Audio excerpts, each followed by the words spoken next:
Hello and welcome to Accelerate USA. Here we are in Miami. My name is Amira, and I'm the head of payments growth at the Solana Foundation. And I'm Vibhu, and I lead product for the Solana Foundation. And we are so glad you're here. You know, the first time Vib and I met was actually on stage at a Solana conference. Yeah, we met at Breakpoint in 2022, and I kind of opened the event after Raj and Toli. We shook hands on stage, on camera. Nice to meet you. Yep. And now we work together. Yeah, pretty cool. A few years later. And it's no coincidence that we're right here in Miami.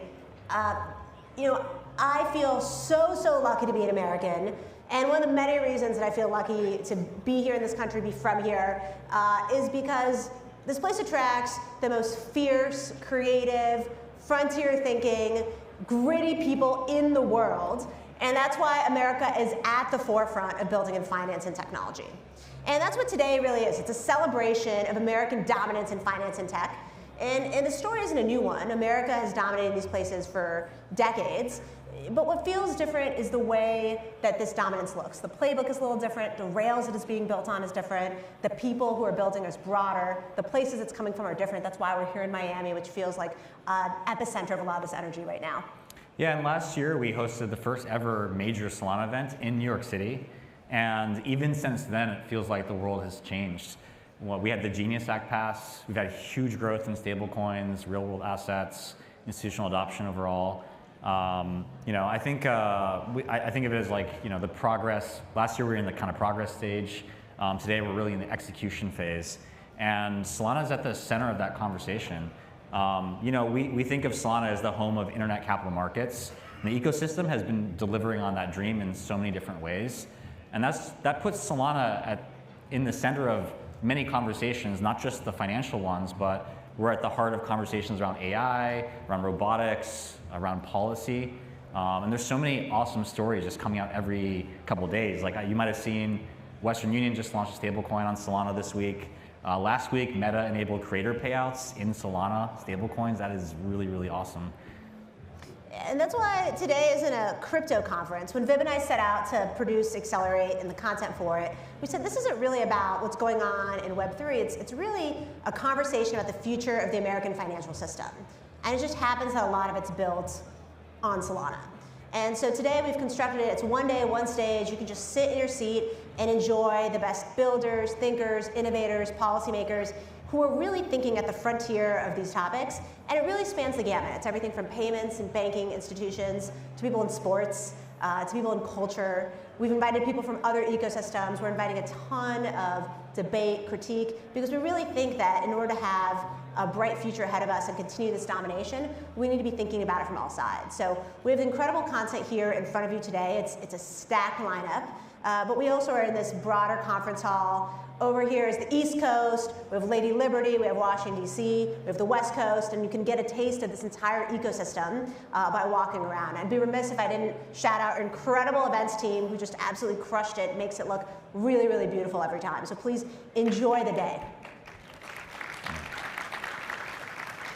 So it is my great honor and privilege to welcome our first two speakers to the stage.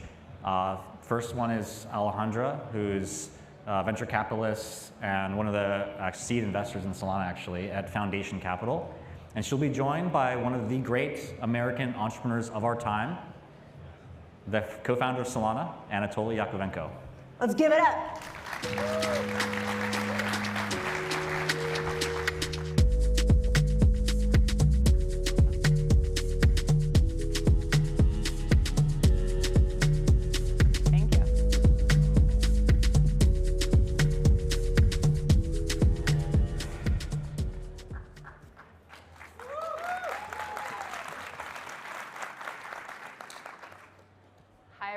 I'm Alejandra from Foundation Capital.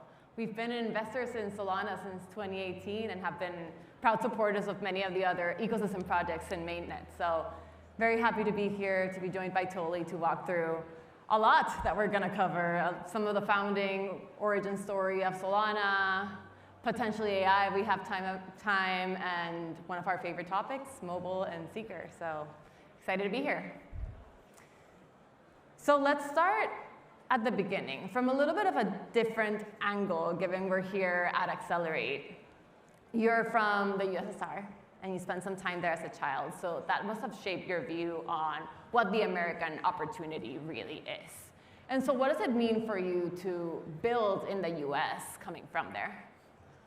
Yeah, I think when I was a kid living in the Soviet Union, my image of America was that it was Manhattan from coast to coast, just like one giant blob of skyscrapers.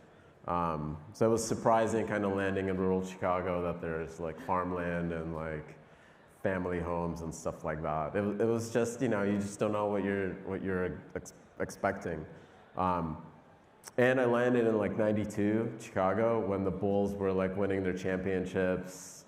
You had like the creation of alternative music and like everything. I soaked it all up as a child.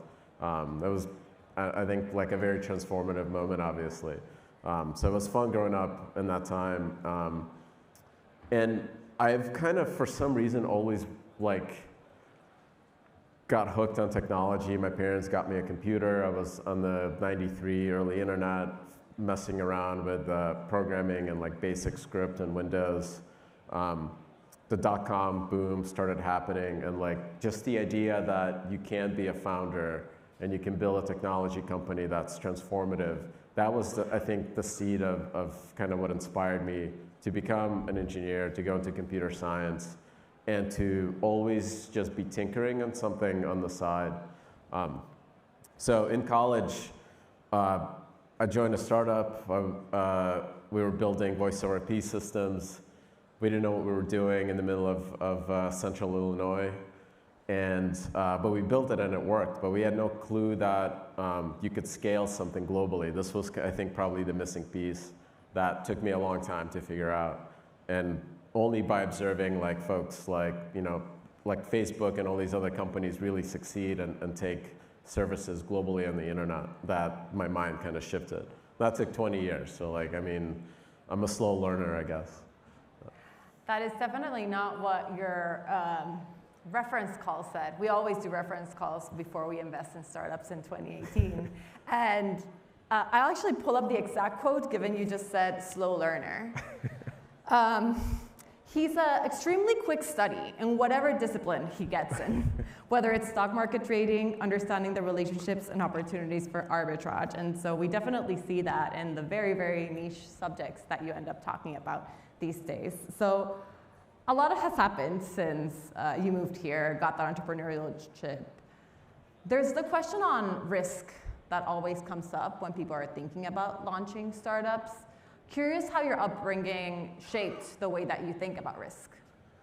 I mean, just to be candid, you know, I have parents that came with me, right? And they're much older when they came to the States. They're blue collar because that was the only option that they had. So in the back of my mind, as I'm working at a very successful company like Qualcomm and have a career as an engineer, if I take this risk to do a startup, I'm potentially hurting my ability to like take care of my parents later.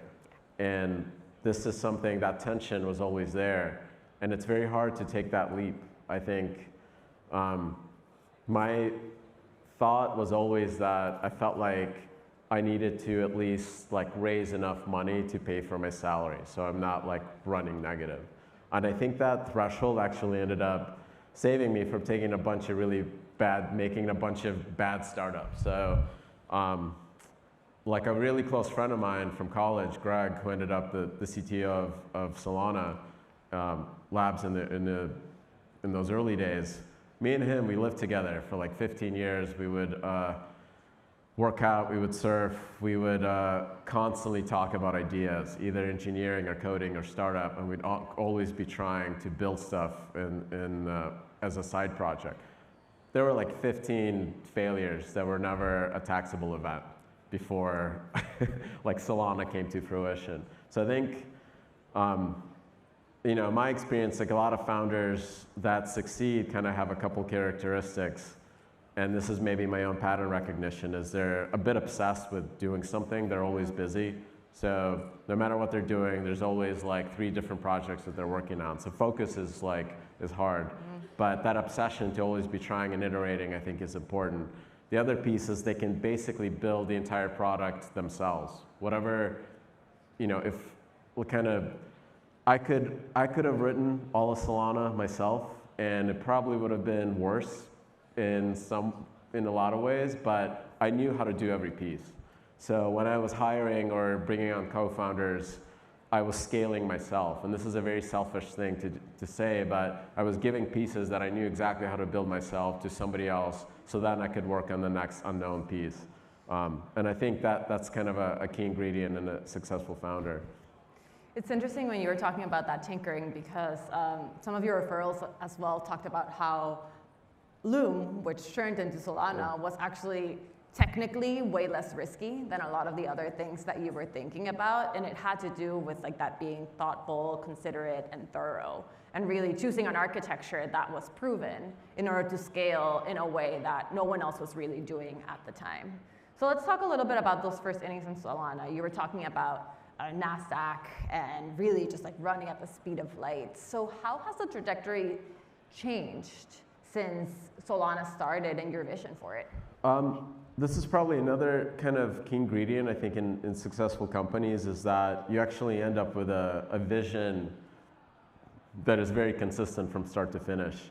And this is purely survivor bias, because you kind of have to think of it, I'm going to build a company, it's in a competitive space, I have 100 competitors with me, and they're all going to, the ones that succeed will blindly make the right decision.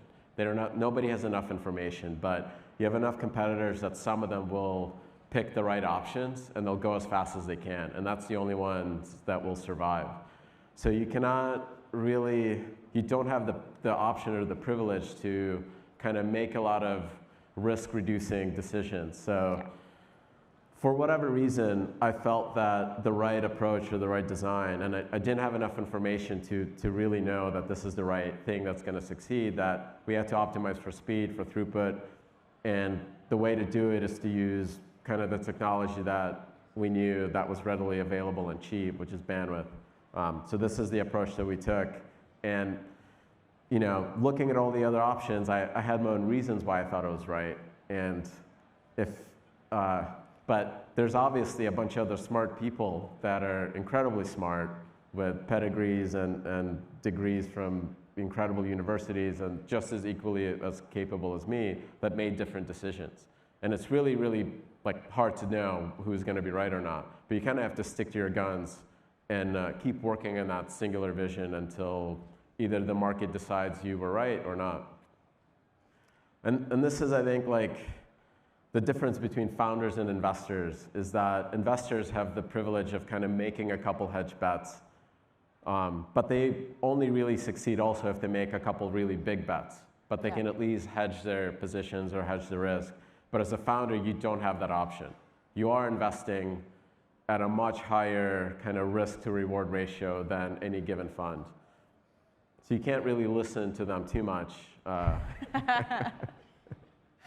Fair. And I mean, you've done it multiple times, both with Solana and with Seeker as well. Those have all been very high conviction bets. And we'll get to Seeker in a second, but to squeeze in a question that's very top of mind for all of us on both the investing and building side, it's AI, and that has really been a true accelerant on many assets of building. But for Solana itself, it's when we think about agents as rational actors, and with the right parameters in mind, they should be looking for the cheapest, fastest, most scalable place to transact. So what does that really unlock for Solana? I think we're a bit in this kind of skeuomorphic period with AI where people try to imagine this agent as your personal assistant or a worker or something like that. I think it's an important period because we're trying to find product market fit for all these services that do work for humans. But I think that's going to shift. So I wouldn't put too much kind of importance into that particular narrative. But obviously, I think Jeff Bezos had this incredible quote: "Don't think about what changes with any new technology, but what stays the same."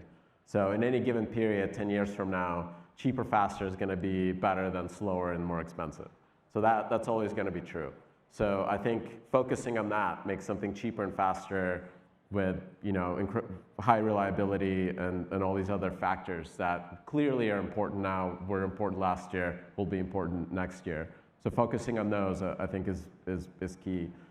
And on the product market fit side on AI, you do have to change those narratives that are not going to be true a year from now, because once you raise capital, your clock starts ticking. You have 18 months to figure out how to get enough revenue to where your business is successful, or you've grown relative to the rest of your competitors to where funds can look at what you're doing and decide, okay, this narrative is still true, AI is still hugely important, and you've done something more than everyone else. So there is a bet to be made, right? They have to effectively burn capital on this future vision that hasn't come to fruition yet. It's interesting because a lot of founders right now, some feel like they're being torn between pursuing something big in crypto and just also pursuing something big in AI. We've seen some founders just scale tremendously with like 12 different agents doing multi-million dollars in revenue, building in crypto too. So the trade-off is there, but it doesn't necessarily have to exist. What would you say to founders who are currently feeling a little bit of the pull in the direction of AI? I think, I think there's this really key tension. You have to have some vision that you're building towards.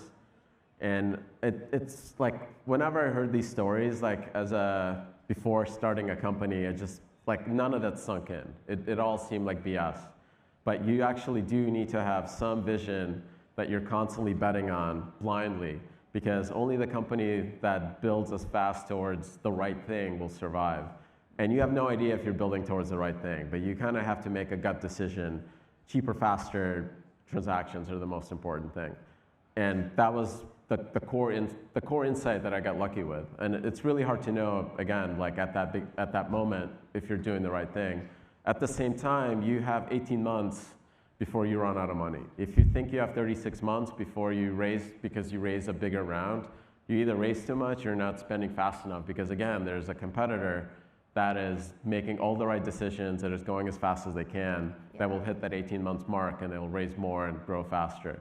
So that period has a lot of tension. So, I mean, as a CEO, founder, you're doing 2 jobs. You're doing sales and 3 jobs, honestly. You have to be a great IC and do sales and raising and figure out how to grab onto whatever growth you can and keep your team building towards that vision.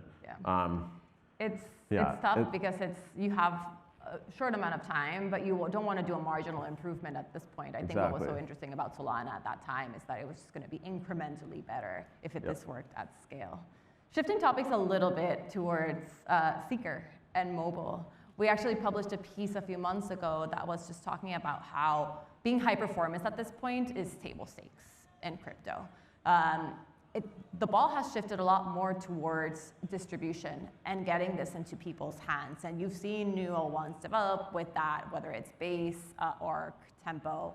Solana is in a very interesting position because it has distribution and it has something that nobody really else has, and it's mobile. When we think about capital markets and a lot of what crypto is serving today, it's a lot about, in order to form capital markets, you really need to capture people's attention. And people's attention is on mobile. So Solana Mobile has been really on a run, over 150K units sold, almost $8 billion of transaction happening on the phones, 800 DApps, I believe, at this point. Could you talk to us a little bit more about where Solana Mobile is today and what the vision is as you expand beyond the first and single hardware providers?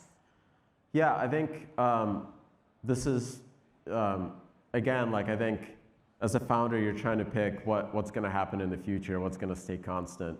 I was blessed to work at Qualcomm during the time when we transitioned from feature phones to smartphones. And in my mind, the device that we have today, the phone, is going to be around, for as long as humans are around. It is kind of this perfect interface for humanity because we use our fingers for everything. We process information quickly by reading it. So I don't think you're going to really improve it outside of niche things for like surgeons with VR or whatever. Or Neuralink might surprise me, but I think for the vast majority of humanity, we've kind of built the perfect computer, and that's the smartphone. So the hard part is the Apple and Google are remarkable companies that build these amazing devices that are as good as consumers want. So how do you disrupt them, and how do you build your own distribution channel?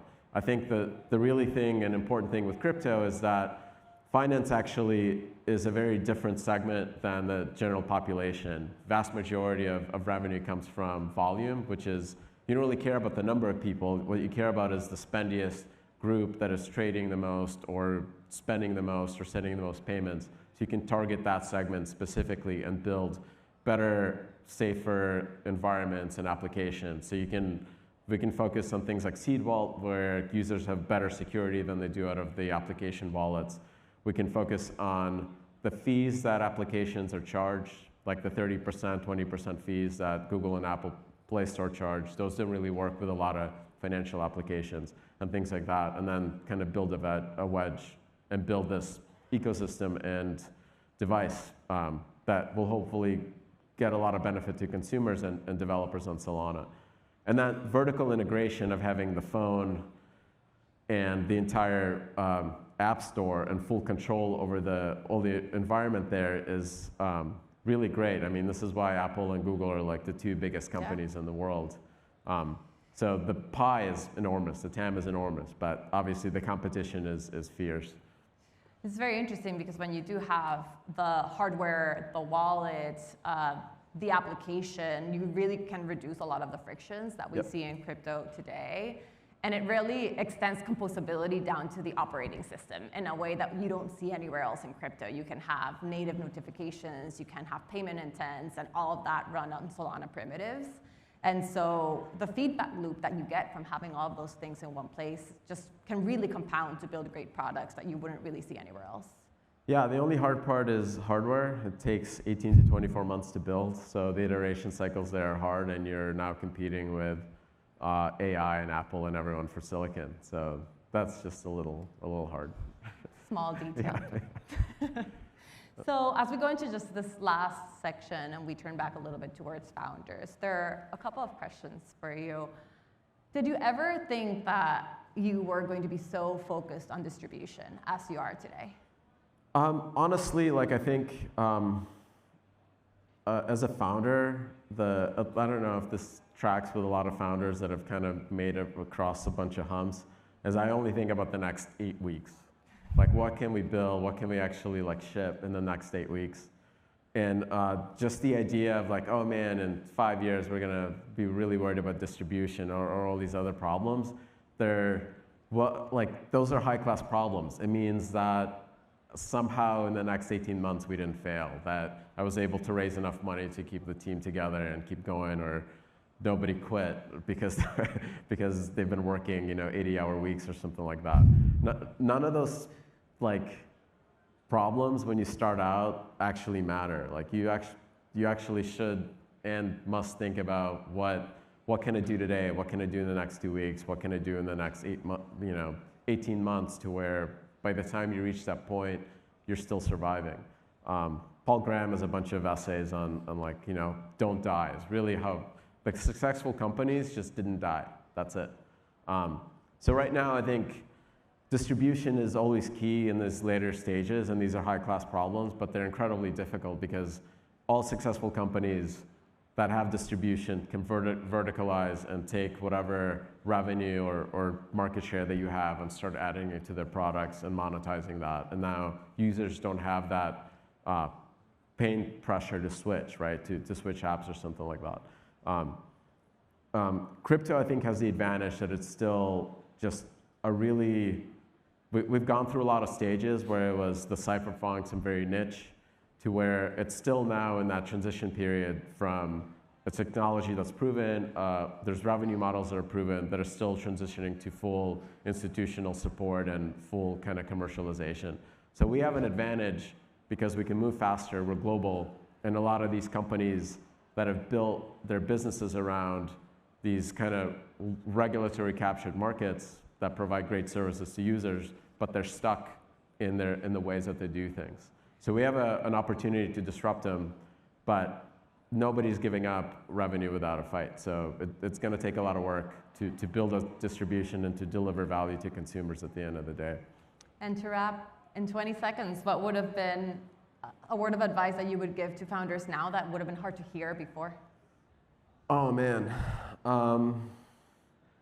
I think, yeah, don't think about problems more than 8 weeks out. Like, this is, you know, you can't help it, right? I think you have this big vision, and you're really trying to work towards it.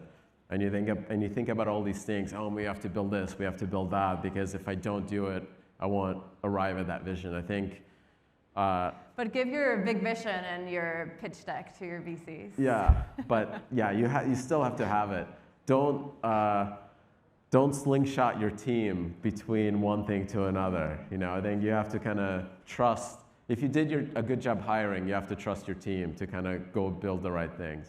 Awesome. And I think I stressed out a lot of my team. I think we're out of time, so thank you, Toli, for joining us. And thank you, everybody.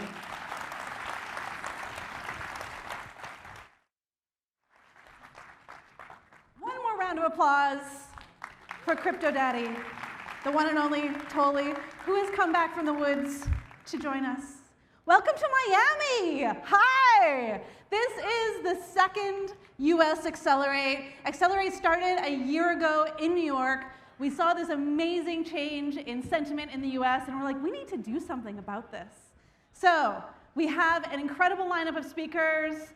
Next up, we have Ivan Soto-Wright, the CEO and founder of MoonPay, the leading crypto network for payments.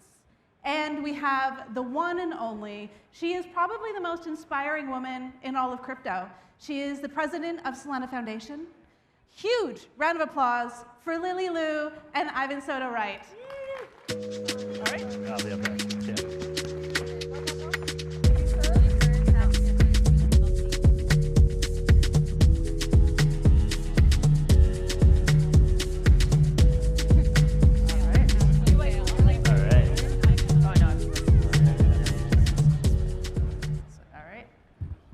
Good morning.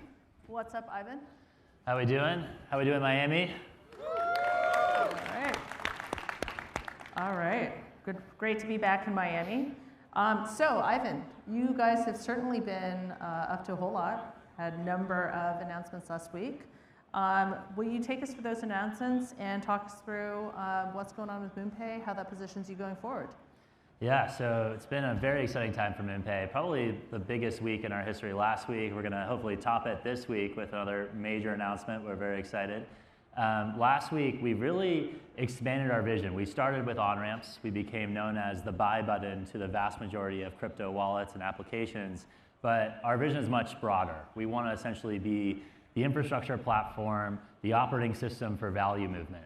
And we think that comprises really 4 very important functions. We got to nail funding, so moving from any payment method directly into crypto, your debit card, your PayPal, your Venmo, your bank account, doing that well internationally, being able to move any form of crypto onto a platform that accepts stablecoins, for instance, being able to do tokenization, so white labeling stablecoins, white labeling other forms of assets, being able to trade, being able to move from one asset to another, and then also being able to spend. So whether over agentic endpoints like X402, being able to pay with crypto, being able to use cards that are linked to crypto, we want to be able to do all of that. And so, you know, when we think about our vision, we also think about the different customer cohorts. We started with retail, 35 million customers.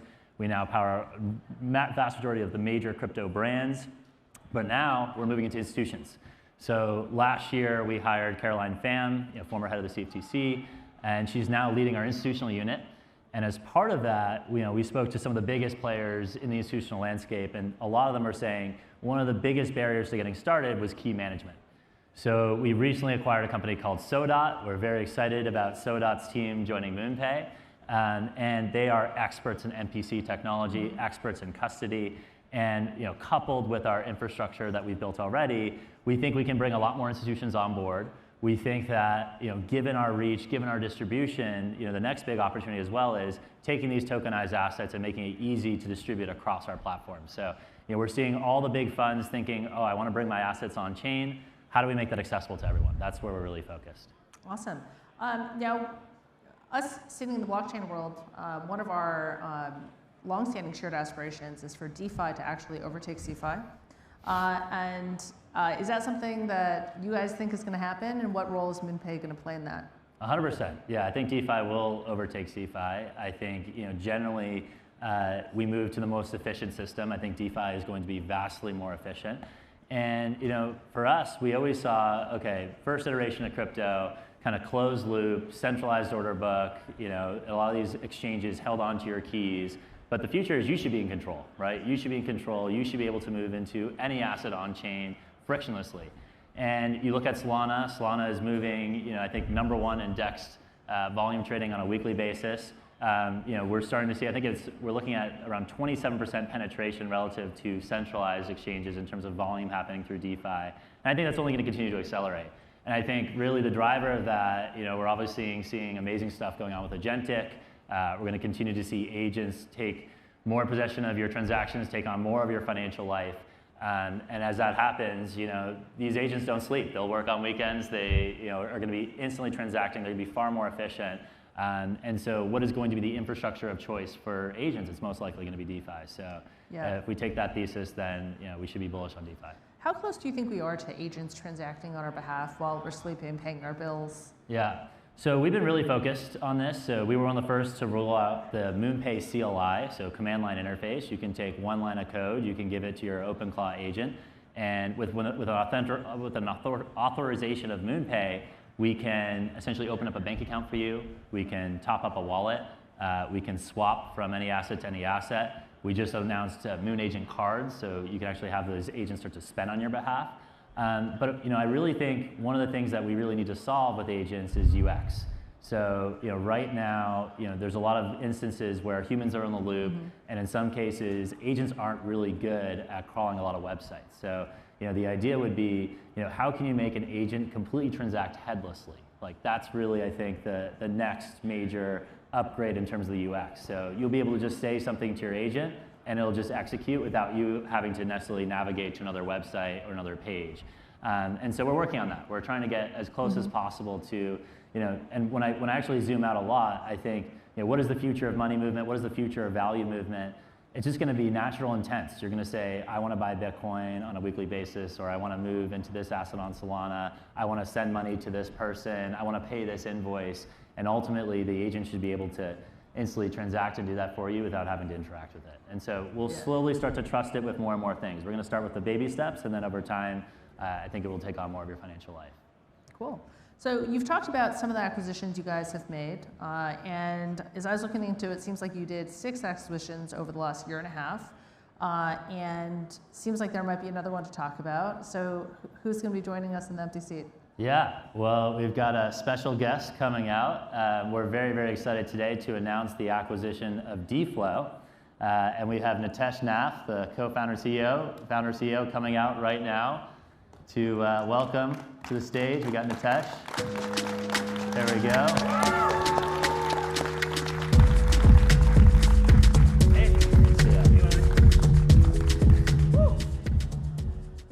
All right, so Nitesh, in your words, what is DFlow and what problems you guys build DFlow to solve?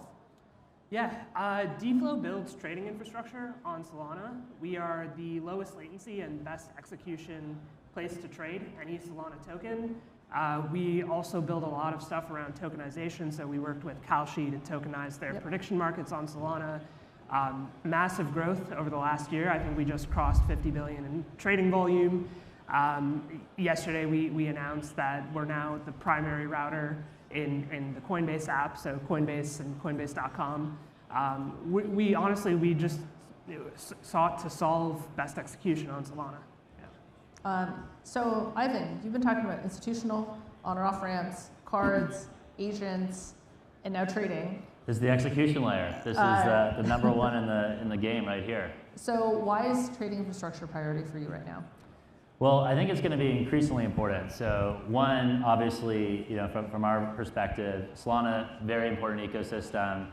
We've doubled down on working with Solana, and seeing Nitesh, just seeing the journey he's been on, he's been really focused on low latency, as you described, but also best pricing execution, right? These are all the important things. Like when you think about, going back to what I was saying before, when agents take over, it will come down to who has the most efficient Lego blocks, right? You're going to need to be able to win on pricing. You're going to be able to win on your latency and speed of delivering transactions and your conversion rate, right? And then ultimately, a lot of this comes down to distribution. And a lot of this will ultimately come down to why I felt that there's a match made in heaven is, we already have leading distribution in the ecosystem, but we've been spending 7 years building a regulatory stack. And increasingly, we're not just going to move speculative crypto assets, we're going to move real products. We're going to move tokenized funds, tokenized treasuries, commodities, securities. And so to give the most frictionless experience possible to a customer, we have that KYC on file, we have that identity block, and then with one tap, you're going to have the same level of execution experience you would normally have with trading a Solana token. And so, with us, with DFlow, we'll take MoonPay to the #1 pole position on tokenized prediction markets. So really helps us, have a big checkbox in the tokenization vertical. And then also on execution, on track to do almost $60 billion in trading volume this year, hopefully even more. So we could not be more excited to have Natasha and the team. And really the team, it all comes down when we do these M&A transactions, everything is about the team. I see, when I look into new employees coming to MoonPay, I actually don't see us hiring any more employees. I see us hiring entrepreneurs. We need to bring entrepreneurs that really have the right mix of hustle, energy, creative problem solving, and Natasha and the team exhibit all of that. Very lean team, total staff, what you got? 13 people. Pretty crazy, really impressive, moving billions and billions of dollars of value around, so we could not be more excited. So Natasha, now that you're part of MoonPay, what's next? Yeah, I think we're sort of at an inflection point right now. I think you see a trend of a lot of new tokenization of assets, and in parallel, you see agents and agentic finance come sort of into mainstream. So I think for us, a lot of our focus is to, one, continue what we've been doing with building the most robust trading infrastructure on Solana, but we're really going to make our products, one, AI first, and then at the same time, we're looking at a lot of things beyond just spot trading and into derivatives. Those are sort of the main focuses, and MoonPay is a great place to build all this because it's just a massive accelerant on the products we have. With MoonPay Stack, we can go a lot faster, really push the envelope, the frontier on Solana.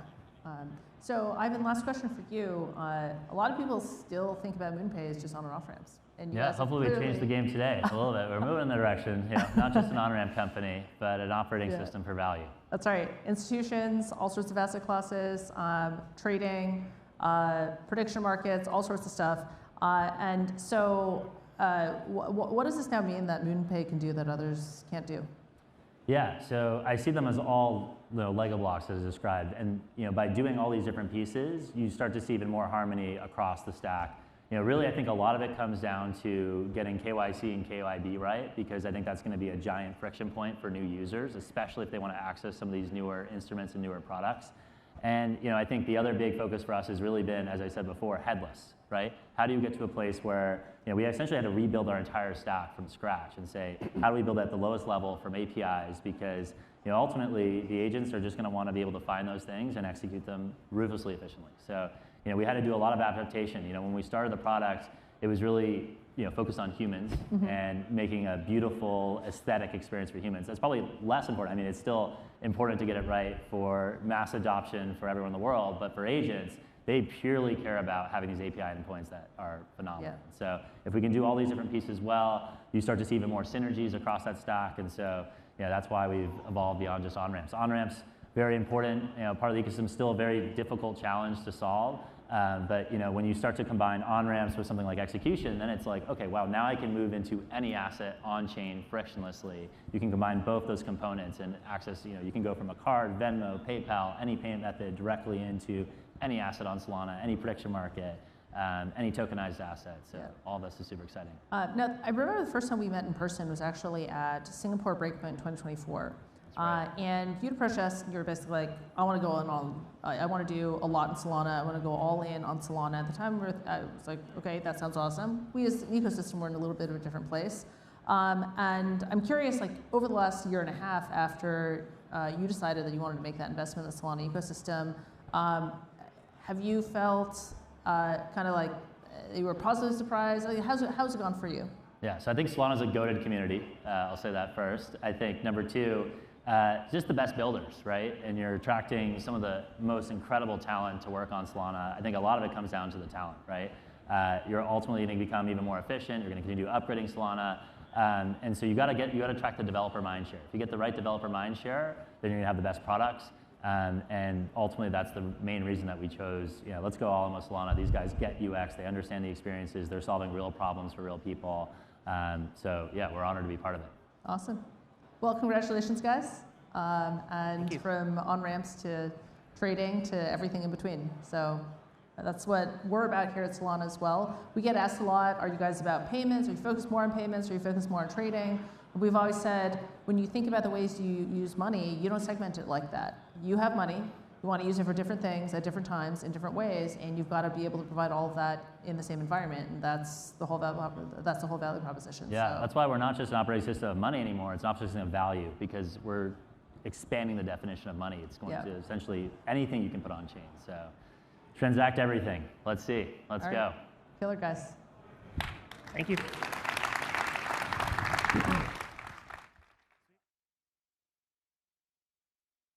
Can we get another round of applause for these legends and this amazing, exciting news? How are we feeling? Are we good? That was silence. How are we feeling? Miami, are we good? Thank you. This is the Solana conference. Get a little more energy in here. All right, up next, as I mentioned a year ago, there is some really incredible regulatory changes. The whole landscape of crypto has become so much more welcoming in the US. And as special guests, we have the one and only, I've heard he is the crypto king of legislation of the Senate. We have Senator Bernie Moreno, and interviewing him, we have the one and only Miller Whitehouse Levine from the Solana Policy Institute. Big round of applause, please.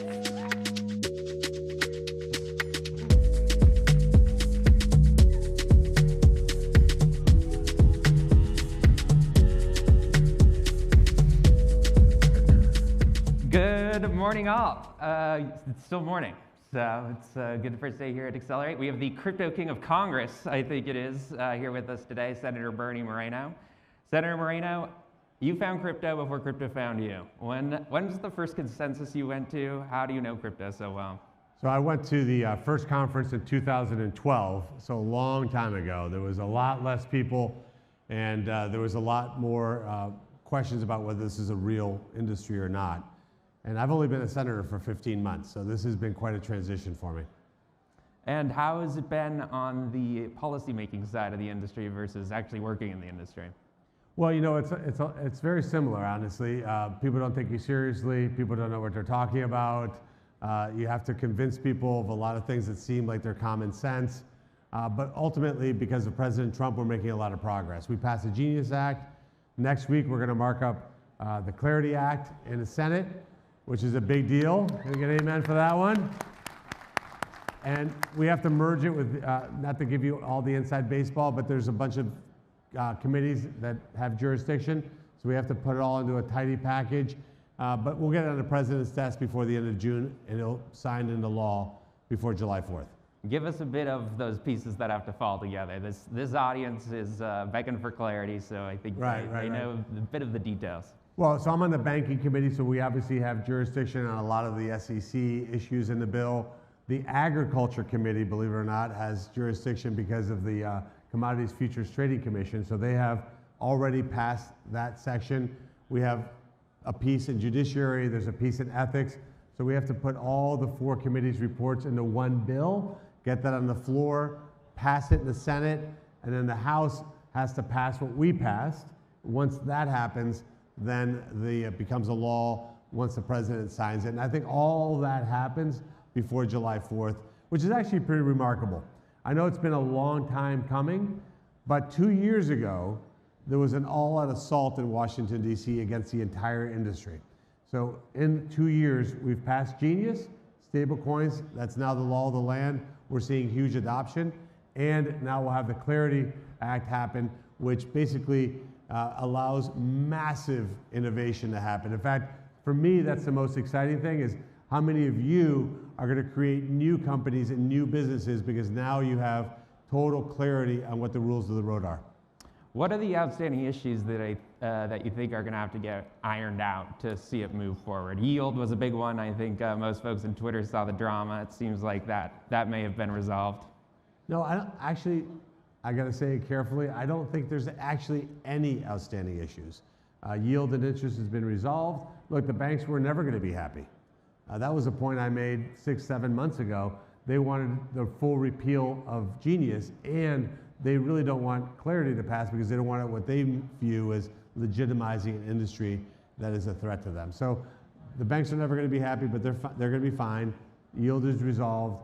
Ethics will be resolved. The ag issues are resolved. And the Section 1960 is in a good place. I think we're there. I think that's why we're ready to mark out the bill next week. This will be the law of the land. And my challenge to all of you is, once this gets signed into law, go create, go innovate, create these great technologies here in the United States of America. And that's what makes me excited about the future, is what you guys are capable of doing now that we've done our job. And hopefully you don't have to spend as much time worrying about what Washington, D.C. is going to do as you have been over the last 5 years. Putting policy conferences out of business is the business we're in. Yep. You mentioned Section 1960. There's a lot of developers in the room, and you've been a huge advocate for developer protections in the bill. Can you explain why that's an important issue and why you think the Blockchain Regulatory Certainty Act is a critical piece? Well, it's absolutely critically important. Look, I developed, after I sold my car dealerships, we built a tech company, I developed tech myself. It was really more of an education process with my colleagues to explain what developers do and then how the code goes into the wild. And I had to use, quite frankly, some silly analogies, which is if somebody gets murdered on a sidewalk, we don't hold the guy who built the sidewalk criminally liable for that murder. They built a sidewalk. So I think those kinds of analogies, believe it or not, as clumsy as they are, actually opened a few eyes. So we need to protect developers. You have no idea how your code eventually is going to be used, and that's why that certainty of knowing that you as a developer are not going to be held liable was really, really important. Quite frankly, a few of my colleagues didn't want to let go of that because we, unfortunately, in Washington, D.C., are seeing an anti-innovation culture come into Congress, which is something I never expected, honestly. They're using fear tactics as a way to stifle innovation in America. The times that I put on the tinfoil hat, I wonder if that's China embedding this because we're in this binary race with China to innovate here versus there. And I find it very disappointing when I see my colleagues lead with fear, like whether it's crypto, whether it's developers, whether it's software, or now AI and data centers, there's this massive amount of misinformation that's out there that's causing a reaction in DC, and I'm working hard to make certain that we stay on track. This is a country built by pioneers, built by people who are fearless who embraced change and embraced the future, and we can never lose that here in America. What else has moved the needle with your colleagues? I think the Senate's had quite an education over the last 14 months on crypto issues. In addition to simple analogies, what have you found to be effective? Well, you guys have moved the needle. When you guys are advocating and speaking in one voice, educating my colleagues, it goes a long way.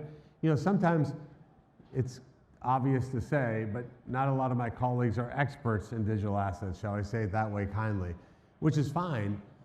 So that education piece that you guys play, that's really, really important. Demystifying, by the way. This is an asset class, like any other asset class, and we shouldn't treat this asset class different than we would treat any other one.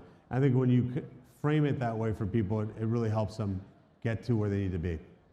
You've been a senator now for 14 months, working on crypto for the same amount of time. What has been the most encouraging aspect of that work for you so far? Well, I'd say the most fulfilling is being able to make a difference, right? Being able to plow through some of these objections, be in there helping make great policy, which I know is going to make the country better, and ultimately making a very simple argument. The future is going to happen with America or without it. Do we want to be central to this future and the most prominent player in this future, or do we want to take a back seat?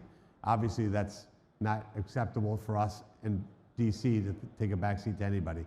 The other piece is having my colleagues understand that the full potential of AI is impossible without digital assets and without crypto. That those two things go hand in hand, and not buy into the establishment players who just don't want to be disrupted. That's not what, Washington, D.C. shouldn't be a place that people seek safe haven so that they themselves don't have to innovate and move forward. Where do you see that overlap being most important? You know, I think the AI conversation in DC is very nascent, and there are a few big players. So I'm curious where you think the overlap of crypto and AI will be felt in Washington. Sure. Well, the first and foremost is we have to get past all this misinformation around data centers. Make sure that data centers are not taking tax incentives. They're proactive on environmental impact. They're generating their own electricity and focusing on how this makes us better humans and more productive humans. In terms of where it overlaps with digital assets, you can see a future of payments that are done by agents where they're paying each other micro payments to complete each other's exercises, to have a fully decentralized financial system. I think AI plays a big role in that. And you can't do that with fiat currencies. You need to have, for example, stable coins or other types of digital tokens that play a role in bringing these two things together. I think the Genius Act was a massive win, and it feels wild that was only 12 months ago. I'm curious if you think that Genius Act passing validates the thesis that legal clarity is important for this industry to grow. Yeah, I mean, absolutely. Look, you talk to people from different parts of the world, and now where they looked at America as being behind, they now look at America as being ahead. I think we're winning. You see the amount of stable coins that are especially on business-to-business transactions, Forex, that type of thing. I think we're dollarizing the world, and that's a very positive thing for the United States. I think certainly the Europeans are now probably too far behind to even compete. So now it's just basically us versus China. But they've tried to put, obviously the BRICS movement, if you notice, is kind of dead now. Because if you put 4 shitty currencies into a package, you still have a shitty package versus the US dollar that's strong. And having companies out there selling digital dollars and buying treasuries is a dream for people in Washington, D.C. We should have not only embraced that, we should say thank you. Thank you for going out there and dollarizing the world and buying more of our treasuries. That's a great thing, not a bad thing. Have your colleagues internationally woken up to the importance of stablecoins, or are they too far behind, to your point? I think in Europe they're too far behind, and that's the lesson we should learn on AI. The EU is a mess. You got too many countries with too many disparate agendas and opinions. The same thing can happen here in the United States. You can't have 50 regulatory bodies to develop AI here in America. We need one federal standard with federal preemption to say this is the rules of the road, this is the guardrails, go create. Look, we had that mantra. When I was a kid, that's what the policymakers did that allowed the internet to boom and succeed here in America. They weren't micromanaging the rollout of the internet. Had they, by the way, we would have lost that battle. And look at the companies and innovation and wealth that was created in this country as a result of having the internet blossom and bloom here in the US. Same thing's gonna happen with future technologies. And the crypto industry's just been the one most abused, honestly, but it's now starting to seep into other innovations. Why do you think that's been the case? Because we're jumping into this world of fear, where we're worried about what comes next. We look at companies, right? Like when I was a kid, I used to get the Sears catalog. The Sears catalog is Amazon, just a digital version of it. Sears could have created that, but they were afraid. They did not innovate. The same thing happened with Blockbuster Video versus Netflix. There's a culture that says, we don't want any more change. Change is bad. We have to embrace change, embrace the future, and not fear it. We create the future. And that was always the mantra of the United States. That's what made this country different and unique. And unfortunately, there's a movement to go the other way. And as long as I'm in the United States Senate, I'm going to be the voice that says, we embrace the future, we create it, we innovate. That's what makes America unique. Markup next week and passing the Clarity Act, I think, is an important part of embracing that. What can folks in the room be doing to help you and colleagues supportive of this legislation get over the finish line? And I'm curious whether you agree that it's a now or never moment, it feels like. Oh, absolutely. Look, if we screw this up, and by the way, we can still get defeat of the jaws of victory, for sure. Call your congressman, call your senators especially, Send them a letter. They actually do, that actually does matter. Make your voice heard. That's the most important thing you can do. But look, I'm very optimistic. I think we get this thing across the finish line. And what I'm more optimistic about is what you guys will do once you know that you have that certain that you need to go out and create the future. And the future is going to be pretty amazing. Senator, thank you for coming to your consensus 14 years after your first. That's a crazy fact. And thank you for your leadership. We appreciate it. Of course. Thank you, guys. Appreciate it. Thank you. Thank you. Look at the side. Isn't this fantastic? There's going to be crypto regulations where builders and founders can actually know what the regulations are and not build in fear. That's incredible. I also have to apologize. I realize I did not introduce myself. I am Becca. Some people call me Dr. Becca, not a medical doctor, just a philosophical doctor. But it's my absolute honor to be here. I've been growing Solana ecosystem since, I don't know, 2021, early 22, and you know, it's just a big family reunion. And we have more family coming to the stage. We have Kraken and the block.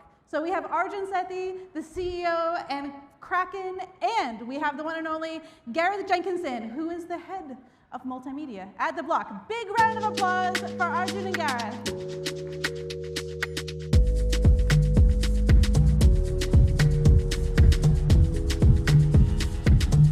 All right. Good afternoon, everyone. My name's Gareth Jenkinson. For those of you that don't know me, I've been in the industry for quite a long time, since 2017. I was with Cointelegraph for 5 or 6 years, and I've recently joined the block. It's a great pleasure to be in conversation with Arjun from Kraken today. It's been an interesting couple of weeks, news-wise, for you guys. Backstage, you kind of said to me, ask me anything and everything. I think the MoneyGram news that came out today is the most sort of top of mind, but you also have the acquisition of Bitnomial. For everyone out there, can you give us a kind of TLDR behind these deals? Yeah, so thanks for having me. Look, if you take a look at the overall ecosystem over the last 10 years, we went from BTC to ETH to other layer 1, layer 2s, including Solana. And a lot of the fight has been, or the innovation has been around, what's the type of collateral that we're going to have moving forward that we can get access to, or trade, or speculate, or save, store, etc. And real-world assets has become a larger part of that. Right? So if you take a look at the DeFi ecosystem, including Hyperliquid, and you see what's being traded, it's silver, it's gold, it's oil, etc. So a part of our whole goal has been multi-product, multi-asset across Payword and its products and services, including Kraken. And so our focus has been how do we enumerate more of those products, not just the rest of the world, but within the United States and Europe. And so part of the Bitnomial acquisition, it's not like a secret, is that we're going to do crypto perps, then equity perps, and other type of assets. What's the timeline on that? Can you say? Well, I'm hoping that we can just continue to push any of this, what I call permissionless innovation, through the regulated stack as soon as possible. So I'm hoping sometime this year. Let's talk about X-Stocks. It's been about a year. You guys launched in June 2025. Very, very impressive numbers in terms of actual trading activity. In your mind, what's the last year been like? Are you quite happy with where you're at right now before we dig into the meat of it? I think you have market cyclicality up and down, right? Depending on the type of assets people want access to. And so am I happy at any given time? The answer is no, because we want to grow as fast as possible. But I think what's more important is where is the demand coming from? What are the assets? Are they trading? Do they want to save? Do they want to borrow? Do they want to lend? How do you do that in a safe way for all of our customers? And given the environment, I think you're just seeing more and more of that, frankly, in new developing economies rather than developed economies. And then the inverse happens when it comes to speculation. So they kind of converge together at the same time. That's like what I call a perfect storm. You don't always see that. And I think when you look at that market cyclicality, that's what you want to be able to see. What's the barrier in your mind? Correct me if I'm wrong, but US users right now can't trade X-Stocks on the platform. How do you address that? What's the actual barrier there? And is that going to be the big unlock in terms of really like a huge amount of trading activity? Yeah, so similar to what we've done in Europe and the rest of the world, is that we worked with the regulators to come out with a framework around what it means to be able to get access to tokenized equities. And I think these types of products take longer than currencies, right? Like when you think about USDT, USDC, it's a form factor that's easy to be able to use because it makes sense and you can price your goods and services on that. So fast proliferation. But the next thing you do is how do you save assets? How do you store it? How do you think about the future of what compounding could look like? And we use these terms, but for someone who's a small to medium business, it's just a different framework. And so equities becomes a large part of that. But like, what do they want access to? They want access to NVIDIA, they want access to Tesla, they want access to McDonald's. It's a lot of these names that they think of as safe. It may or may not be, but they think of it as safe compounding businesses. And so they want access to that. So that's where most of the demand has been. And so we focused on like the top 50, now we've moved to the top 100. And then later on this year, we'll be able to get every asset on the equities available, including ETFs for constituents worldwide. Every time we launch a new asset on any of the platforms that we partner with, on the Xstocks initiative, you just see this massive demand pop up because they're looking for it now more than ever. So we've probably grown more over the last 3 months than we did in the first year. When it comes to Xstocks and tokenized equities, especially on chain, there's a lot of competition. 2 weeks ago, I was at Paris Blockchain Week and I had a really fascinating conversation with Ben Zhao, who's the CEO of Bybit, and I kind of put it to him as well, like, how does this play out? In my mind, most cryptocurrency exchanges will become venues where people are able to trade Bitcoin, Ethereum, a wide variety of cryptocurrencies, and then tokenized equities. What differentiates who kind of wins, and do you think it is a winner-take-all type situation? Yeah, the answer to all of this is pretty simple. Is in order to have movement, or people think about what they want to do with that collateral, is the ability to borrow against it, lend against it, and get a yield on top of it, right? Like what else can you do with the asset besides hold it? And that's been basically the biggest problem with any of these real world assets is like, well, what do you do with it when you have access to it or it sits on your coffers? And so a lot of the initiatives we push ourselves and with other partners is great. Well, you can trade it now just like spot, but can you lend against it? Can you borrow against it? Can you margin against it? Can you get leverage against it? And can you do that in a permissionless way? And I think this is where you have a lot of conversations around this tokenized permissioned world, which is what you see in these regulated markets. It's the same thing as when people used to say, let me build like a on-prem version in the cloud. Like it just, that message doesn't make any sense. And so in order for people to build and innovate products and services on top of real world assets, it has to be permissionless. Yeah. When it comes to being permissionless, do you think it's a no-brainer that this should be happening on platforms like Kraken and all the other main exchanges? And if you look at some of your competitors in the space, what have they been able to move a bit faster than you, and what would be the reason for that? I think if you take a look at the overall ecosystem, if you just take a look at raw numbers and where assets are sitting, it's either very concentrated, which is there's a speculation of what that really means, is like who's really buying that, or it's much more proliferated and evenly distributed. If you take a look at most of what we've been able to do, not just with us, but with Bybit, with BNB, with Tron recently, is it's proliferating at a faster pace with independent holders. And those independent holders are only holding a couple $1,000, which I think is like quite exciting and performative in its own view. But these things take time. It's not like you're going to see this massive step up. And so in 8 years, when we're talking about this, we're going to be talking about like real world assets hitting $1 trillion plus. Today they're in the multiple billions, so it's very small in the overall ecosystem. Even within crypto, given that crypto's grown up over the last 15 years. So in order to get there, you're just going to have multiple use cases. And I go back to what I said before, which is like, how do you borrow against it? How do you lend against it? And how do you actually get money movement on top of that asset? When it came to building these products out, I'm very curious about like the length of time and the actual like custody of like the equities themselves. Can you talk a little bit more about like behind the scenes what the technicals look like when you're offering someone a Tesla stock on Kraken or any other exchange? Yeah, so everyone has different versions of it, right? And when you tokenize something and you wrap it, the question ends up being like, what can you do with it? And so, who's custodying it? Is it actually backed one-to-one, similar to how you think about USDT and USDC? And I think the number one concern for folks has been, okay, well, how do you disclose what you have, and then what can you actually do with it?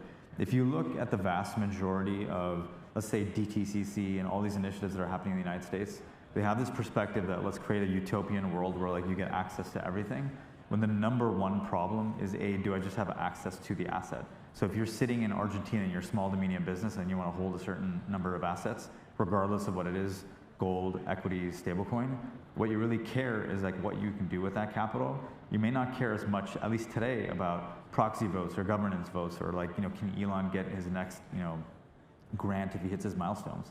While those may be important, they just care less about it today, and then so it'll evolve over time. A lot of what we've structured is like, how do you make it permissionless? How do you get access to it? It's not just a Kraken thing. It's an XOX platform. How does it get on Solana? How does it get on ETH? How does it get on every single ecosystem that's out there? And then how does every ecosystem partner, how are they able to be successful by providing these services where we just continue to reduce the cost, hopefully down to zero over time, where 90 to 95 or even 100% of the economics go to the partners and the customers themselves. And that's what our goal has been. And we can promote that because we've got liquidity on our exchange and other partners along the way. Obviously, we're at Solana Accelerate, and XStocks, connects with Solana. Can you talk a little bit about that? Like, I think that really encompasses making this permissionless, right? Because a US user, like on Kraken, might not be able to do it, but they can trade tokenized securities on Solana directly thanks to these integrations that you've got going on. So not to say that you're sidestepping the rules, but that's what permissionless infrastructure allows us to do, right? Mm-hmm. Well, look, Solana was our first partner, right, with getting this out. So we spent a lot of time on the regulatory side explaining what this would look like from a centralized way and a decentralized way. And we were able to launch with Solana while we were able to also launch within Europe. And so I think what's great is that you've got the decentralized exchange world, you've got other developers in the ecosystem that have been eager to add these assets. And so we talked to, like the pipeline is like thousands of developers that are thinking, okay, well, what can I do with it? And so a lot of it, again, goes back to education around, well, what are these assets? What do they look like? How are they backed one-to-one? How can you feel safe and secure about it? And now how do you build products and services on it?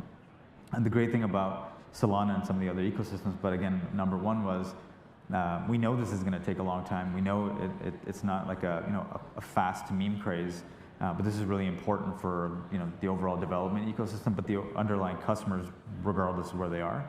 And so if you want this type of innovation to also exist within the developed markets or here in the United States, I think it's really important that all the ecosystem layers play a part in it as well. So Solana's probably been at the forefront as a partner, not on like a quarter-by-quarter basis, but a day-by-day, week-by-week basis.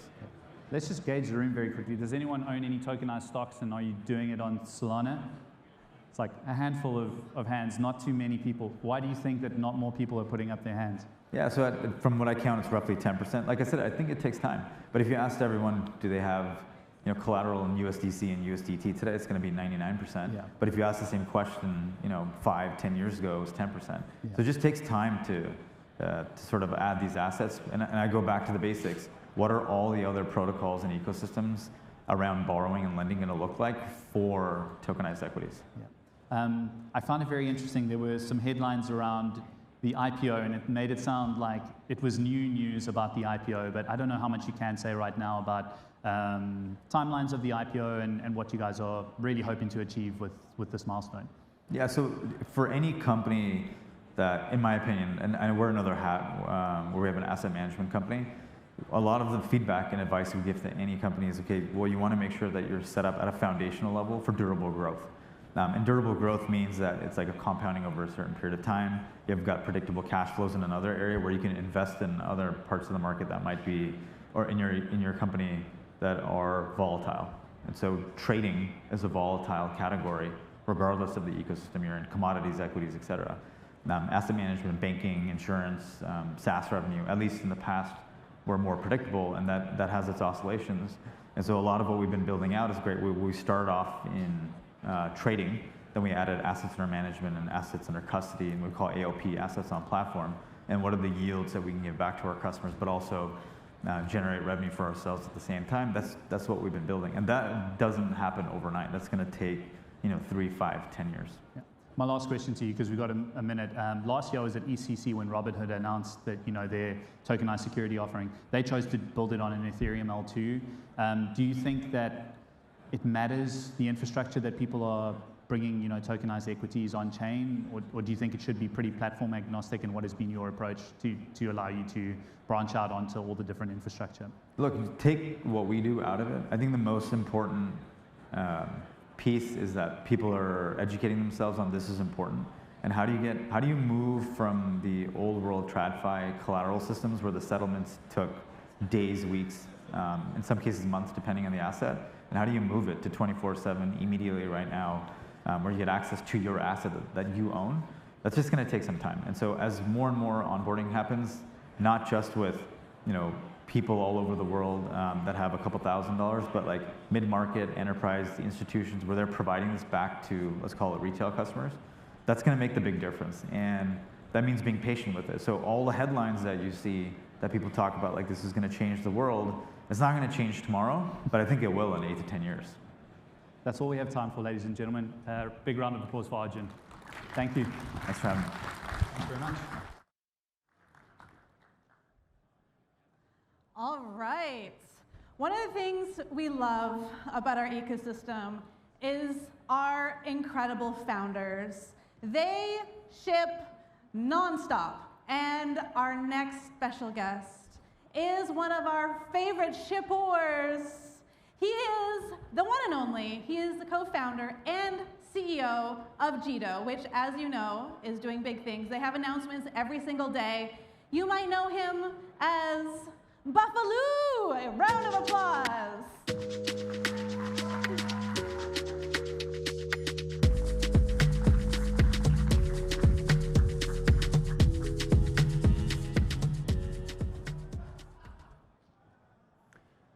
Hello, everyone. My name is Lucas Bruder, and I'm the CEO of Jito Labs. I'm here to tell you today about what we've been working on. Solana has everything it needs to host the world's markets, except the product. We can change this. We've done it before. In October of 2022, we released our validator client, Jito Solana. We built it because we believe spam would be the largest problem Solana would face. We released it 2 weeks before the largest existential threat for Solana at the time. Nobody wanted to touch Solana, but we stayed. Even though it was rough around the edges, we saw a well-designed system. At the end of 2023, we launched JTO. Then, something crazy happened. In 2024, there were so many people trading on Solana. The thing we predicted became true. Our infrastructure was there to save the day. Today, Solana is doing more transactions per second than all other chains combined. We believe it is the best suited blockchain to host the financial markets of today and the future. We spent 4 years in every corner of this network trying to make it run more smoothly. While doing that, we saw a gap. So now, while trying to help the network run more smoothly, we're going to help you get more out of it. Look at yourself. You are not the trader you were a year ago. You're trading at real positions, real risk. You are not a crypto trader anymore. You're a trader. Every tool on Solana was built for who you used to be. You felt it. The next era needs tools for who you become. The market. You look at it every day. Good job. Pretty good. Very good. Chase trades you didn't think through. Take fills you didn't ask for. Make spreads nobody told you about. This is not you. 8 tabs at 3 in the morning. Look at yourself. The trader in the reflection. I am you. And I'm telling you, you deserve better. Evolve.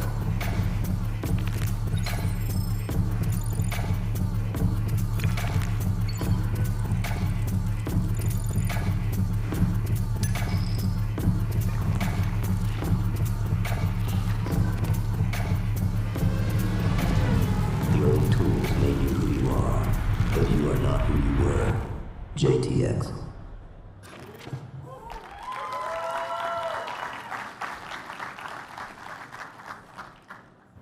JTX is where smart money trades everything. We've thought through every interaction, every pixel, and every millisecond. We built it for the trader you've become. And we built it to take sexes on. Sex is the floor, and JTX is the ceiling. Today, Solana already wins on price. I have Sol USD and BTC USD prices up here from on-chain, Solana versus SEX. In the green, Solana, and in the red, SEX. Solana is already cheaper on price. This isn't new. It's been public for months. But you still don't trade here. Why? Pros know in 1 second. 1 second. That's all it takes to know if a product was built for you. Nothing on Solana was, until now. It's built for how you trade now. It's not a swap box. It's not a sniper. It's a trading environment. It's modular. There's persistent data in your charts. There's an order book view. This is yours. Every product on Solana today is a single tool. You want to move size, but you don't want to work for it. Input a size, 1 click, best fill on Solana. This is institutional grade execution from hundreds of dollars to millions. It's every order a pro needs. Limit orders, take profit, stop loss, TWAP, scale. You should trade like a pro, because you are one. On JTX, we're bringing the receipts. What you paid, what fair value is, what a SEX would have charged. We think on-chain is ready for serious size. The data proves it. There's no hidden fees, no guessing. Now you know. We spent 4 years inside of Solana's execution layer. JTX is what that time built. BAM is live, and JTX is the first product built for it. That's why it's going to be the best place to trade. So our roadmap, at launch, spot trading, pro orders. In the near future, prediction markets. We'll have perps via Phoenix perps and anything else we need to trade every market in the world. 1 account, 1 execution layer. Every trade on JTX generates fees. 80% of those fees go to JTO. If you refer a trader, you get 20% of their fees forever. Scan the QR code or go to jtx.trade to sign up. The next era of Solana trading starts with JTX. This is how we trade every market in the world. It goes live in July. The more people you refer, the earlier access you get. Thank you. Let's cook.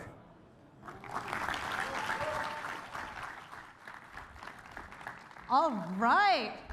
Another round of applause for Buffalo. Thank you.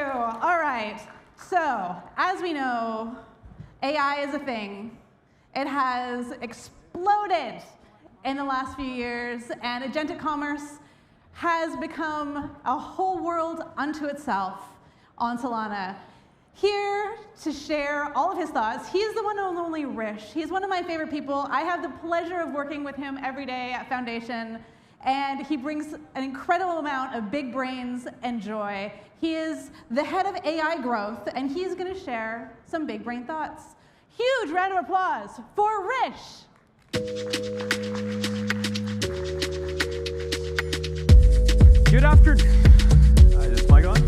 Good afternoon, everyone. How are we all doing today? My name is Rish, and I head up AI growth over at the Solana Foundation. And to get things started today, I want to kick off by introducing you all to some of the AI team members we have over at Solana. Some familiar faces, no doubt. It's obvious to say that in this new era of LLMs and AI frameworks, the way that we do work is fundamentally shifting and changing every single day. But our new teammates have some limitations. Here's an example of our founder, Toli, trying to build an app. And the AI is handling all the coding, it's doing all the design, but the minute that it needs a Helios RPC to actually use a service, he's reverting to texting the founder of the project that he personally knows. First problem is not everyone can do that. And second is, although these tools can feel like magic, the minute you actually have to pay for a service, pay for specific data, pay for content that you might need or require, everything seems to fall apart. And that's because fundamentally, the internet of today was not built for agents. It was built for human users like you or I that might sign up with an email, sign up with a credit card, set up billing, set up subscriptions. But agents that are moving autonomously and spending tokens more rapidly than we can actually input them, these are bottlenecks for them. So something that we've been continually thinking about at the Solana Foundation, as well as with our partners in the ecosystem, is how can we use Solana, a permissionless financial technology, to enable agents to pay for any service that they might need on the internet on their own. So it is my absolute pleasure to now introduce pay.sh. Pay.sh lets your AI discover tools for any API that it might need and pay for it using Solana stablecoins, without any account, without any API keys. And we're really excited to bring on board Google Cloud as a collaborator for this project. With Pay, there are over 75 services in a single catalog that any agent can discover, access using MPP or X402 payment rails, and pay using their favorite Solana stablecoin, whether that's USDC, USDT, Cash, PYUSD, and fundamentally pay as you go for every single service, meaning no APIs, no accounts, no subscriptions, no contracts. Today, Pay is launching with official Google Cloud APIs, including BigQuery, Gemini, Cloud Run, as well as over 50 community APIs from ecosystem facilitators. But why just talk about it? Let's actually see Pay in action. So as you can see here, we just have a Claude desktop app, and I can ask Claude, hey Claude, what is my Pay balance? And Claude can see, can check, and basically get that we have $18.43 in our wallet. No SOL is required for any payments. Everything is done just using a stablecoin. So then the second question might be, OK, you have this wallet, you have a balance. What all can you do with it? And so I can ask Claude again, what all can I do with Pay? And it'll list out the full catalog of services that we basically have. So you can see a range of things from AI to data to search, maps and location, email services. And as we roll out this product further over the next coming quarters, we'll be continuously indexing more stuff. So let's see what Pay can really do and give it a more interesting prompt. I'm a big coffee lover. And in Manhattan, I've always had this idea, how can I run a coffee pop-up in the city? How can I do competitor mapping, do some research and pull data from Google Places, pull some data from Reddit, pull some data from Exa, send an email using my agent, and generate a full report that is with Gemini as well. And as you can see, Pay is going through, and with each call, you can confirm what's happening along the way. Report has been generated. It's sending it using agent mail. And we've just called 6 APIs in a single prompt, cost 7 cents, which ordinarily would have required me to configure APIs and different accounts. And if you go over to my email address, you can see my Claude OS app just sent me an email with this report that I asked it for. And it doesn't just stop at web services as well.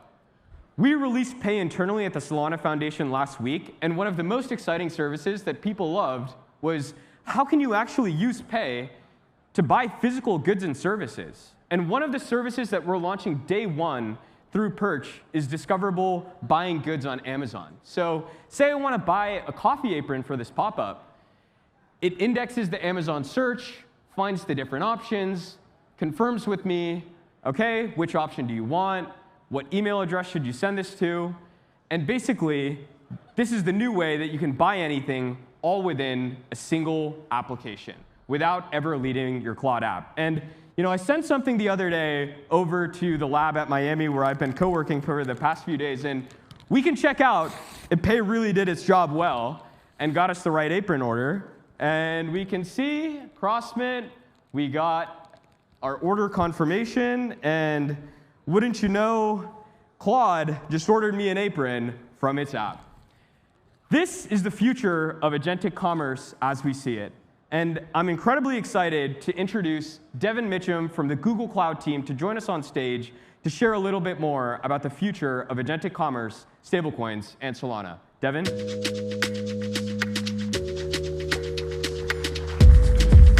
Hey, John. Let's do it, man. Well, Devin, thank you so much for joining us today. It's really a pleasure to have you. And I know you're flying all the way from Singapore to chat about agentic commerce. And I'd love to just, at a high level here, how are you guys at Google thinking about agentic commerce from the payer side, from the user side, all of the above? Yeah, great question. And GM, everybody, good to see the crowd here. A really exciting time. And again, congrats on the PaySH launch. So yeah, love this question. So long story short, some interesting trends that we're seeing here, at least from my perspective. So I've been at Google 20 years, used to build data centers for Google, got deep into the Web3 space. And I see a lot of parallels here with early cloud compute. Back when I started on Linux machines, you treat machines as individual pets, right? Very special things. Yep. Eventually, infrastructure as code came along, where software eventually took control of machines. And you could have software effectively spin up machines, spin down machines. Big moment, that built public cloud. Now we're seeing some very interesting schemes here where now you can have agents spin up code and spin up machines and have a whole economic flywheel. And of course could go deeper here, but I think much broader on a 20-year arc here. There's something quite interesting here when it comes to agentic payments, when you give a wallet a private key, a public key pair, some stable coins, give it an intent to make something happen. There's all sorts of very interesting patterns to be built, and looking forward to seeing where this goes. Yeah, I mean, I definitely could not agree more. And it's interesting because really it's the convergence of a couple of technologies that are coming together at this point in time. You have these agentic frameworks, improvements in language models, crypto UX continually being abstracted some more. And that's ultimately coming to a place where if you're a web service provider, thinking about your business model, thinking about your new customer, is it necessarily the SaaS account that's signing up for 10 seats, or is it an agent that's calling your service from the LLM? From the Google Cloud perspective, how are you guys thinking about building these products and offering them to customers as well? Yeah, great question. I'd say it starts with simplicity, right? And I'm sure a lot of people here have been in crypto long enough where crypto is very high friction, right? You need maybe a USB device, maybe a software wallet. There's a lot of complexities. That's before you even get into the user interface, going to a site, logging into a site, all these mechanical hoops that we have to jump through as users, right, to be able to trade on these decentralized rails.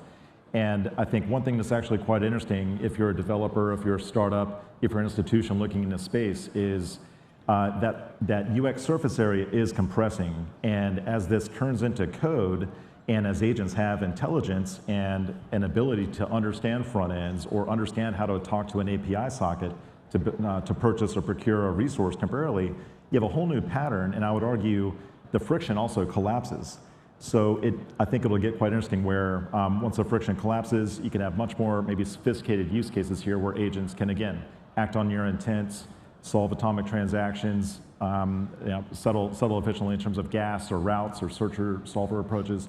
It all comes back to, I think, just the intelligence that this unlocks and the friction that it removes. I mean, the design space is really interesting, and I guess just as a last takeaway for anyone who's here today, what's something we should look forward to? Well, what do you encourage builders, developers who are curious about agentic payments to check out? Yeah, good point. I'd say it's quite early in the space. Technology, obviously, it's moving in different patterns here, but what's I think most exciting is, hey, if you're building in Web3, there's a lot of interesting use cases that can be solved for. Also think outside of Web3. Think about retail brands. Think about entertainment, culture, expression. There's all sorts of interesting ways that these agentic primitives can go beyond the Web3 space. I'd say that's number one. Number two, is really lean into open source, open tooling. You know, as part of this collaboration, we launched a public data set indexing all these X402 transactions. There's a lot of great tools out there you can find, a lot of great sites to look at this economy. Just chatting with my Gemini bot last night, just yesterday on Solana, there's 18,000 transactions on X402, average ticket size, 28 cents, give or take. And there's this whole agentic economy, and it's happening now. So I would just encourage, be curious and explore and build. Well, Devin, thank you so much. It's been really exciting to work together over the past few months and excited to see the reception of Pay.sh over time. Pay is live today. All the code is open source and the docs are open as well. So please check it out, and thank you so much. Yeah. Thanks, Devin. All right, friends, we have had senators and AI and infrastructure, and up next, it's not clear exactly because they do so many things. Gabe is like, yeah, we just do, we just do stuff, and we've never done a crypto project, and he's here, and he's gonna tell you more stuff, because I tried to squeeze some information out of him, but he will give all the alpha. Give a huge round of applause for Mischief's Gabe Whaley.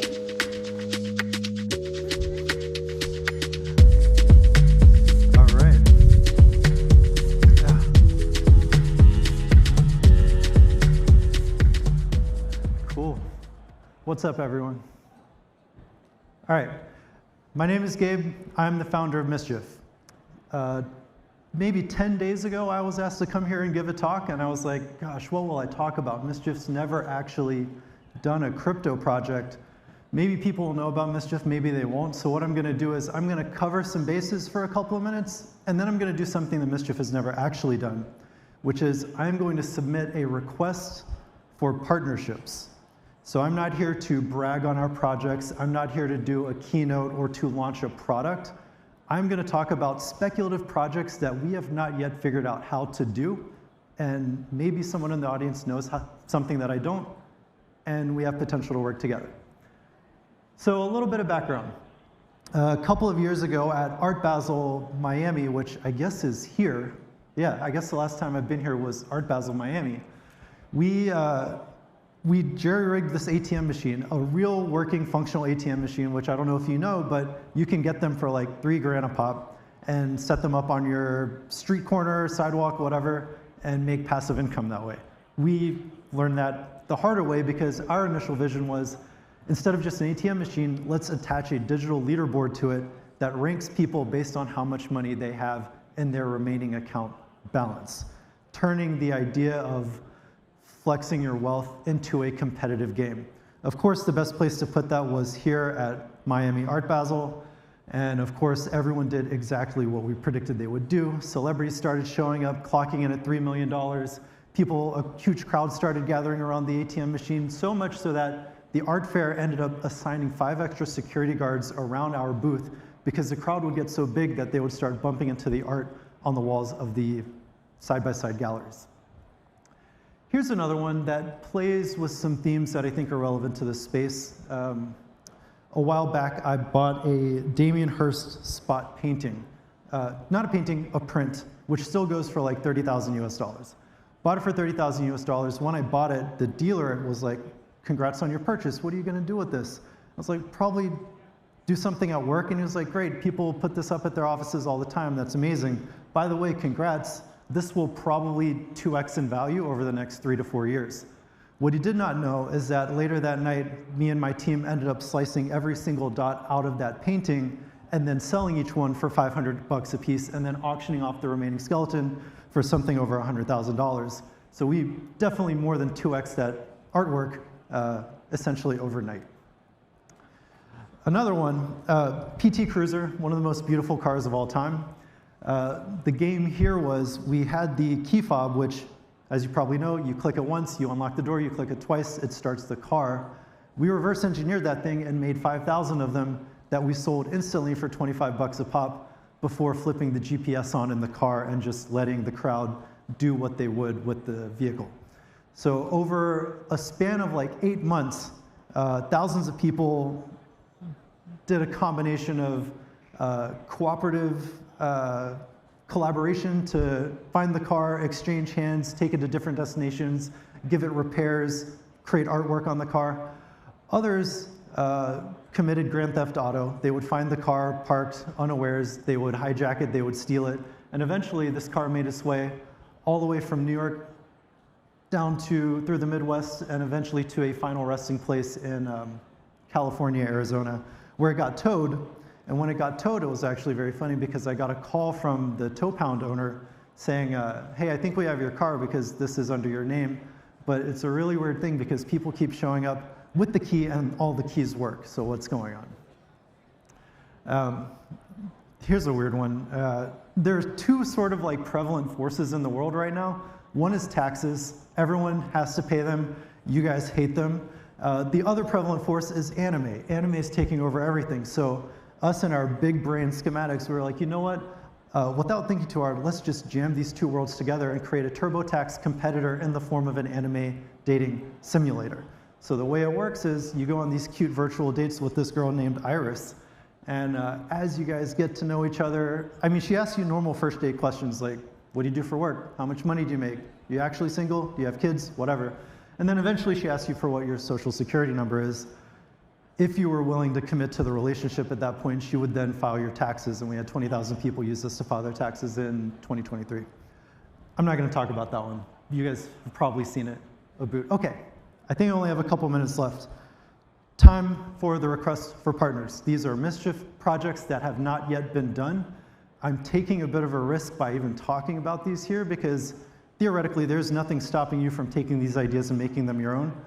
If you do that, that's kind of cool though, so go for it.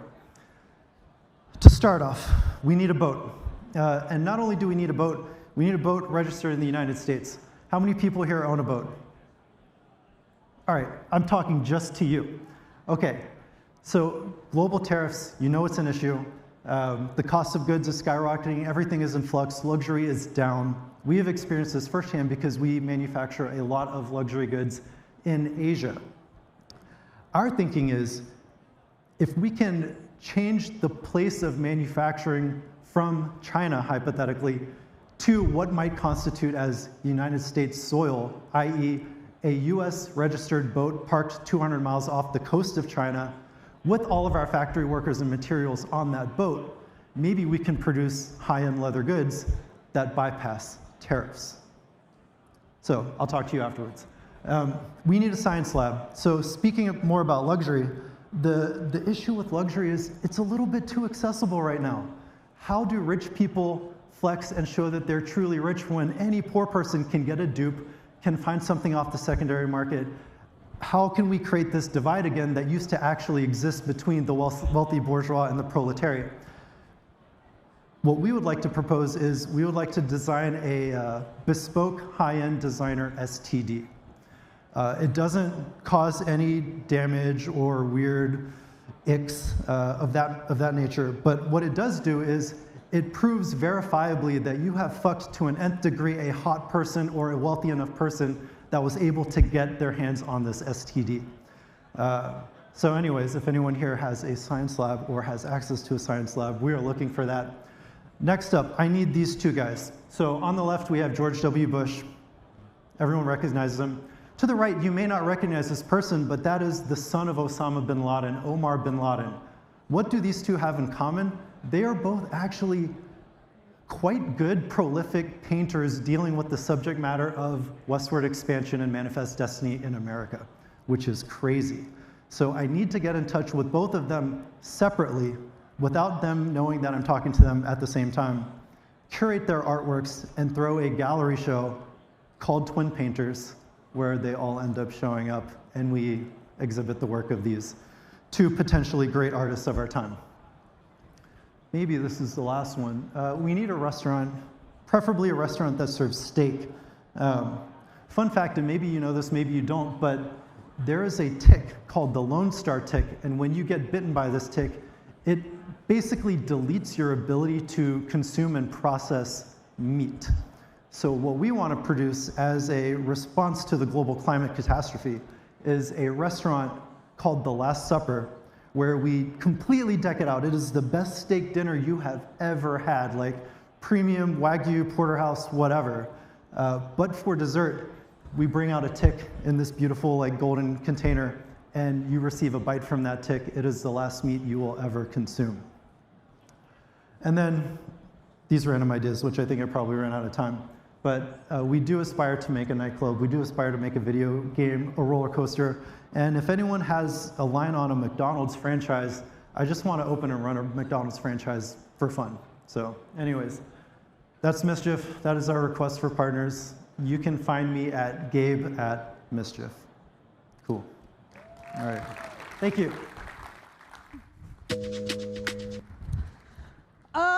Okay. We've got more guys coming up. Oh, look who it is. We have everyone's favorite bald Solana Maxi. We know and love Mert in all the ways. He's a little spicy, but you know, he brings the fun. And he said it himself. Jesse says he's in the wolf's den, but this is the fun chain. We're friendly, we're supportive, and who doesn't love Solana? So, huge round of applause for the spiciness that is Mert and Jesse. Good. We had a mic failure, so we're working through that. Woo! Hello, everybody! Happy Friday! It's not Friday. Feels like a Friday. It is Tuesday. Yes. Well, Jesse, how are you? First of all, welcome. Thank you. How are you liking? Is this your first Solana event? This is my first Solana event. I'm excited. All right. Yeah, I've seen the backstage. Backstage is very nice. I love the purple and green. And anything you like so far that you've seen walking around? Anything interesting? You know, a comment that a bunch of people have made is that there's a lot of suits, both at Consensus and in Miami in general right now. And Yes. I think my observation is it feels like in the last year, a lot of the place where crypto is finding the most product market fit is shifting up market. And a lot of businesses are now starting to have real use cases where it's like, take this crypto technology and it makes my part of the business faster, cheaper, easier to run. And so that's the theme. That's what I'm seeing on the ground. Cool. Well, maybe let's start there. Suits. Okay, so obviously recently crypto has been in this weird state where some of the early guys that are a little jaded, but the institutions and the banks and the financial institutions are extremely excited and coming on chain full force. What are some of the things you've seen in terms of like what they're looking for? And just how's your sentiment overall? Like in terms of this, you know, some early class people are a little tired, but then the new guys are super excited. Like, how are you philosophically thinking about this? Yeah, well, I've now been doing this for 13 years, and it feels like we're at the start of a new chapter for sure. I mean, I think when I'm talking to the suits or whoever it may be up market, the three use cases that we're seeing start to gain real traction is payments, tokenization plus trading, which kind of fits in one bucket, and then the whole agentic world that I think is much more nascent. Payments is where I feel like we have the most product market fit today, both on the kind of cross-border payments for B2B use cases and for consumer use cases.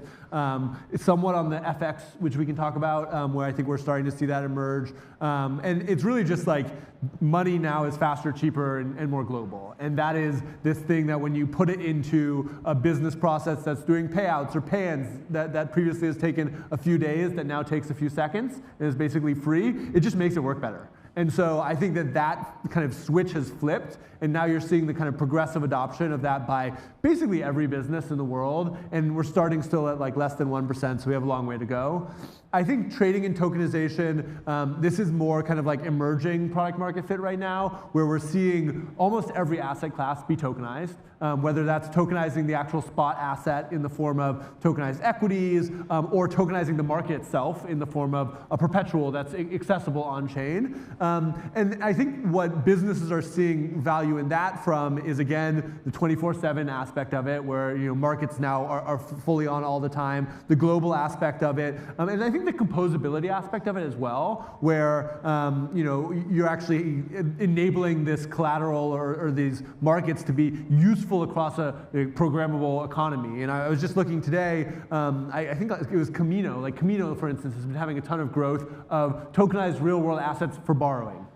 It's the same thing on Base, where we have things like SPXY, where you basically have people having tokenized S&P 500, and they're now using it for borrowing, lending across the entire ecosystem. And so that second pillar of tokenization and trading, I think, is kind of emerging. And then the whole agentic world of X402 payments, agents, being able to kind of operate more autonomously. I think that that's where there's a lot of excitement and there's a lot of noise right now. There's less like mainstream adoption, I'd say, but there's a lot of interesting stuff happening. So you guys are the core guys behind X402. Yep. And you hear about AI and all sorts of different radical exaggerations. The Anthropic guy will say, "Oh no, it's going to take all the jobs." Sam will say, "Actually, it's fine, it's cool." And then in crypto, there's just noise because it's a speculative industry. But X402 seems to be one of the very, very few things that are actually useful as utility and has at least a potential to change how payments work on the internet. So maybe talk about, from your lens, why it makes sense, and for people who, they've probably heard of it, but they're probably not quite sure how to use it. Yeah, so for those who don't know, X402 is an open standard that lets you do kind of just-in-time payments for HTTP requests. You can kind of think about it as a missing HTTP code that's been added on later, enabled by crypto. So it's open, it works across Base, it works across Solana. You're seeing adoption across those ecosystems and many more. And the easiest way to think about it from just a use case perspective is, instead of having to go and register for an API key in a developer dashboard, now you can just pay for something instantly, whether it's a paywall for an article or access to data. The place that I'm actually finding myself using it most is I use basically like a chat prompt all day. I have 4 different panes. I'm working constantly. And now whenever I'm doing market research in crypto, it's under the hood using X402 to pay a DeFi Llama, or to pay an Allium, or to pay like other basically crypto data providers to give me access to data, which my agent's then operating on. And so that's just a thing where previously I would have had to have gone through this whole rigmarole, and now my agent can just search for different data sources and pull them in. And so I'd say that is, it's basically shown, okay, this protocol works. It has kind of early product market fit for payment for data and payment for inference. Like when you look at the actual data of X402 right now, those make up about 60% of use. The other 20% maybe is like trading data and trading activity, and then the other is kind of miscellaneous. And now I think the question is like, how do we scale it further? How do we get more people kind of providing kind of supply and generating demand? So I would say, we covered tokenization, payments, AI. I think one thing that I like about Base is that you guys focused, and still do, focus on the creator economy type. And so, and I'm guessing you probably have some learnings from, what those users are doing, what are they looking for, how do you think the future for creator type markets emerge from here? Yeah, and in 2025, a lot of our focus was on creators, and a lot of it was through the lens of tokenization.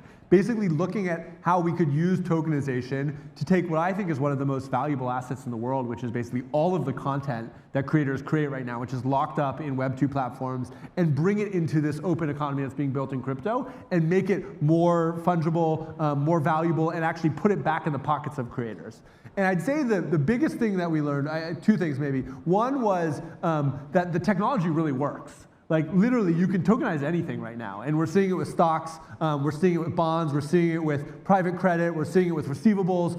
You can tokenize it, and when you do that, you're basically moving the value into a new substrate where it can be much more useful. Because now that value can actually be composed with borrowing and lending. It can be operated on 24/7 instead of only 9 to 5. And so I think the big lesson for us there was like, the technology works. I think on the creators themselves, I think we found that maybe it was a little bit too early in the market adoption cycle. And when you look at where tokenization has the most kind of immediate opportunity for impact, it's in the existing financial assets that already exist, rather than trying to create new ones. And so for 2026, that's what a lot of our our focus is on right now. It's basically figuring out how do we make it so that if you're a developer building on Base or you're a consumer who's using an app that's powered by Base, you have access to every asset, you have access to every market, you have the tools to compose those things in really powerful, flexible ways. You have the tools to do that privately, you have the tools to do that anywhere in the world and make it fast, easy, and cheap. And so I think that kind of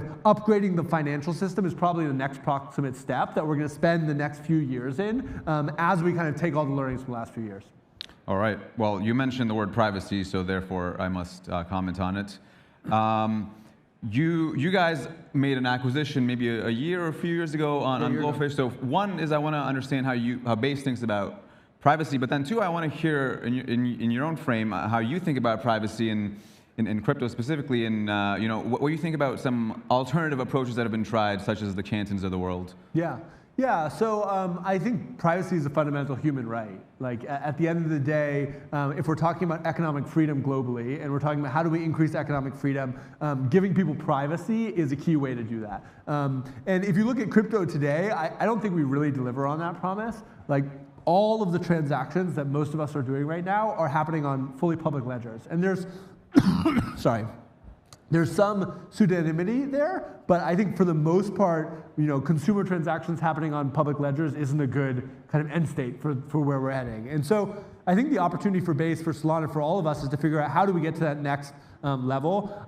I think there's two parts of it. One is how do you deliver what consumers already expect today? It is what I would consider kind of the norm, which is privacy from the public eye. So you might still have, a financial institution that has visibility or compliance has visibility, but you still have privacy from all of the public knowing what you're transacting on. I think that's going to be an important part of it. And I think the second important part of it is going to be actually delivering full privacy so that you can act in a fully sovereign way anywhere in the world. I think Base, we're focused on, sorry, I'm something in my throat. I think Base is focused on both of those. One thing I'm curious on is obviously Base and Solana have went at each other, I would say in a mostly productive way, unlike my thoughts on certain permission chains at least. What do you think, what are some things that you guys like from Solana in terms of strengths that you would like to see on Base? Yeah, I mean, I was reflecting on this, and I think one of the things that Solana has really, two things that I think Solana has really gotten right. One is the focus on trading culture.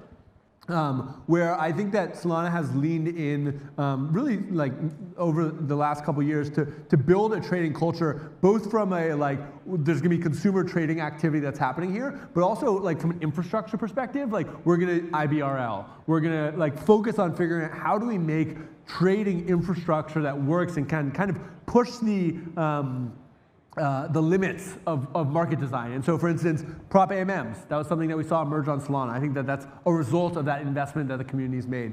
The other thing that I'd say, is something I kind of admire about Solana is just the grit, right? Solana went through the down market, FTX, the price going really low, and people kept building. And if there's one thing I've learned in 13 years of doing this, it's you just got to keep showing up. And I feel like Solana keeps showing up. What about you on the Base side? Anything you're seeing? Of course, yes. Well, I would say I really like the new Forex thing that you guys are doing. For those that don't know, Base I think has a pretty strong focus now, it seems, on foreign currencies. And I always thought that was kind of weird that it doesn't necessarily exist in crypto. So I think that's, even if it's, sometimes, you have good coins, but then sometimes you have shit coins like the Canadian dollar, which, I would not recommend, but sometimes you have no choice. I think that's super cool. I think things like CBBTC, where you have trust, because Coinbase is known for trust, that's the whole thing. And so if you are able to leverage that to bring assets on chain, but then make them composable across chains, right? So Coinbase Bitcoin is actually, I think, the most traded and the highest liquidity and volume foreign asset, so to speak, on Solana, which is a joint collaboration between the two chains. So I think that's pretty awesome. Yeah, and what we've seen with Coinbase Bitcoin is that it's helped make Base the largest spot venue in the world for Bitcoin on chain. And I think that that's pretty incredible. And if you look at kind of what's happened over the last few years, so much of volume has moved from, I think it was like 1% is trading on DEXs now to almost 25, 30% is trading on DEXs. And so that to me is indicative of where we're going to go in the next few years. On the stablecoins and international stablecoins, yeah, we continue to think that this is a huge opportunity. We've seen most adoption on dollar stablecoins right now, but I think when you look at the kind of global use of money, most people are using their local currencies. And by bringing that on chain, I think we're going to unlock a ton of utility. Cool. Okay, well, so close it off. You've been here for 13 years. You are part of the biggest company in crypto, Coinbase. And again, we started this out with kind of this frame where the new guard is coming in and the old guard might be a little jaded. You're part of the old guard, so why don't you give us some inspiring words on where you think crypto goes from here? I mean, I think that we're going to see something someone said to me a few weeks ago was we spent the last 10 years trying to convince people to come to crypto, and we're going to spend the next 10 years bringing crypto to them. And I think that's a lot of what's going to happen. We basically made the technology good enough where it's fast, it's cheap, it's decentralized, it's easy to use. And what that's unlocked is it's unlocked a whole wave of use cases that are basically updating the financial system and going to take this, tens of trillions of dollars of value that are in the existing financial system and make it just work better for people all around the world. And so for me, that's just such an exciting opportunity for us to use this technology that many of us have dedicated our lives to make a profound impact on the world. So I'm pretty fired up about it. Cool. Well, Jesse, thank you for your time. Thank you for coming to the Wolf's Den. And that's it. Awesome. So please thank Jesse for his time. Thanks for having me. All right. See, we can all be friends and get off stage in the right direction. It's okay, they have a lot of other amazing qualities, and the biggest of brains, so we'll let it slide for now. So, the next amazing guest we have has been doing Solana events since the beginning of 2022. Our Solana ecosystem would not be the same without our in-person connections and the incredible events like today that we have all over the world, thanks to the one and only Events Ninjas. Can I get the biggest round of applause for the one and only Allie, head of events at Solana Foundation. Hello, Miami. I cannot believe we were in Abu Dhabi for Breakpoint 2025 less than 6 months ago. Can I get a quick show of hands if you were in Abu Dhabi with us? Amazing. Well, I'm super excited to be on stage here in Miami to announce that the Breakpoint 2026 website is relaunching today and tickets go live. I'm going to roll a little video if you don't know what Breakpoint is.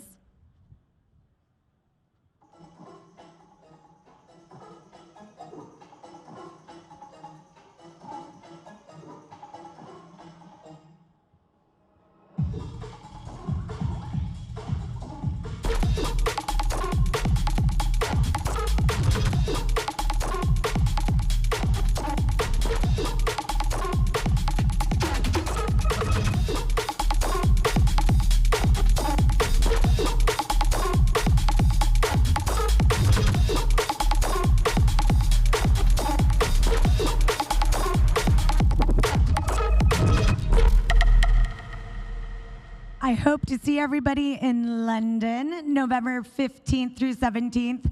I'm going to throw up a QR code because for a limited time we have our tickets subsidized. So there should be a QR code that will pop up, and I'll leave it up for a minute. I always love to do something fun in the audience because I'm all about IRL and creating experiences. There are 6 Breakpoint tickets under chairs in the audience. So for those of you that are sitting in a chair, if you want to look under your chair, it's a magnet. It's always fun watching that.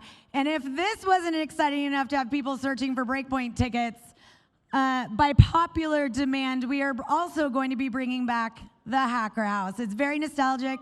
If you don't know what it is, we're going to be running a Hacker House for 2 weeks leading into Breakpoint in London. If you don't know what a Hacker House is, let me acquaint you with one with a quick little video.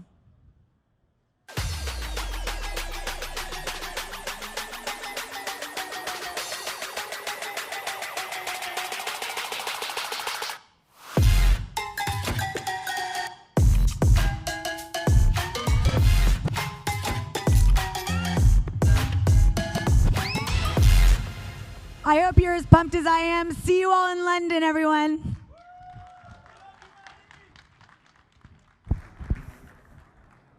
Events on events on events. Who's coming to Breakpoints? Oh, we can do better than that. Who's coming to Breakpoints? Yes! Thank you. Okay. Wait, what? I'm coming. Yes, you are. I will be there as well. It's going to be absolutely fabulous. All right. We have a little announcement. Announcements on announcements. Actually, it's been announcements all day. But this is pretty sexy and fabulous and caffeinated and amazing. This is one of my favorite people in our ecosystem. He has been crushing it from day one. It's an amazing story of how he's created his company from the NFT days, and it's actually showing real world value. So, huge, huge, huge round of applause for the wonderful Andrew, the founder of everyone's favorite Raposa Coffee.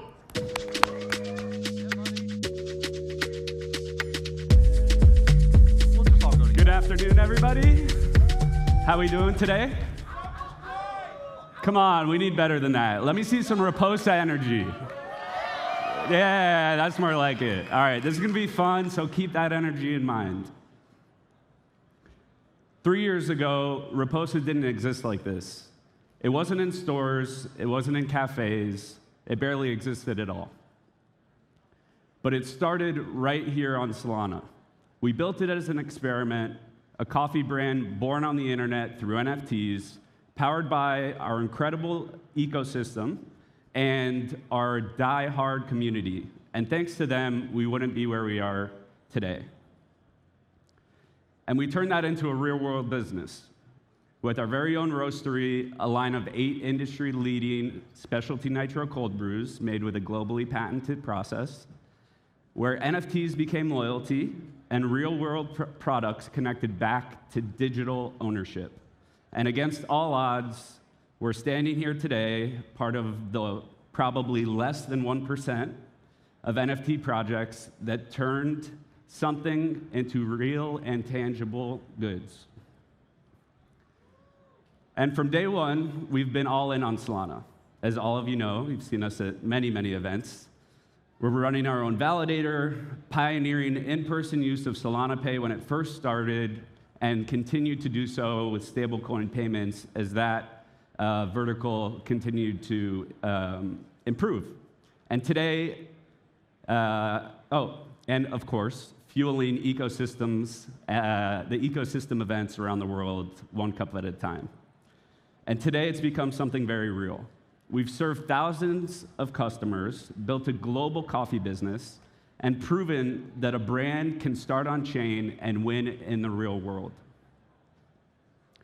But the biggest thing we've learned is this: culture doesn't live online alone. We all know that. It lives in real places where people gather, connect, and experience things together. So we started asking ourselves, where's the center of that energy? So, with that said, today, we're announcing our next chapter. Raposa is moving its headquarters down here, right here to Miami, Florida, and opening up our first US flagship and coffee shop and roastery. Shout out to Miami. Shout out to Super Team USA, we love them. How you doing?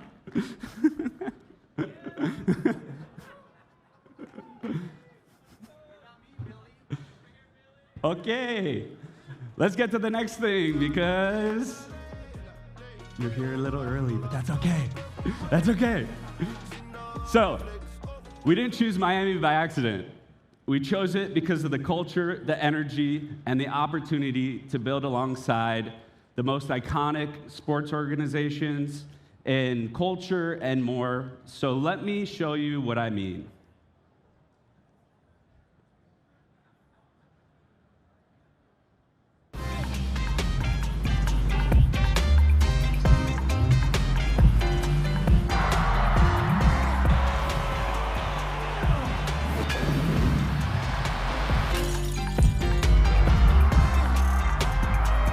Let's go! Let's go. So, for the next 3 years, let's welcome our partners from the Miami Marlins, Billy the mascot. We got some goodies in the crowd. And yeah, we're extremely excited to be partners with them and have a stronghold. That's right. Yeah. That's right. And this is the VP of Partnerships. I'll let him take it from here, say a few words. Thank you for having us. Thank you, Solana, for putting on this amazing event. Hopefully everyone's had a can of Nitro Brew, Raposa coffee, the best coffee in the world. We are building something very special at the Marlins. I want to welcome everyone down to the ballpark for a Marlins game this year. And you will be able to get our new official coffee, Raposa coffee. We're going to frame this jersey and put it at the new marquee center field coffee stand for our friends at Raposa. Thank you so much. Thank you, Rob. We love you guys. Thanks, Billy. Thanks, Jared. Thank you, thank you. So, thank you. But wait, there's more. Because when we said we're building in Miami, we meant at the highest level possible.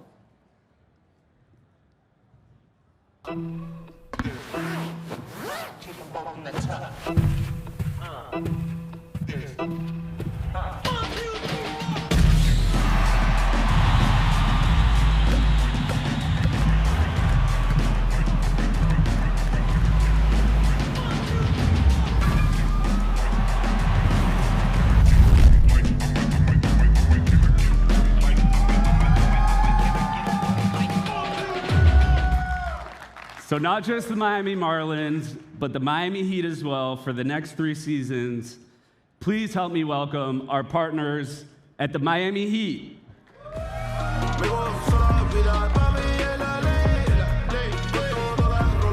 on, make some noise. Look at that. We got some goodies.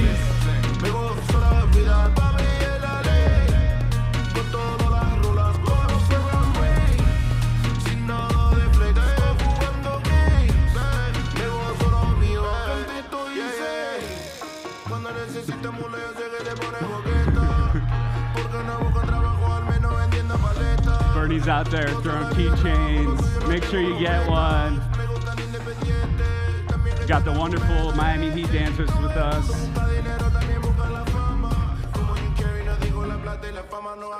So, with that being said, let's bring the Marlins back out.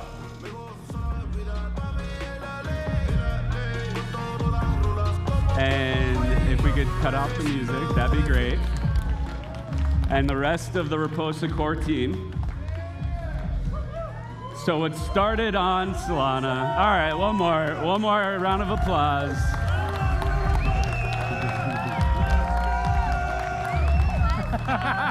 Thank you. So what started on Solana is now stepping onto one of the biggest stages in the world. We're in the middle of building our next chapter and actively building it. You'll want to be a part of this, so come find any of us on the team afterwards. And now, it's time for lunch, so everyone go enjoy.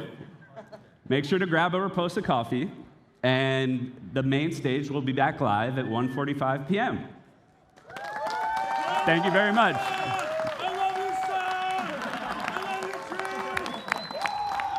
Let's go.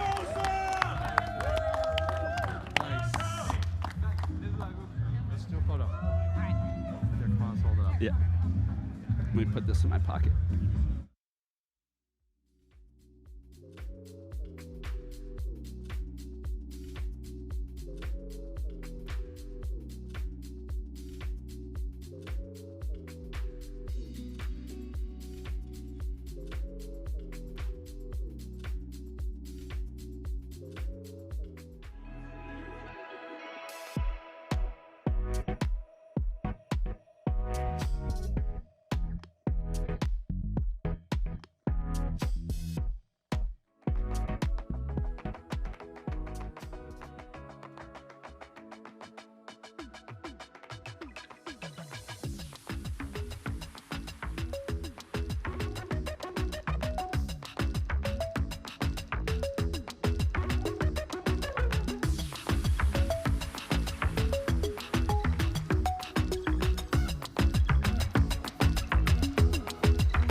All right. Well, it's now after lunch, and I was just playing some football, or I guess we're in America, so I can call it soccer. But I was just playing some soccer backstage with a legend, and our next speaker, who I think you're really going to enjoy today. So I'm excited to welcome to the stage Andre from Solana Foundation, Andrea from Trendex, and football legend Luis Suarez from Inter Miami. Please make some noise, everybody. Thank you.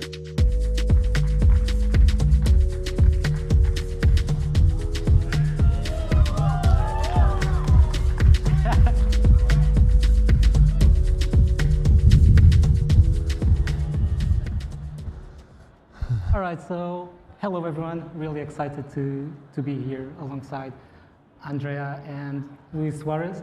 For the next 15 minutes, we'll be talking about football, fans, Trendex, and how Solana is actually helping athletes creating direct and actually meaningful connections with their fans. We have here Luis Suarez. Whoever doesn't know him, shame on you. One of the best strikers of his generation with more than 600 goals across some of the best clubs in the world. Thank you for joining us. Thank you. And we have Andrea, CEO of Trendex, this Y Combinator company that is actually helping athletes creating a direct and accessible experience to their fans. Again, thank you both for joining us. Luis, I'll start with you. So you have fans all around the world, right? You played in Barcelona, you played in Liverpool, now in Miami. How does it feel for you to have all this support from your fans? I think all the fans is so important for us, because when you have a worst moment in your life, you see them on the street and they help you. This is so important for us, and then you have a lot of contact and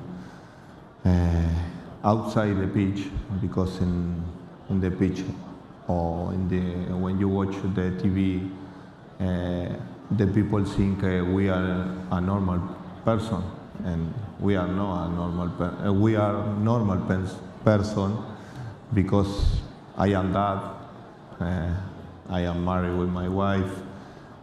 I like to go to pick up my son in the school. I love, like you do it on the street, no? And this is so important for us. Yeah, I think it can go this way, that most of the interactions that athletes have with fans nowadays is through social media, right? Yeah. And it can feel quite distant. You don't have this close relationship with your fans. And I guess that's what you mentioned, right? What do you really think that the fans are actually missing from your real life, that they are not able to see or feel? It's so difficult for me to speak in English. I need If you can say it in Spanish. Son muy importantes para nosotros el fanático, porque nosotros trabajamos para que ellos sean felices también. Y eso a mí me deja muy orgulloso si hago mi trabajo bien, porque le das alegría a muchos fanáticos, y eso es algo muy lindo para nosotros. So Luis was saying that he actually works for the fans. It actually makes him quite happy to make the fans happy. That's basically what he works for. And Andrea, probably now switching to you. I think that's what Trendex is trying to do, right? Is actually bridging this gap that exists between athletes and their fans. But I'm curious, was this actually the original idea? Yeah, it's a great point. So I had the idea of Trendex when I was about 14 years old. A friend of mine was really good at sports. He was running faster than anyone else in school. And I thought, this guy is going to make it in sports. But I cannot do anything to participate in his success, to share his challenges, to share his triumphs. And I thought, maybe we can do something about it. A few years later, he managed to go to the Olympic Games with France, which is pretty impressive if you think of it. And at the time, it was the ICO period, 2017, 2018. And I thought, we could use tokens to solve this problem. We could create one token for every athlete, and you could, find young, promising, and rising stars, get their tokens, and get to share their dream, and get to share their journey. So we started building that, and now we have more than 230 athletes working with us, including legends and champions like Luis Suarez here, but also Karim Benzema, Luka Modric, many of the big names in sports, also some NBA All-Stars players. So that's where it comes from. We want to connect fans and stars using blockchain. That's really cool. So what kind of experience or benefits or accesses can actually the fans or whoever is holding Louis token, what they can expect from it? Yeah, so we are giving different levels of rewards. So the more tokens you own, the more rewards you have. So if you have 10,000 tokens of Louis, for instance, you have access to a private Telegram group for holders only. And there we drop exclusive content.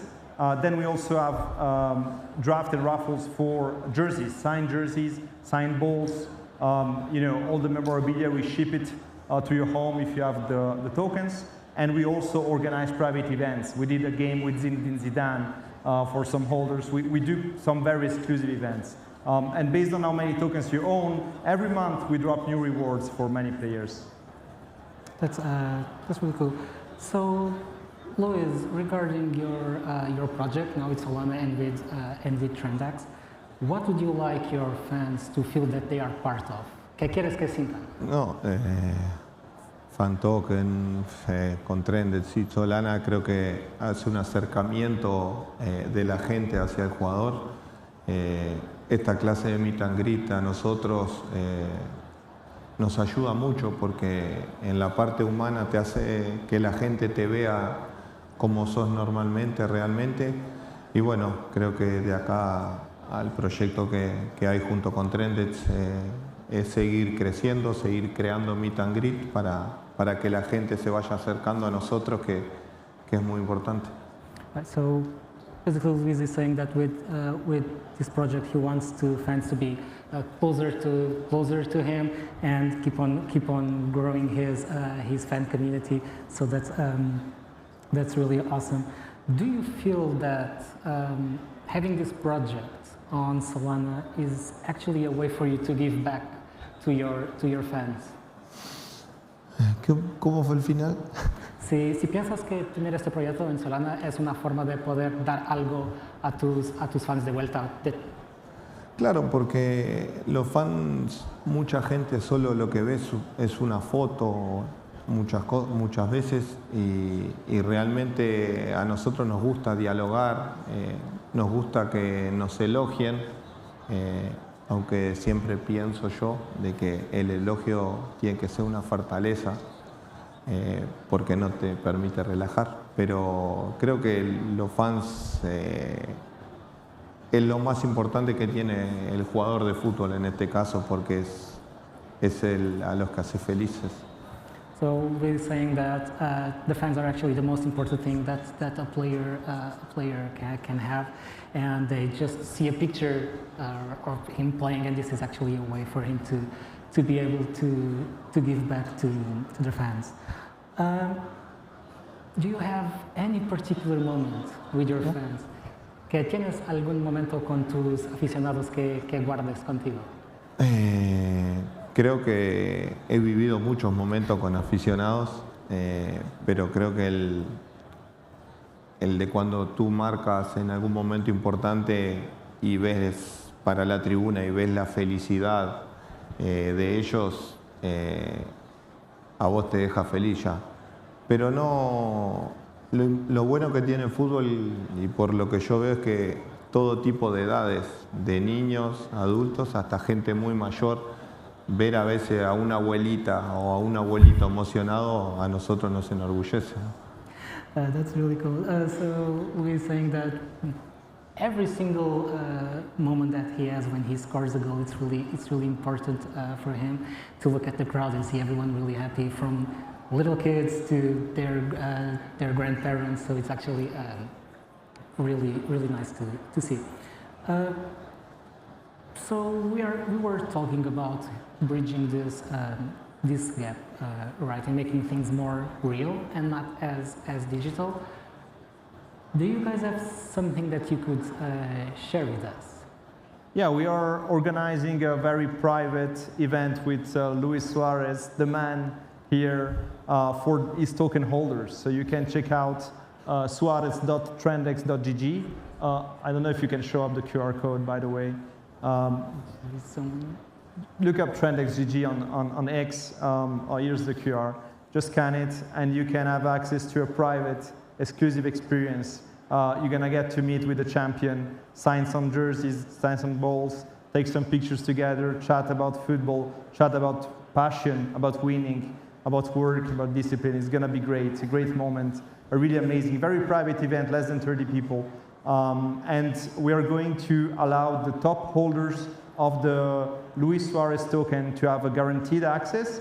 But for anyone else, just try to fill up the form on the website, and we're going to select some of you to also join for free. So you're welcome. That's really nice. Luis, so basically you've been dealing with fan communities for your life, right? You've been dealing with fans in Barcelona, in Liverpool, everything. What do you feel about the Solana community? What does it mean to you to build something with this community?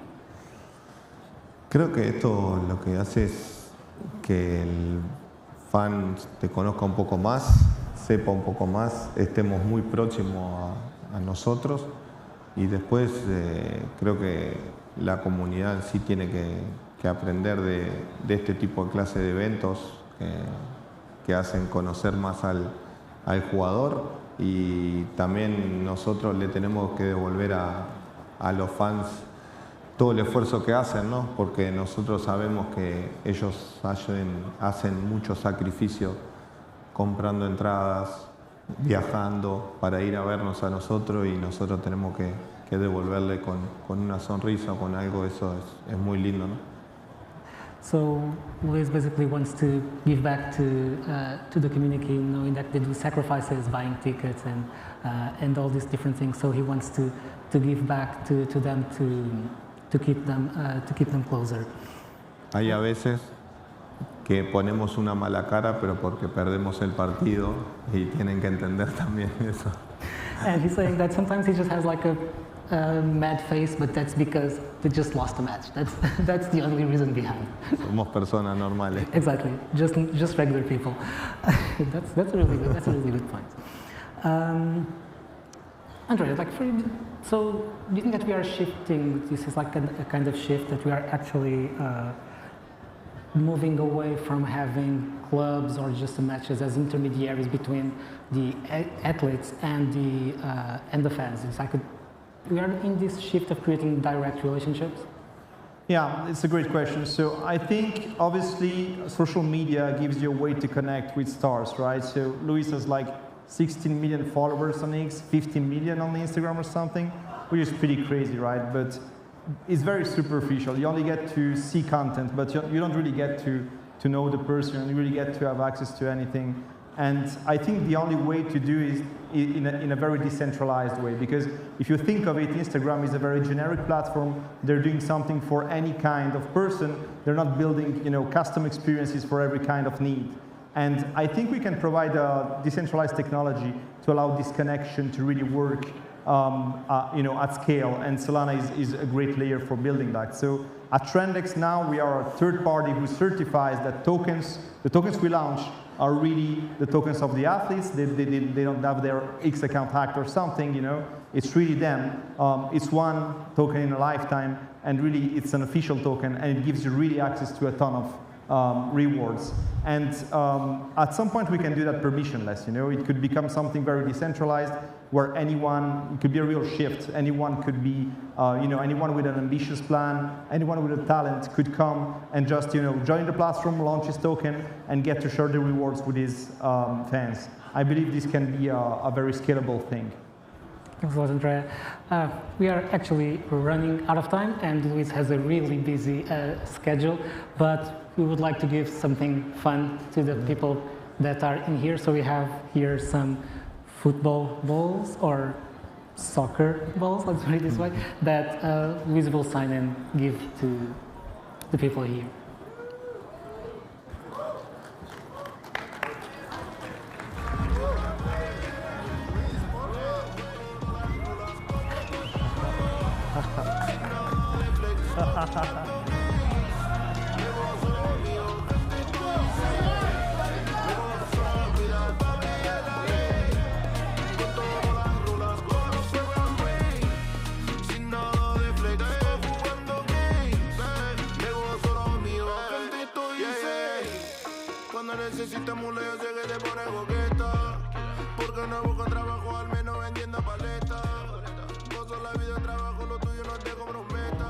This new relationship with athletes.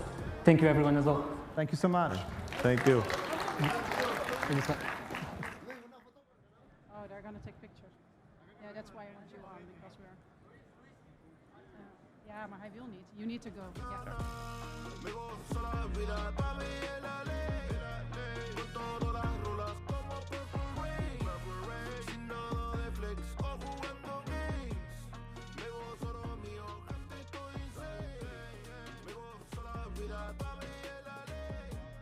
Is it that we get a football legend on stage with us today here at Solana Accelerate? Make another round of applause for Luis Suarez, everybody. Awesome. So my name is Dan Jablonski. I'll be emceeing the first afternoon session today. I lead growth at DFlow, although now DFlow as part of MoonPay this morning. And I'm really excited to welcome our next two speakers to the stage for a fireside. We have Ben Reynolds from SoFi and Jacqueline Melinek from Token Relations. Make some noise, everybody.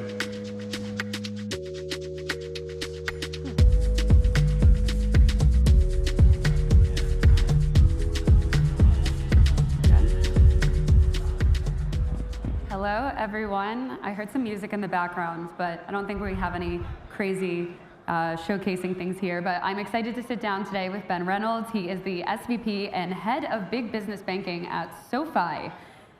You have had a long background on the edge of banking and digital assets. You started at Silvergate back in 2016 and recently joined SoFi about 6 months ago. So maybe so the audience can kind of get to know you at a high level, what was that journey kind of like? And then we'll get into everything now. Yeah, it's been an incredible journey, I guess is the short answer. So in 2016, really, there was no banks that were really providing banking services to Bitcoin companies.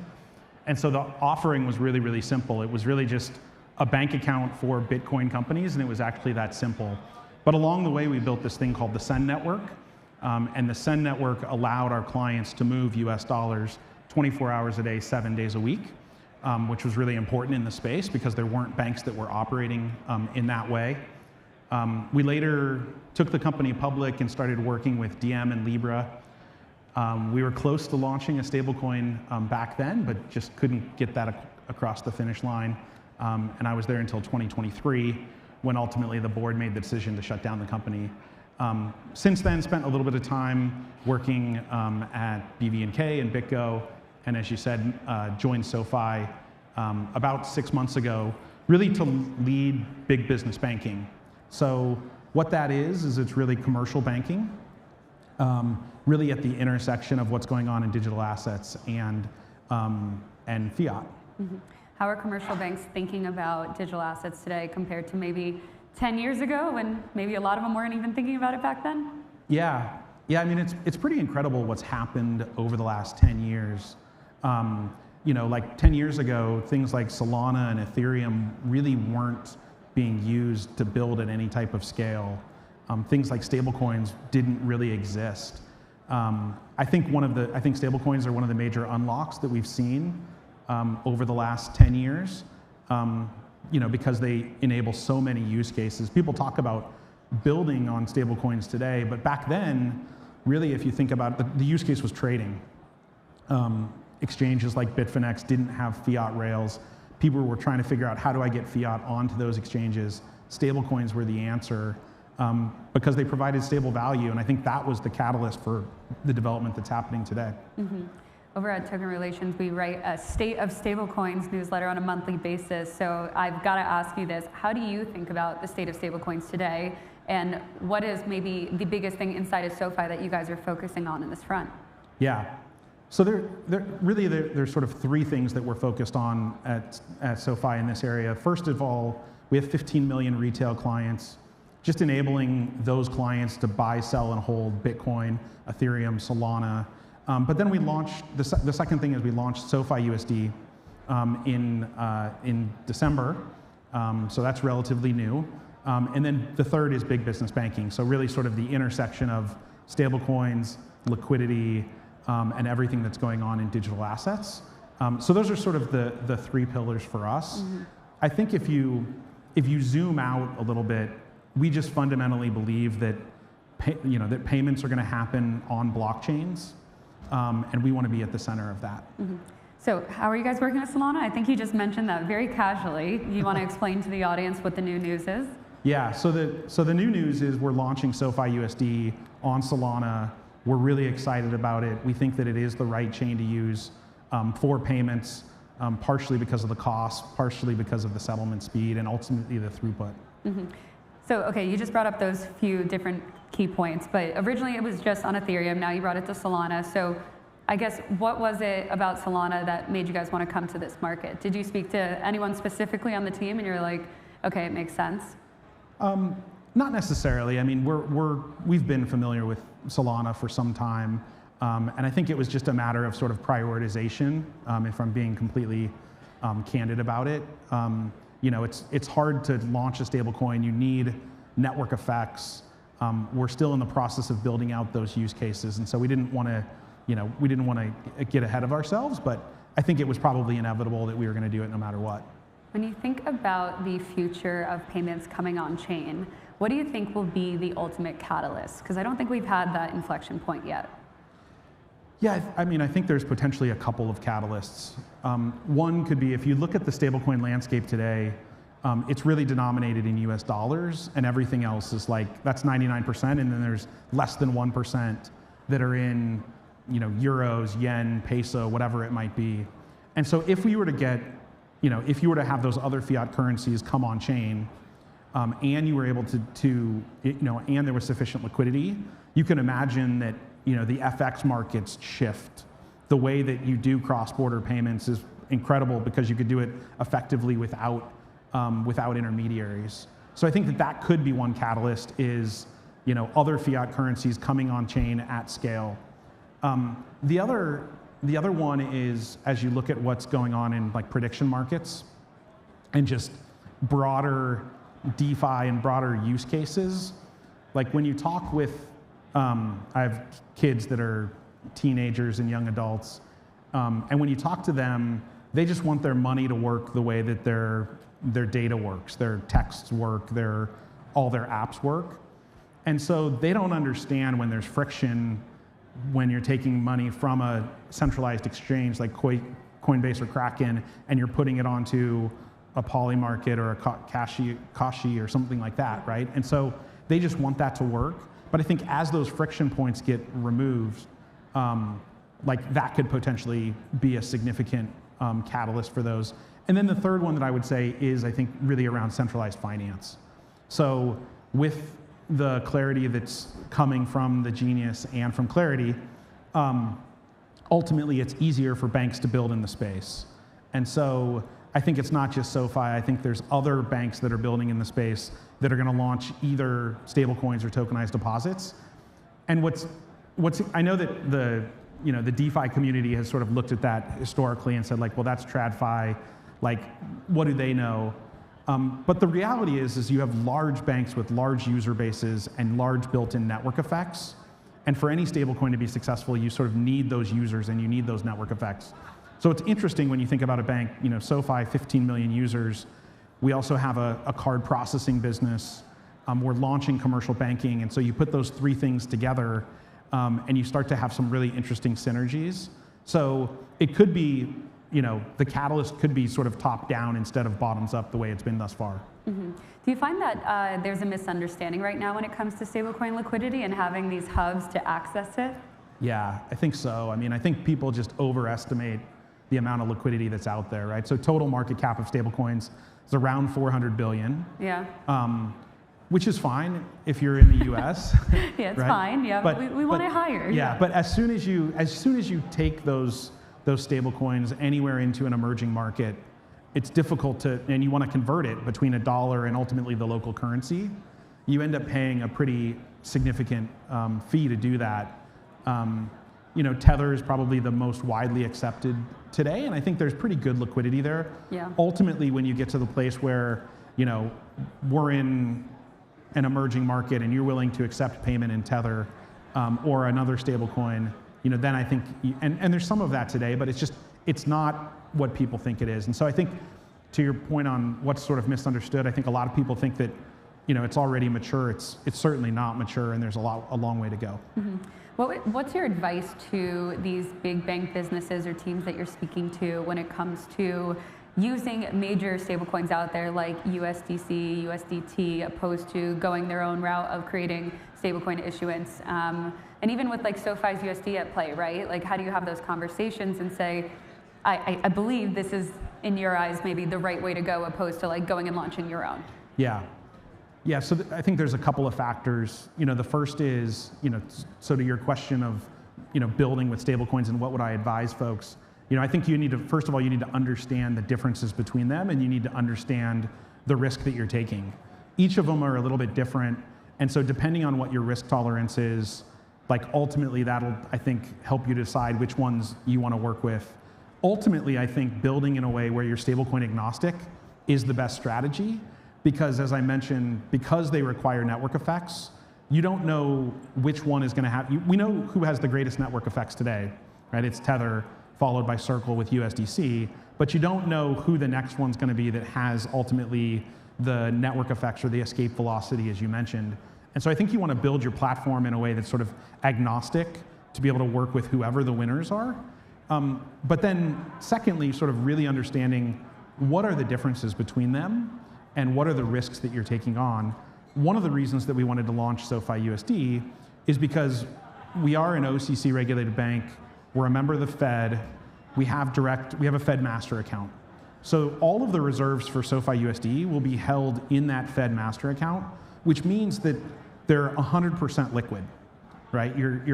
And you have no credit risk, and you have no liquidity risk, and you have no duration risk. So we do believe, so literally, like if all the holders of SoFi USD came to us on a single day, we could fulfill all of those redemptions. We think that that's pretty unique. Mm-hmm. And you think that regulatory clarity, as we were talking about before, and then also just having these like Fed master accounts is kind of the underlying thing that banks will need to take it seriously and use these different stablecoins, right? Yeah. No, I think that that's exactly right. I mean, the administration today is so different than it was 2 years ago, and having been at Silvergate and having lived through, Operation Choke Point 2.0, that was real, and I think banks were just afraid to build in the space. Mm-hmm. The administration's very different today, but like everything that a bank does, you have to do it in a way that's safe and sound and protects ultimately your customers. And so because of that, you really need things like clarity in order to build in an effective way. Yeah. What would you say is the most interesting realization you've had on the front of stablecoins, payments, bringing things on chain over the past 6 months during your time at SoFi? Yeah. I mean, a couple things. Like one is just how fast you can build stuff. When I came to SoFi's 6,000 people, about 25% of those are engineers and product people. And so I just sort of expected the building process to be slow. It's actually not that way at all. And a lot of that is because we're using tools like AI in order to bring product to market faster. So I was sort of surprised by the velocity within SoFi. I think to your question more broadly on stablecoins, it's really the idea that we're so early. And for folks that have been in the space for a while, it's like, well, when are stablecoins going to actually take off and actually going to do something? And just the realization that, like really it is early today. And I think it's upon us as the builders and as the financial institutions to really remove friction from the system so that our users can operate with stablecoins without even really knowing it. Mm-hmm. What would you say is your ultimate goal that you're working towards? Is there a number, a type of client? Yeah, I mean, I don't think we have, I mean, it's sort of big, like maybe I don't have like a specific number or whatnot, but if you think about what we're building and ultimately the future of payments being on chain and stablecoins to do that, like what I'm responsible for is our big business banking initiative. And ultimately, we believe that as payments go on chain, folks are going to need a bank to go to where they can have liquidity and 24/7 exchange between dollars in a bank account and dollars on a blockchain. And like ultimately, the big businesses, whether it's USDC or PYUSD or SoFi USD or whatever it might be, that they'll want one place that they can come to, bring those stable coins, exchange them for dollars, exchange them with each other. And so our big vision would be I guess a stablecoin liquidity hub. And SoFi will be that bank. What's that? SoFi will be that bank and that bridge. That's right. Amazing. That's right. Well, Ben, thank you so much for taking the time to talk today. Yeah. Thank you to everyone for listening in. Thanks, Jackie.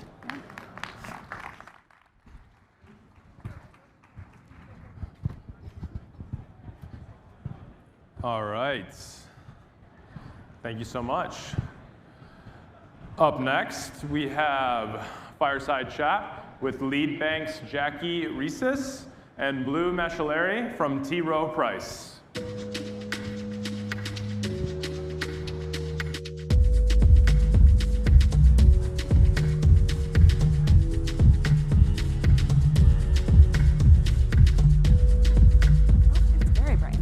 Hello. Hi, Jackie. So great to have you here this afternoon. I want to start with your background because you have a really diverse experience. So from Goldman Sachs to the board at Alibaba to the public sector, economic advisors to the San Francisco Fed, Square. What has been the through line through your career that has sort of brought all these things together? So lots of diverse experiences. I'd say the through line is breaking glass in financial services in a way. And like whether it be private equity, Square, Alibaba with Alipay, there was always this dynamic where there was some challenge around a regulatory issue or like a country issue, and you have to be able to read the law, create a product, move a dynamic that seems insurmountable, and just figure out a way to get it done. But always in highly regulated industries. So you're saying you find the most challenging thing and then go do it? Yeah, I mean, yeah. You know, like, it's interesting. I think the challenge at Square was settled before I got there, and that's just the idea of mobile payments. Like, that was pretty provocative at the time. Pre-2009, but even still, like creating lending products that had never been done before. And then when I bought Lead Bank, like it wasn't ordinary course for someone to say like, I'm gonna go buy a bank. Like, what are you doing today? We're just gonna go buy a bank and build the bank we wished we had when I was at Square. That was the goal.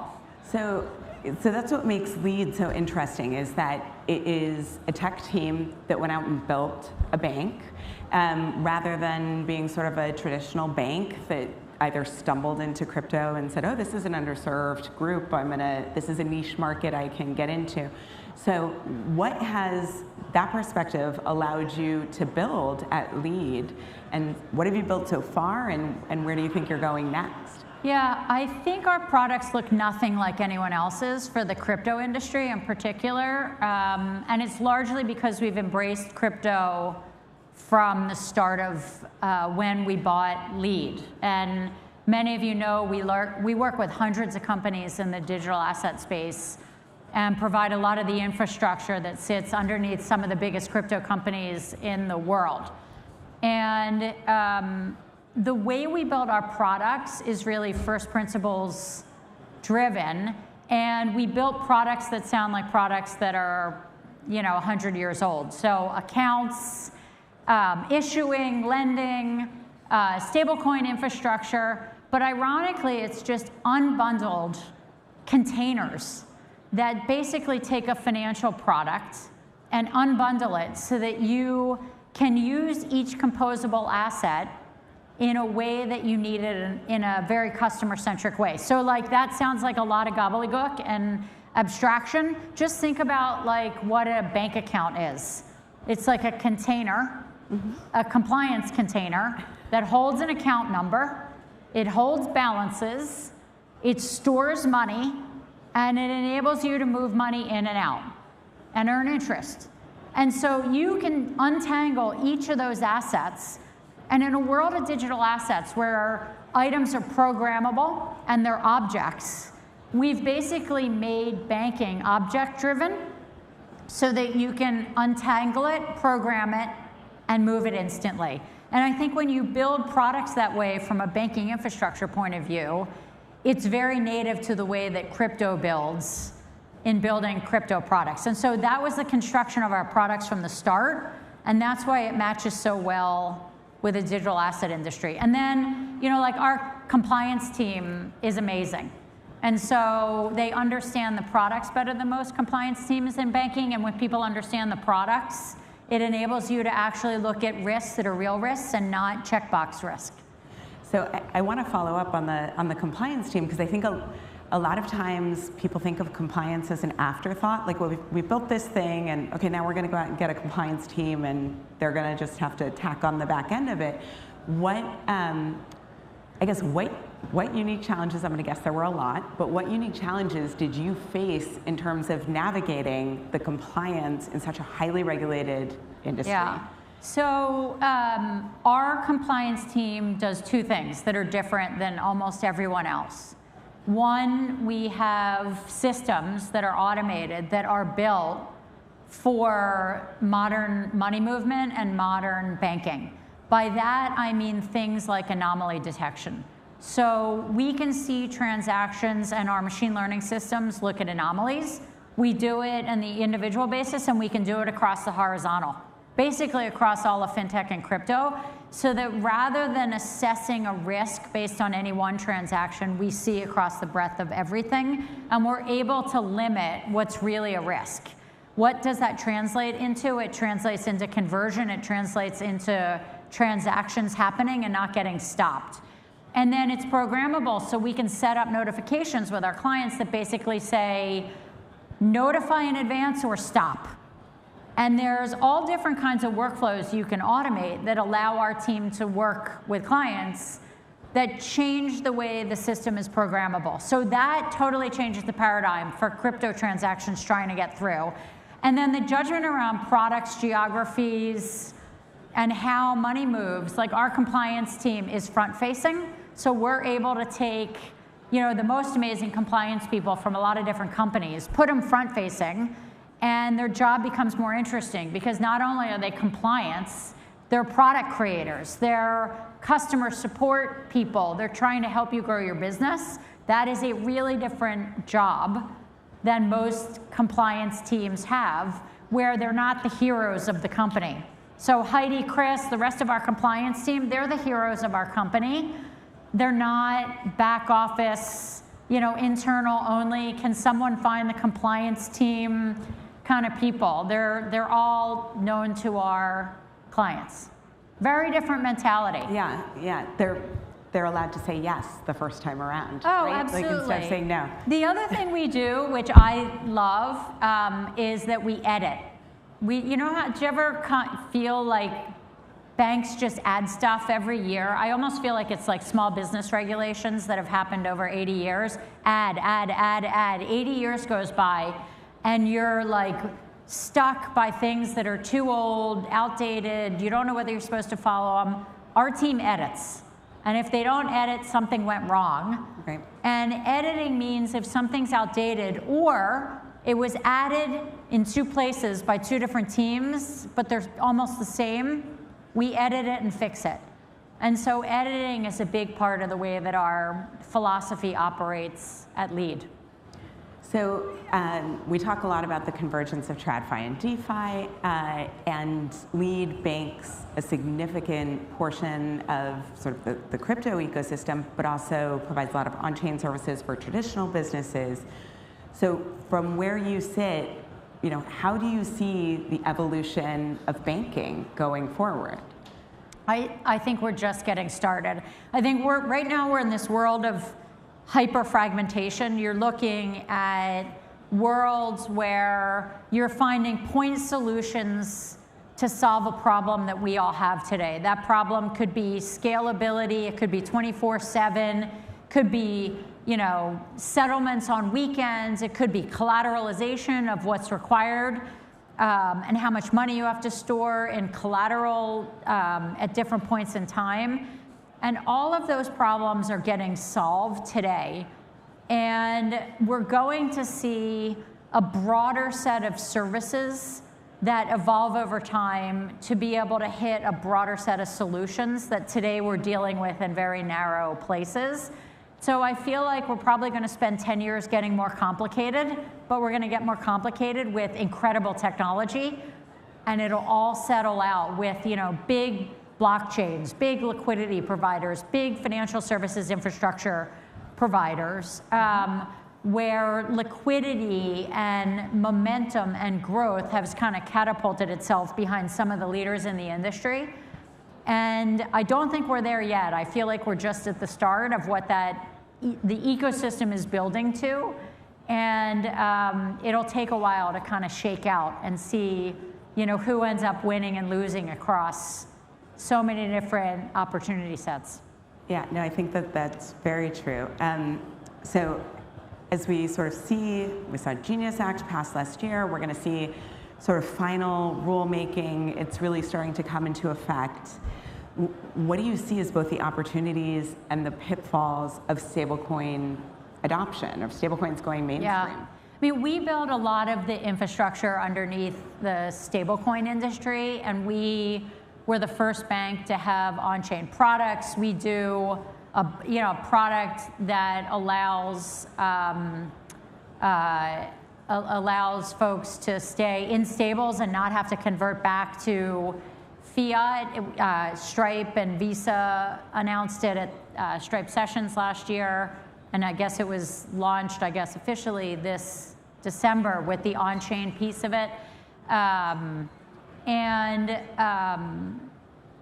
I think with stablecoins, the reason why it's so interesting is because at least the programmability matches a store of value that people understand. That store of value today is largely dollar denominated. It doesn't have to be. Mm-hmm. But there are so many dynamics around improved payment systems, blockchain built for stability, consecutive transactions, concurrent transactions, that stablecoins at least also give you the store of value in something that you understand and is translatable.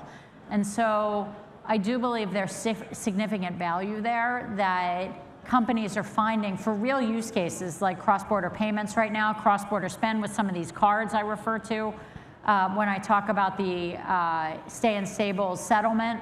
And so it feels like these use cases are starting to really take hold and prove their mettle, as opposed to just being cliches around faster, quicker, cheaper. And I think the cliche has hit reality. Okay, so we're sort of getting to the end. So I'm sitting across from a crypto banker. Given what's been in the news for now months and months, I would be remiss if I didn't ask you what your thoughts are on stablecoin yield. Well, in this last week, we actually saw a resolution to that question. I think they came up with a good compromise, and it's a compromise that I think actually works, which is if it quacks like a deposit, it is a deposit. I think we've lived in this infrastructure world where rewards have been on spend and yield has been on savings. And that's essentially what the compromise was settled at. And I think that's a compromise that can work. Because if, in fact, stablecoin companies want to work with a bank and create products that look like yield, they could do that and make that work with banking partners. So that does work. But the rewards element actually works quite well, too. And so I think that there's something in there for everyone. And I think it's good for both industries, both banking and crypto, to be able to use the benefits of both industry to kind of settle out a debate that makes it work for both parties. I mean, you could take like a maximalist approach in either direction and say like that didn't work in either, but the reality is I think it'll settle out to be a compromise that ends up working for the structure and kind of first principles thinking of like, should this work for a particular industry? Right, and that we need to incentivize savings in order to make the whole credit machine Absolutely. go round, right? And I do think we'll end up going back to a point where people say like, we need the banking system to be healthy.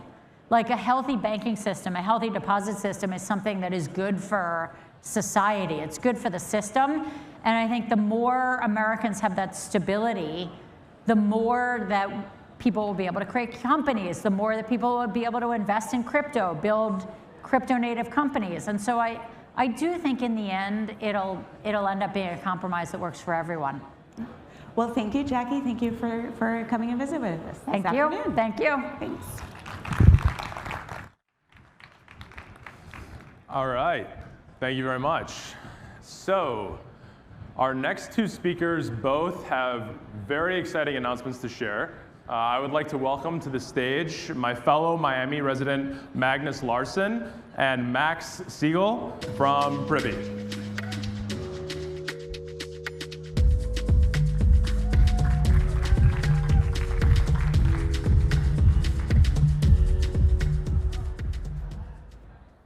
Good afternoon, Accelerate. I'm Max, joining from Privy. We are crypto wallet infrastructure powering many of the most popular products built on crypto rails, from Pump Fund to Hyperliquid to Jupiter to Ramp, Deal, and Majority.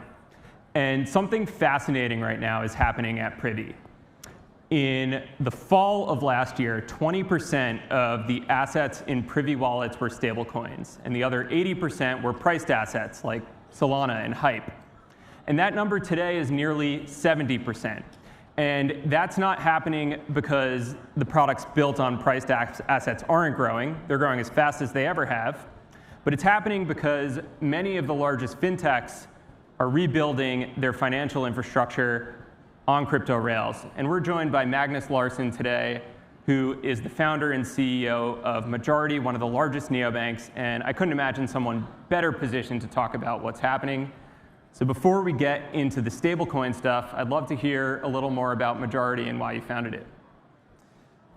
Thank you, Max. So I think every time when you start a company, you do it for the same reason. There's something broken and you want to fix it, right? So Majority today is the leading digital bank for internationals here in the US. And the real point behind when we started it was that there's 1 billion people connected cross borders in the world. And they are today lacking great services to connect with each other. I think most people that have moved to another country, they have usually like some parts of their family in another place and they're new into the country, and that gives a few different problems. And if you think about our customers, to give an example, here in the US, where we are today, to give you an example, it's Maria from Colombia, 30 years. She came here to the US. She uses Majority for her primary banking account. She got the a credit card with us, but she also moves money back to her family. And she today, on average, our customers here in the US are connected to 5 other people in different countries. And so that was also, so to say, the starting point. We're doing more than 1 billion of money movement into Latin America, as an example. We have millions of recipients from customers here in the US. And that, so to say, was a lot of the foundation when we start thinking also about stablecoins, et cetera. Awesome. In stablecoins, people point to remittances as the killer use case, but I think it's pretty abstract, and it's hard to appreciate just how broken the UX and experience is on fiat. So I'd love to hear, what do things look like today? Well, I think every time when anyone thinks about remittances, they think about the big old classic brands of Western Union and MoneyGrams, etc. And I think that offline jungle where that traditionally lived is broken by definition, because you need to leave your house, you need to go to a physical place, you need to pay $15 to send the money, you have to fill in a lot of forms, and you have to do that. And then the second way of companies that came around, of course, was the Remitly and the Transwise, etc. But there's still a problem left, and that is cost. It's still expensive. You pay typically a fee, a percentage or something, and you want to move money. It's like there's always something. It ends up being really expensive. It's like $800 billion, and and 6-7% in fees on that one. That's crazy.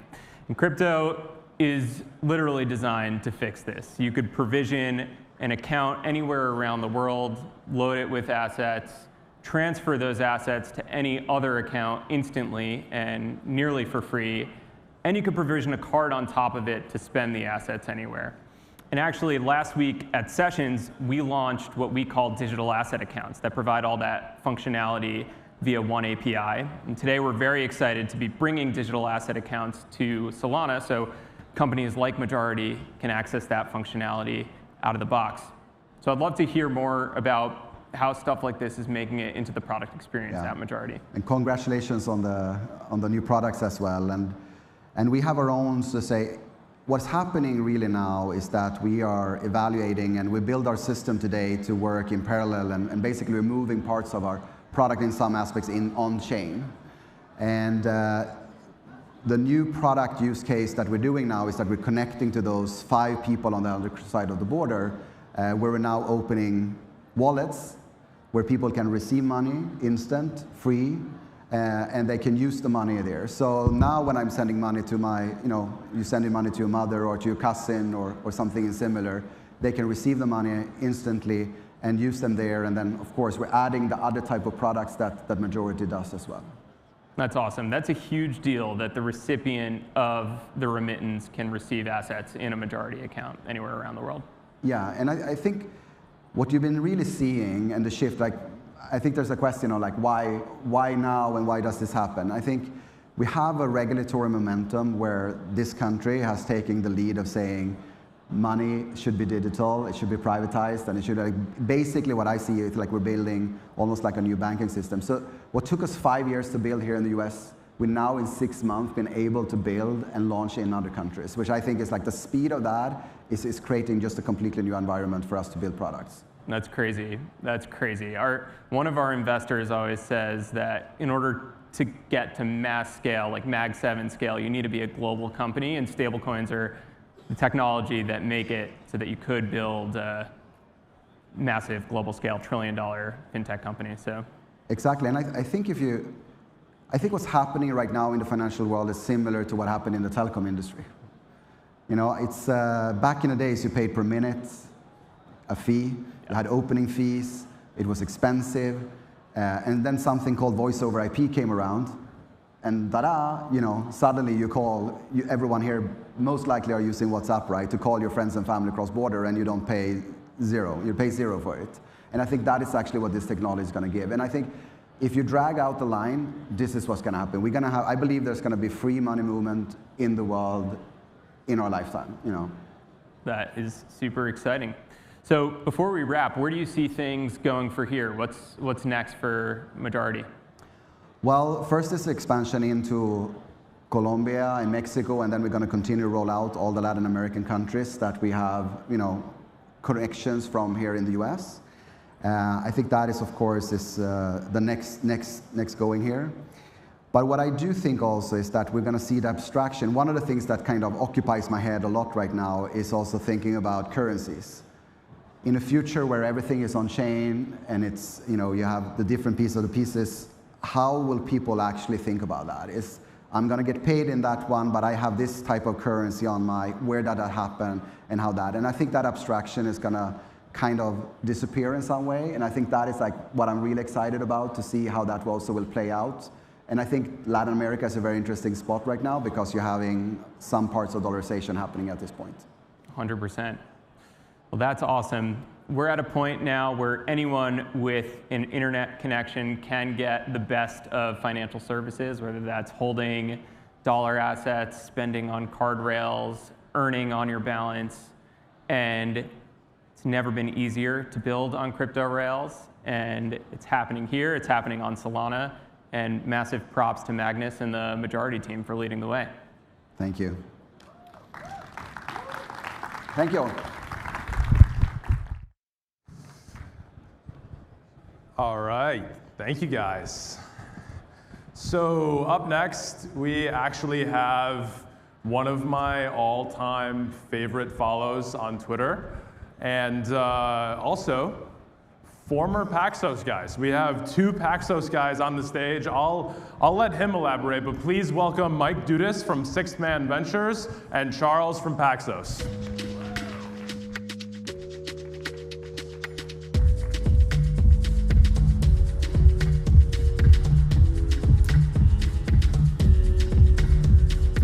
Hello, hello. So I think I heard something about favorite people. I'm here with one of my favorite people in crypto and in general, Chad from Paxos. A little known fact, but I actually worked at Paxos for a year after I sold the block. One of my favorite jobs of my entire career. Learned an incredible amount. And I look up to Chad quite a bit. And I'm fortunate to be on stage here with him. Well, it's a real love fest. I love Mike as well. He was one of the favorite people that ever worked at Paxos, and I'm really excited to have this conversation with you. Excellent. All right. So now that we've said wonderful things about each other, let's get to the nitty-gritty. So you guys recently announced an incredible partnership with Charles Schwab, the largest broker in the world. Tell me a little bit about what you're doing, what you're enabling for them, and why it's great for crypto, Paxos, and their business and customers. It's an interesting time in the crypto world. You have the most favorable set of policy and regulatory dynamics in the history of the industry, yet the average token is down so much, like 50, 70, 80%. Yeah, I think more. I'm a VC. It's painful. Yeah, it's painful, right? I mean, even Bitcoin's down a lot. It's really, so it's kind of the best of times and the worst of times. And for us, in many ways, it's just the best of times because we're institutional, neutral, regulated infrastructure. And every institution is trying to think about how can I get involved in crypto? How can I get involved in crypto as an asset class? It's here to stay. And I think what Charles Schwab has shown is that that's not some aspiration, it's a reality. They're the largest broker-dealer in the world. They're a G-SIFI, the first G-SIFI to launch crypto trading. We're really proud that they did it with Paxos. They spent a lot of time trying to understand different models, how they could launch, who they could use. I think being a neutral, regulated infrastructure provider has a very important place to play in the market now because so many institutions are trying to think about how they can become involved, and they don't want to be competing with their infrastructure provider. Yeah, and tell me a little bit more about that. So a couple things. One is you hear an announcement every 24 hours about some big financial institution looking at crypto, tokenizing something, doing this, but they're, when you dig a little deeper, they're mostly surface level. What is Schwab maybe doing differently? I think Paxos, I know this and I'm biased, but from the work that we did with PayPal, went incredibly deep and has basically transformed their company by using blockchain rails. Is that what Schwab is doing? Yeah, I think they have a very ambitious vision for what they want to do, and I'll let them go out and talk about that. But I think they understand that crypto as an asset class is here to stay. Blockchain as an enabling mechanism for their business is here to stay. They moved with a real sense of urgency. Yep. These things have gone in waves. I remember being incredibly proud when we launched PayPal crypto trading back in 2020, and then when PayPal launched their own stablecoin back in 2024. These things were not easy to do, very hard. They pushed through. They had a little regulatory blowback in some of the because of the prior administration, but they really pushed through in a lot of very important ways for the industry. Yep. And then you had this new administration come in and it kicked off a whole new round of institutions saying they want to get involved that were large, I think industry-changing participants. And I think Charles Schwab showed, obviously that this is not something that's just going to be, and I think this is something we all know, not just going to be something that is for a small little group of people. It's not going to be the Tor browser of technologies. This is going to be the Chrome of financial technologies. That's why crypto has this ability to really transform the world. Morgan Stanley has talked about how they are going to launch. So many other firms have talked about how they're looking at it. From our vantage seat, that does not look like something that is just something somebody is saying in order to be able to fill up a news cycle. they're actually putting resources behind it and responding to the fact that there's a different market and a new market environment. Absolutely. And I think of all the folks, and again, my perspective is colored by my experience, but Paxos is one of the only firms that I've seen enable a financial institution, a PayPal, to come in and literally, I believe, transform their business by using blockchain. Yeah, and I think, Mercado Libre is also a customer, and Interactive Brokers is also a very big customer of ours. And we've done these large institutions. By the way, we have small institutions. We created a trust company when we started Paxos. It was the New York Trust. It predates the BIT license, so this goes back quite a long ways. That was all the way back in 2015. We converted that New York Trust. Tell me about that transformation. You've converted it, right? Yeah, so we converted it into a national bank. So it's an OCC entity. We're fully operational out of that entity. And so we're now regulated as a Genius compliant issuer and infrastructure provider. And what does that enable for your customers? Well, I think there's a couple different things you get when you're OCC. The first is you have explicit federal reciprocity. There's always these questions of like, does one state recognize another state? Do you need to get MTL? We're seeing that in prediction markets right now. It's a mess. Yeah, exactly. State level. So getting a federal, having a federal license just kind of gets you out of that entire debate, and like kind of all the different types of rules in different places. The second thing is the Genius Act has a level, which is $10 billion, at which you either need to become an OCC trust or you need to get a waiver. And so you have to become an OCC trust bank, a bank entity at that level. So you can either do it now or you can have some uncertainty about what will happen in the future. Yeah, absolutely. And what we saw with sort of banking as a service, things like that, you don't want to be concerned with your infrastructure provider losing the regulatory moat. Yeah. Exactly. I mean, you're sitting here trying to provide products that people can invest and be confident for the next 5 or 10 years. They don't want it to be, well, we don't know what will happen when we hit $10 billion. Maybe this administration will be friendly towards it. Maybe it won't. Maybe we'll have to convert. How long will that take? Yep. You can't have that type of uncertainty. And so I think those are really important dynamics of being OCC regulated. Yep. Also, I think this is maybe somewhat of a perception, though sometimes perception is reality, that if you have federal oversight, that is a more strict and higher standard to be operating against. I think... And less arbitrary. That's right. And, obviously, we see political cycles and they affect everything. But I think there is a feeling that when you have a federal charter, you're operating at the highest possible standards. Yep. We've tried to be first at going out and getting regulated in a number of different ways. We actually had a conditional approval for an OCC charter back 4 years ago. So we were the first one to do that, and it didn't actually come to fruition. Now we were the first one to be able to convert and be able to operate out of one. We've also done this in Singapore. We've done it in the UAE. We're doing it in Europe. We've now issued stablecoins out of 4 different jurisdictions, which is quite unique. And those things are fluid, meaning that benefit your customers in terms of global exposure for their products? I think, yeah, different customers want to be able to operate in different jurisdictions. We've also done something quite unique where we have a regulator in both Europe and Singapore of a single stablecoin. So the stablecoin is fungible, but it has 2 different regulators that are overseeing it. And that is also different because Europe has its own rules. You have to actually issue a stablecoin in Europe in order for it to be able to be usable inside the EU. How can you make it usable in the EU but also globally usable? And we kind of figured that out in a way. I love it. And what that has led to is, it feels like an explosion of sort of the value of stablecoins and tokens issued by Paxos. That's gone up significantly over the last 12 months. Tell us a little bit about that. Yeah, I mean, it's been a big year of growth over the last, all of 2025 here into 2026. Most metrics that we analyze in our business have been up somewhere between 3 to 5 or 6 or 7x, actually. So there's been a tremendous amount of growth. We've seen this, for instance, in the total value of stablecoins that we issue, which is like about $8.5 billion now, and I think it started last year at 2 or something, right? Yeah. So that's up quite significantly, and that's driven by we have a gold token, Pax Gold. That's increased really significantly, partly because gold has gone up, but just an enormous amount of demand and interest in it, up to $2.5 billion. Largest regulated gold token by far.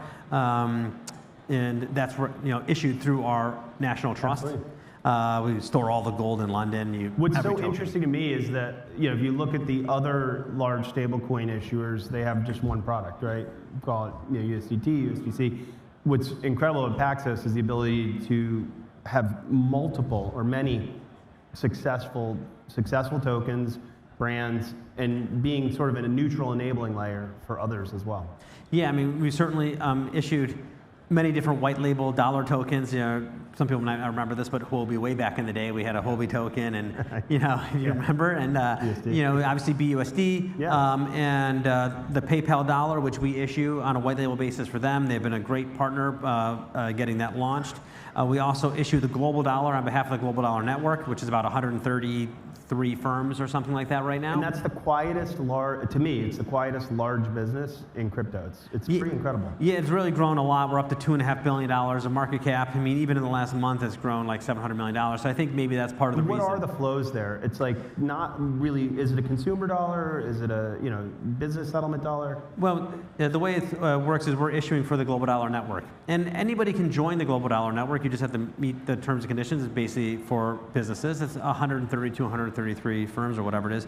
Now it's Robinhood and OKX and Kraken and MasterCard and WorldPay, so all kinds of different firms, and they can be from anywhere in the world.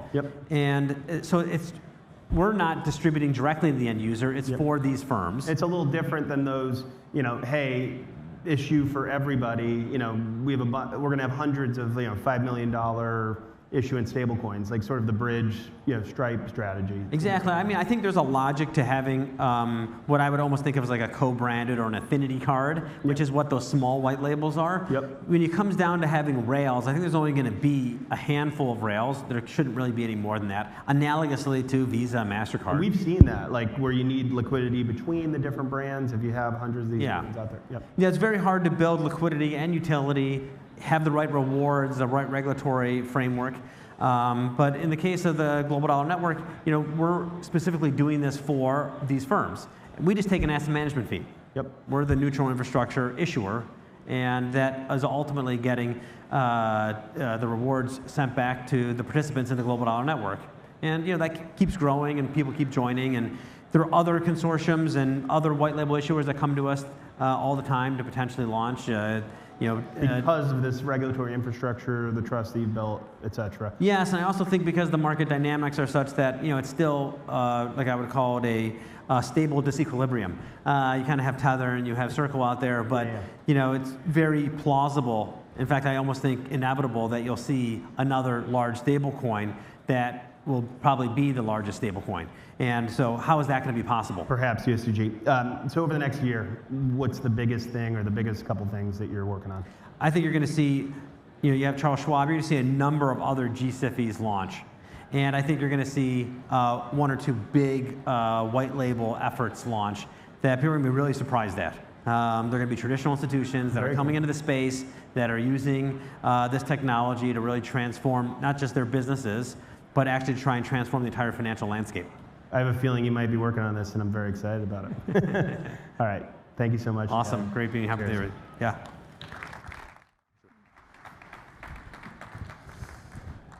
All right. Thank you very much, gentlemen. So, very excited for this next one.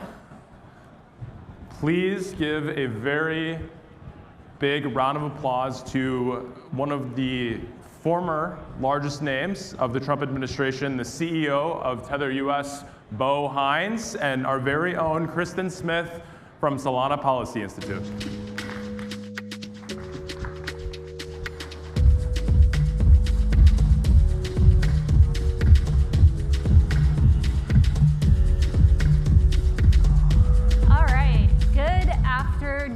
Everyone. Super excited to be here this afternoon and honored to have Bo Hines, who is the CEO of Tether US, here with us today. Bo obviously has a critical job working with Tether and prior to that served as the lead crypto person in the White House who helped get the Genius Act so swiftly enacted last year. So there's a lot to talk about today. Bo, just to kind of open up, you've seen this industry from both sides, from working within government and now being on the outside. What has changed going from your role in government to your role as an operator? Oh man. Well, one, I genuinely am super appreciative of the time I got to spend in the Trump administration. I'm super thankful for the president and everything he's done for this industry and the crypto ecosystem writ large. Obviously it's a testament to the builders and the founders that have done so much in the space over the course of the last decade. And you think about it, it's honestly quite remarkable that the first piece of large financial legislation that we put forth was related to crypto. And that's a testament to all the builders and Solana, and obviously the granddaddy of them all, which is Bitcoin and the birth of blockchain. I look back on the time that I was just 18 years old and I was just a retail trader in the space, and a lot's changed since then. I think that people are getting the recognition they deserve, and I think that blockchain technology is here to change the world, and we're just at the precipice of that. So the Genius Act was, quite frankly, a miracle. I thought that it happened as quickly as it did, and I think we all benefited from you being there. But obviously, bills get enacted, signed into law, and then there's the rulemaking phase. This is the process of putting the details into place. How are you guys approaching the various rulemakings going on with the different federal agencies, and are you engaged in that process? Yeah, I mean, look, I think that Treasury is undergoing this process in which they're going to start rolling out rulemaking over the course of the next 18 months. And Tether fully intends to be Genius compliant, both from a USDT perspective and now the new US product, which is institutional facing with a long tail with retail. At the end of the day, I think that Genius really struck the right chord, which for the United States government, our main objective was dollar proliferation, and Tether plays the most instrumental role in that. You think about Tether right now, we have around 600 million active monthly users of the product. We're growing at about 34 million users a quarter. It's quite frankly the most prolific business that exists today. And obviously with the introduction of the new product, we're hoping that we can start to institutionalize some of these folks with stablecoin development, really create more efficiency and cost effectiveness with the rails in terms of how we're moving money on a large scale. And that's really our objective. We'll see what happens with rulemaking. I think that for the most part, the architecture is there, so we don't expect too many surprises, but we're well on our way to ensuring that we're a part of this process. And obviously with the launch of Tether US, we're showing our commitment to establishing ourselves here domestically and the growth of the company writ large. Yeah, well, maybe you can go a little bit deeper. The Genius Act paved the way for your role to exist and your company to exist. Can you talk a little bit about what you've been doing since getting into the job? What have been kind of the key milestones for USAT, and what is sort of the roadmap? Where are you in that journey? Sure. Well, I mean, it's kind of just the beginning for us. We had our soft launch about 3 months ago. It's a little bit chicken or the egg with stablecoins. You have to bootstrap liquidity a little bit, actually allow a viable entry point into the product. And so that's what we've really been focused on is, working on some of these commercial partnerships that we've struck over the course of the last 6 to 12 months. I can't make news here today, but we have some very exciting ones in which we'll be announcing probably in the next 30 to 60 days. And I think that Tether is uniquely positioned, really is the only company in the world that has the ability with the distribution that's already been created to establish a very viable corridor between emerging markets and the US capital markets. And so we look to do that with both retail in terms of remittances. Obviously, most of stablecoin adoption has been driven by a hedge against volatility with the person's own domestic currency, but that's changing. And so I think that the technology that undergirds these products is really what's to be adopted long term. And so we obviously want to position USAT to be a big part of that. And I think that one thing that folks should recognize between the two products is that USAT will be seamlessly interoperable with USDT. And so that allows a lot of our institutional partners to borrow from that liquidity and distribution that's already been created in the Tether ecosystem, and really have that seamless corridor created in terms of flows and money movement. So I think that, again, we're just beginning to scratch the surface with adoption. We're working with banks, both GSIBs and large banks, all the way down to community banks in terms of what this new brave frontier of finance is going to look like. But I think that Tether is positioned to win this race in terms of product adoption. And obviously, now that the US capital markets are engaging with these products, I think it's really going to revolutionize the way that finance works here in the US. And so, one thing I've done with the domestic product is I've tried to position us to almost be the agnostic intermediary in between flows, whether that be with GSIBs going to TradFi exchanges or elsewhere. I don't expect that a name brand stablecoin becomes the settlement tool of choice for banks internally. What I do expect is that they're going to look for seamless interoperability between their own tokenized deposit systems and or their own stablecoin settlement systems to use between each other and TradFi exchanges. So, you can think about it this way. If you're a big bank, why would you settle with another big bank in their stablecoin? It just doesn't make sense. So there has to be that agnostic product there. And I think that given the distribution liquidity that we've already created as a company, we're the natural product of choice. And so this truly means a lot to us. I mean, Paulo, our international CEO, is an open source builder, and he's doing a lot in technology outside of stablecoins as well. He likes to refer to Tether as the stable company, and that kind of defines our investment strategy and everything else that we're building around the globe, whether it be power sources in Africa, whether it be in robotics, whether it be in P2P messaging technology. All of these things kind of coincide to build a vertical stack that services folks that might not have access to financial instruments or tools that we have here in the US. And so I think that we're focused on institutional right now from a retail product adoption perspective. It's a little bit longer tail in the US, given the fact that our rails are about 99% efficient compared to the rest of the world. But that's not to say that it's not going to change. I mean, folks are still looking for ways to save money, and that's not lost on us. And obviously, the rails that we've created allow people to do that. And so I think a big part of it's just an educational hurdle and or leap, where folks have to recognize that this is a safe, secure, and cost-effective way to move money. And once that actually starts to run its course and we can package these products in ways that make it more palatable for the everyday American, that's when you're really going to start seeing this compounding effect of usage and adoption. Tether International, the USDT, and Solana have a long history, and recently there was a great announcement of Tether coming in to help with the aftermath of the drift hack. How do you see Solana and USAT working together? Well, look, Tether we're big fans of the Solana ecosystem. I think that what's been created here is extremely special. And you've heard me talk a lot about institutional development and what's being built there. I think that Solana can play an outsized role in that as it pertains to the rails that we start moving USAT and USDT on. Right now we're in kind of this development phase in which we're building the scaffolding around what the usage is going to look like of the US product. But I think that Solana will certainly have a key role in that. And when we start thinking about the distribution partners that we'll be announcing in the coming months, hopefully there's a lot that we have to work on together. And I know that those conversations are ongoing. And I think that we've illustrated our commitment to this ecosystem, and we want to continue to do that long term. But we're really excited about what's being built here. I think that this chain serves many purposes, a lot that can be applied in unique ways in traditional finance that maybe haven't been exercised yet. And I think that as a partnership or a conglomerate, we can help push that forward, and I'm very excited about that.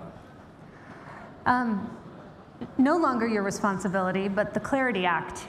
We had Senator Moreno on stage earlier today who said that we could be seeing a markup in the committee soon. Is clarity important to Tether US, or are you mostly focused on the benefits that Genius have enabled? Well, look, I think that Genius kind of answered a lot of the regulatory questions that we had from a Tether perspective.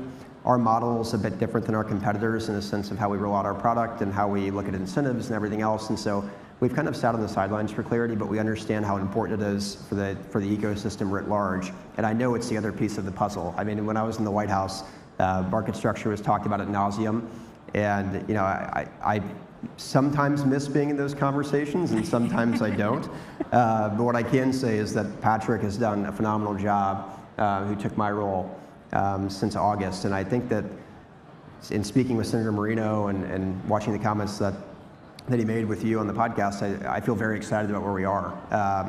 I think that most of the industry would have said it would have been a monumental win just to have one piece of legislation through. The fact that we might get both pieces of the puzzle in this Congress is quite amazing. And so in terms of just an ecosystem boost and where this can take us, I think the sky's the limit.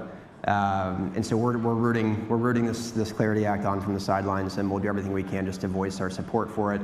And we hope everyone else in the crypto ecosystem does as well. I think that for the most part, there seems to be a common consensus that this is a good piece of legislation, and it'll certainly legitimize the industry. And so I think that for all of us, call your senators, be engaged in the legislative process.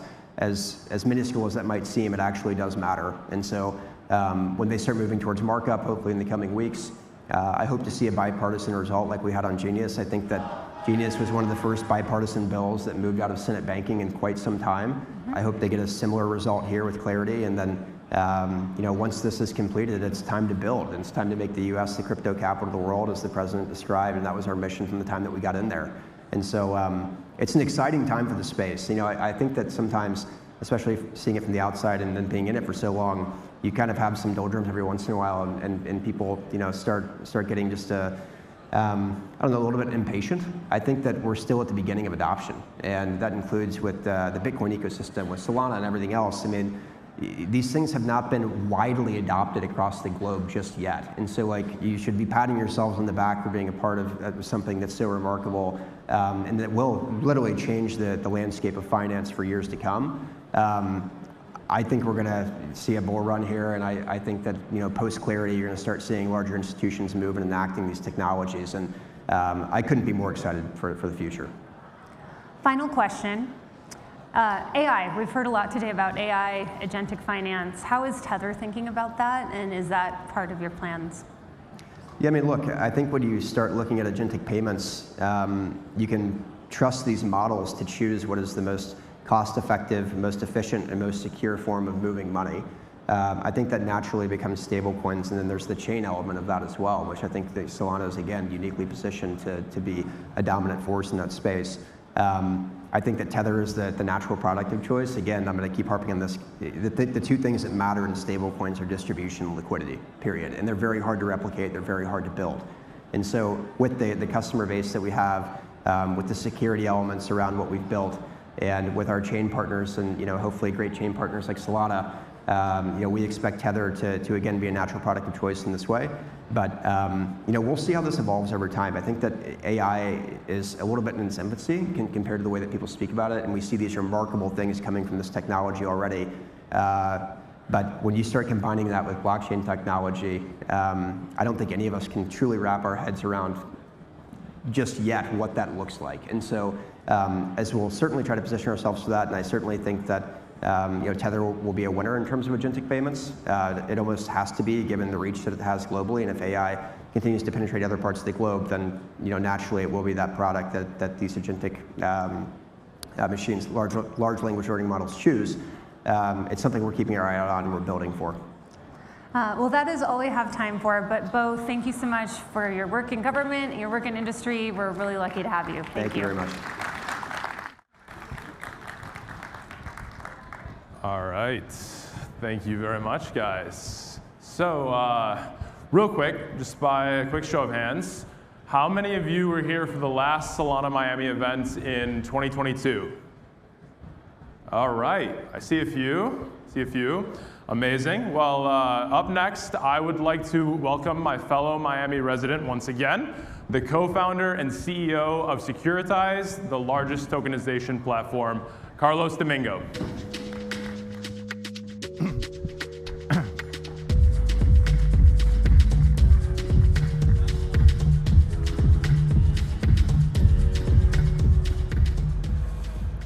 Hello, everybody. Thanks for having me here.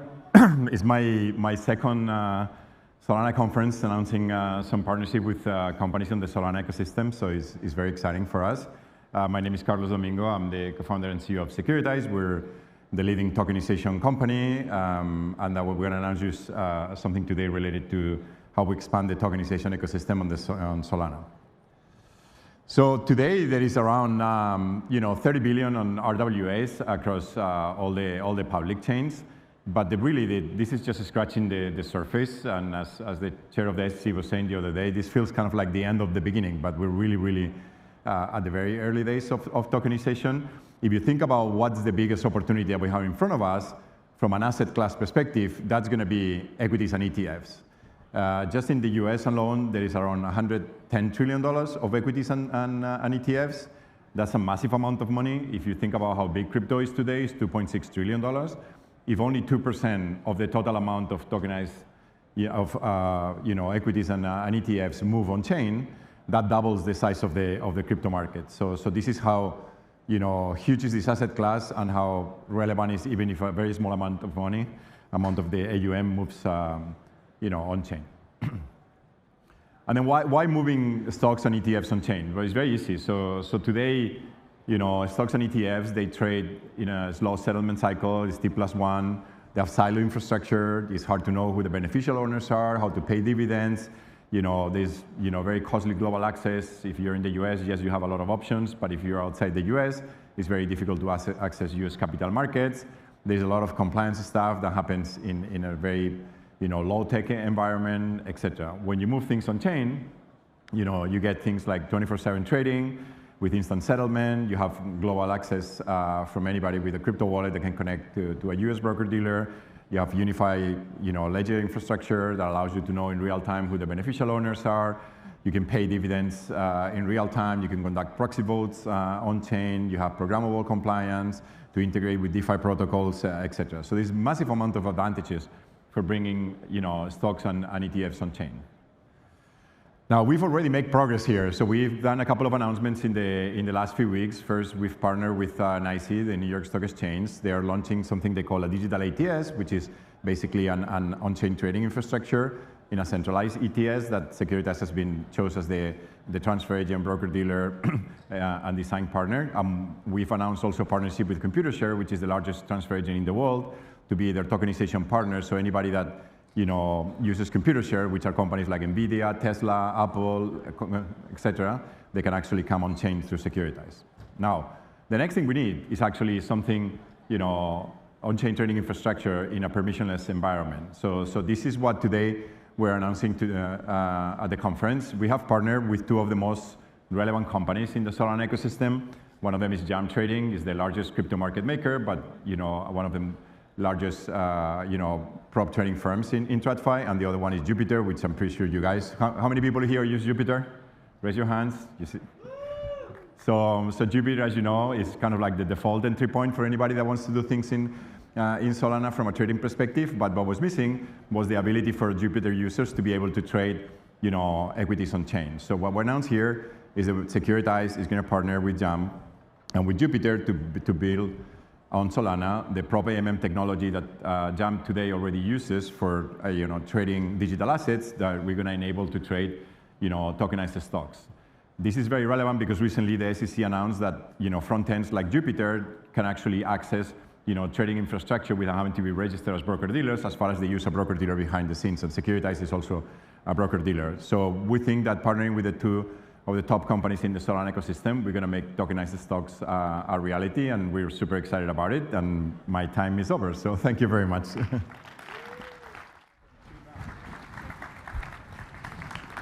All right, thank you, sir. Cool, so I am very excited to announce the next one. This is one of the teams that we work most closely with on Solana as part of DFlow. I would like to give a very warm welcome to Saeed from Sunrise and Yoav from Tau. They're going to talk about decentralized AI on Solana.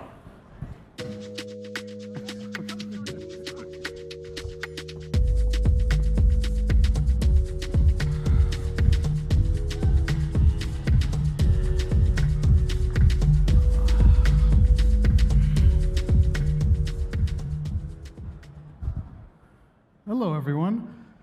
Hello. Welcome, Yoav. Not only welcome to Accelerate, but welcome to the Solana ecosystem. Today, Tau listed on Solana via Sunrise. Big moment. Yeah, it's live. It's live. It's decentralized. It's distributed across the entire Solana ecosystem right now. So.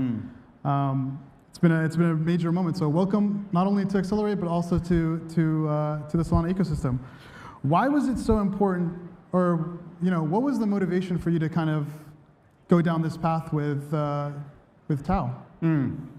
Yeah, I think that there is, someone like BitTensor is one of the best kept secrets in crypto in some regards, right? It's like, there is a lot of interesting stuff happening there, like real businesses coming online, being built over there. But it's also a little bit on an island.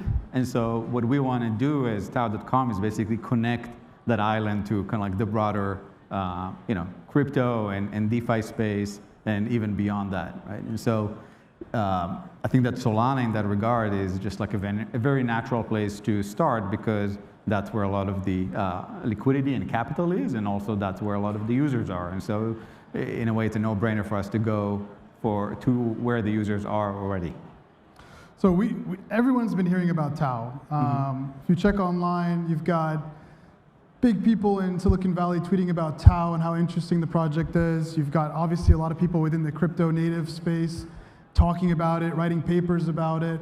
You've got some pretty incredible teams that are leaving some of the best companies in the AI space going to build models specifically within the BitTensor Tao ecosystem. Right. I think you guys call them subnets. You know, I've even heard people, when I asked someone today, what do you know about Tao? They said, I heard it's the Bitcoin of AI. What does that mean to you? Like, for a new audience that's trying to understand a little bit more of what is this marriage between crypto native decentralized technology and then model building, artificial intelligence model building. What is this marriage? Like, how do we make sense of it? Well, first of all, being mentioned in the same company with Bitcoin, that's always a good sign. If you actually think about Bitcoin and what it has done, or what Bitcoin is a response to, is really a response to this concentration and centralization of the banking system, right? And so like Bitcoin came out kind of like almost as a response to that after the financial crisis of 2008. I think that BitTensor in that regard is almost a response to some of the concentration that you're seeing happening in the AI space today, right? So you have like, I don't know, probably about 80% of the AI compute goes to, I don't know, 5, 6 players. And that kind of concentration, I think that whenever you see markets that get kind of like centralized this way and concentrate this way, you also see them rebalance, right? And so like, I think that the BitTensor in that regard is really a response to that and a rebalancing of that centralization. In terms of what happens in BitTensor, there are multiple ways of explaining that. I think like for the Solana kind of like crowd, I would actually explain it as kind of like it's the Y Combinator for decentralized AI startups, right? So if you think about traditional AI startups, probably most people don't have access to come in and invest and participate in them. BitTensor is actually completely gateless. It's permissionless.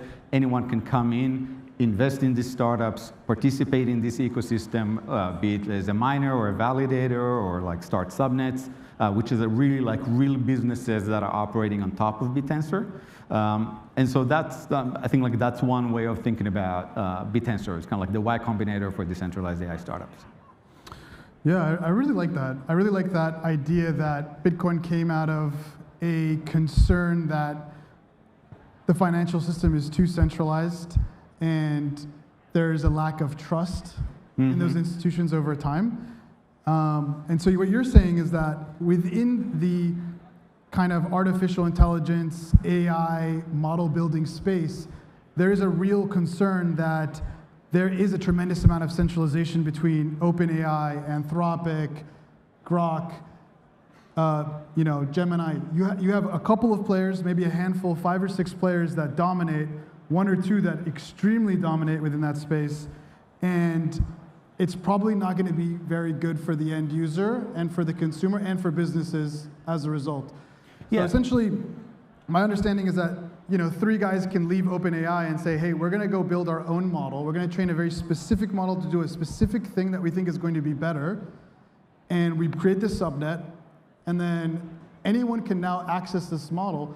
And the way that they're rewarded within that ecosystem is how well their model performs against other models. Yeah, so the way that it works is that anyone can come in and train that model, right? Essentially, think of it like every subnet is almost like a competition.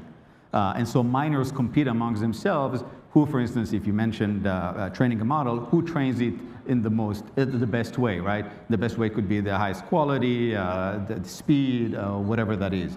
And so it's really like what BitTensor does really well is kind of like problems of optimization, right? And so like, how do you take a problem and keep optimizing it and keep, there's a solution for it more and more and more. And the way that it does it is through what's known as an incentive mechanism. So every subnet, at the core of it, there is this incentive mechanism that describes what is the task that you want the miners to do, and then also how you're going to reward them and what are you going to reward them for. And so that's kind of like the basic kind of mechanism of every subnet. This is kind of like proof of work, but you guys call it proof of intelligence? Yeah, I think it's a good way to actually think about it. Mm-hmm. So basically, like your reward, so like with proof of work, you're obviously doing a computation. It's not extremely valuable except for the fact that you're proving the computation. Mm-hmm. How would you describe the utility of the actual effort that's being produced here? So because of how essentially incentive mechanism is just a very generic way to describe any kind of task and any kind of reward, right?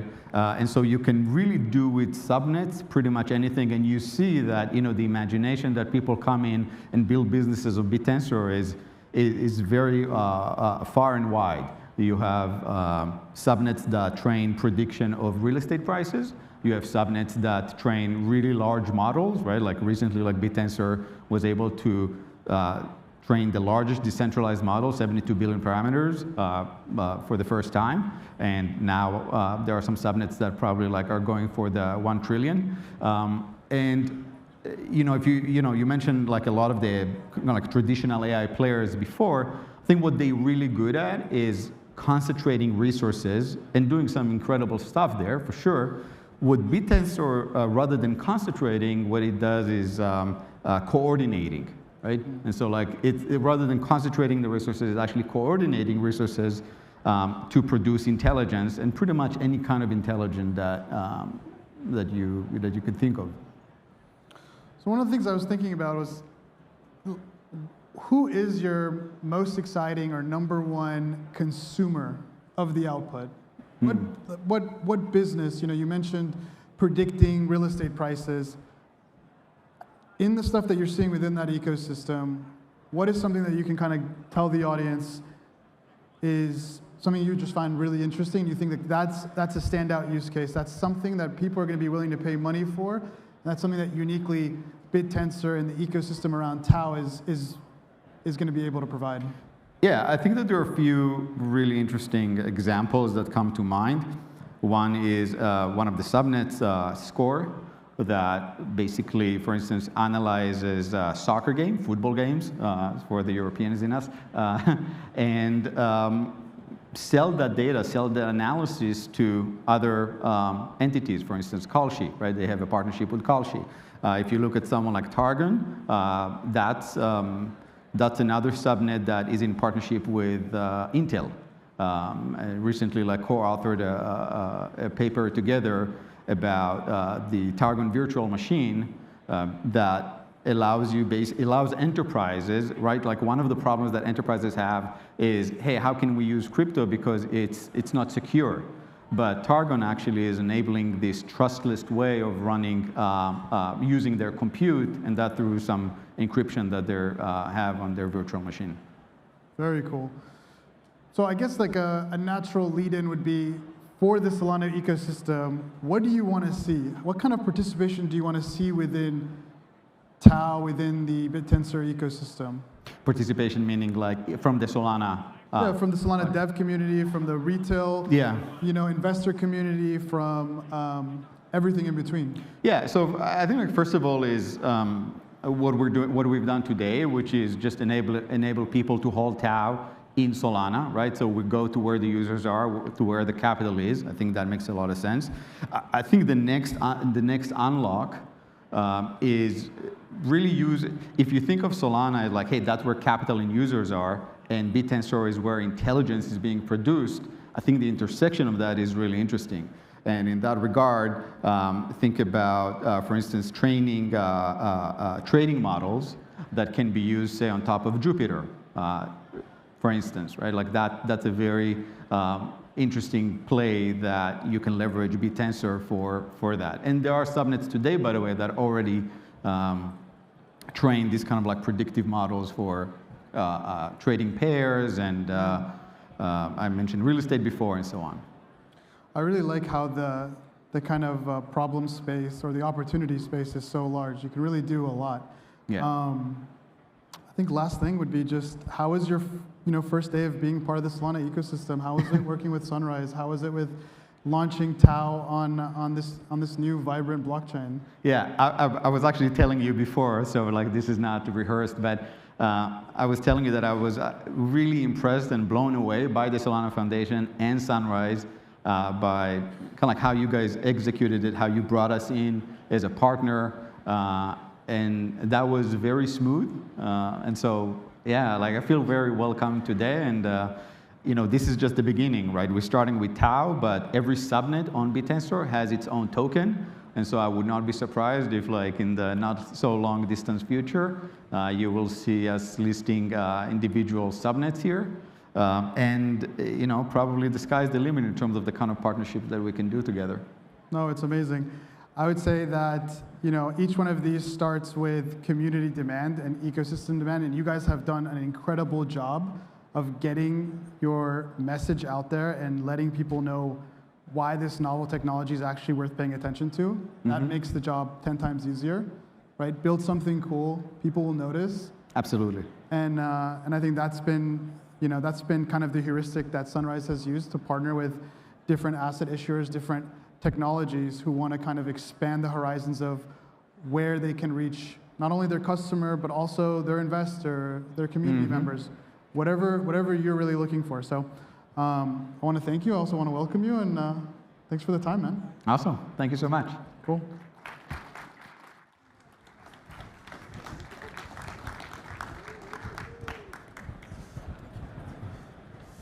All right, ladies and gentlemen, very pumped for this next speaker. He literally needs no introduction, but we'll introduce him anyway. He is the man, the myth, the legend. He's making Solana harder, better, faster, and stronger. Please give it up for KFB, Kevin Bowers.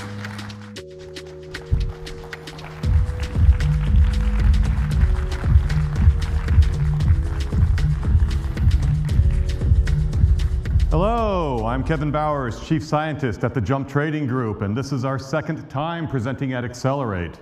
We only have 5 minutes today, so let's get into it. Jump started in the CME trading pits, and we've been pushing the limits of trading technology since. Exchange matching rules and big tech malincentives required us to create our own technology stack from the fiber optic up just to survive in hyper-competitive financial markets. Unsurprisingly, we were one of the first traditional finance firms to take crypto seriously. We wondered if our trading tech could benefit crypto and if traditional applications could benefit from decentralization. One of our first experiments applying trading tech to crypto was FireDancer. FireDancer's primary goal was to make a completely independent second Solana validator. The stretch goal was to make crypto competitive with big tech and traditional finance. When we started, this was mocked. Didn't we know that it's impossible to replicate a large, complex code base? Blockchains are already as fast as possible. The internet can't be beat. Decentralized apps always cost more. Nobody in crypto cares about performance, and so on. In short, we were told FireDancer was impossible. The community radically underestimated the scale and sophistication of big tech and traditional finance. Even then, using custom hardware to process bursts of millions of packets per second on multiple links from dedicated physical networks was table stakes. Crypto was orders of magnitude behind and unaware of it. Since then, we've been grinding away. We open-sourced accelerated cryptographic networking and hardware primitives. We demoed a 1 million transfers, simple uncontended transfers per second capacity on over 100 intercontinentally distributed validators. We deployed our hybrid validator and then our full validator. We worked closely with the community to increase capacity and robustness, and all the while we tested, audited, fuzzed, polished, tuned, documented. Since Breakpoint 25, mainnet stake running FireDancer has increased by us to about 2.5%. Others have started building on it, and we've started rolling out FireDancer 1.0.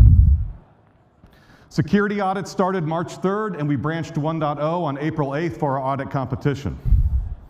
You can watch 1.0 running live at GUI.firedancer.io. So what? From our point of view, 1.0 is just a round number. We're continuing to grind, and we'll be ready for Alpenglow, MCP, post-quantum crypto, or whatever else the community might need. And building begets building. We knew from the outset that running a fast validator on the public internet was like driving a Ferrari on a muddy, pothole-ridden, single-lane country road. No serious player in tech or finance runs their mission-critical infrastructure over the public internet. The internet is not optimized for on-chain markets, after hours, or high frequency. To give crypto the physical infrastructure needed to compete, we helped bootstrap 00, including contributing links used in our previous demos. 00 is an on-chain protocol to coordinate a high-performance global network. It has grown rapidly with 14 independent fiber contributors covering 30-plus metros, and it has expanded validator coverage across the world. Over half of Solana stake is connected to 00, and about half is publishing to Edge, their new multicast-based market data platform. The TLDR is Wall Street-grade trading tech is now available to crypto, and building begets building. The data sets for machine learning and TradFi need lots of high-performance storage. In decentralized systems, they need lots of decentralized high-performance storage. We're helping to build Shelby, a storage protocol with unique features, competitive performance, and competitive cost on top of 00. Shelby aligns incentives between users and providers and is write once, read anywhere. Users can bring their data to AI compute with no extra copies or cost. Ownership, payments, and data movement are publicly verifiable and tracked on-chain.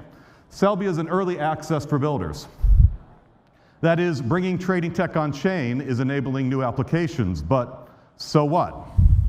Today, on average, Solana processes around 1,000 non-vote transactions per second. This is a tiny fraction of the ecosystem's current capacity. And with the ongoing adoption of Wall Street-grade trading tech, that capacity is rapidly growing. Even at this utilization, Solana already beats top centralized exchanges on cost. This March, 92% of prop AMM fills on spot Sol USDC beat their best institutional prices. This was not some niche segment of the spot market. The top 4 centralized exchanges combined recorded just over $19 billion across Sol dollar pairs, while Solana prop AMM volume beat them all at just under $20 billion. That is, the tech works. Think big. In conclusion, FireDancer's rollout has started and we're still grinding. The capacity is here and backed by Wall Street-grade trading tech. And the ecosystem is already beating centralized venues with lots of room to scale up. Now's the time.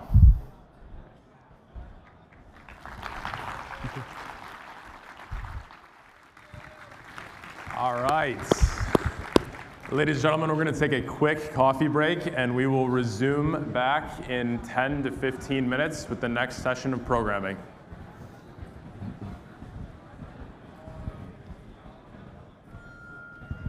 What do you think about the first mass-produced car since Chrysler? Every car in America is dying the minute it leaves the factory. Yeah, thank you guys. Now my car will be made of brushed stainless steel. Our first vehicle, codenamed the DMC-12, the DeLorean motor car. Well, it's a DeLorean.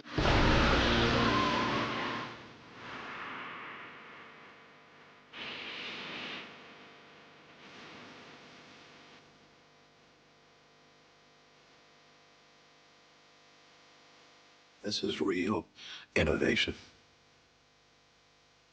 Designed by a computer. And the doors, Jeff, they're gull-winged. It's not a car, it's a DeLorean.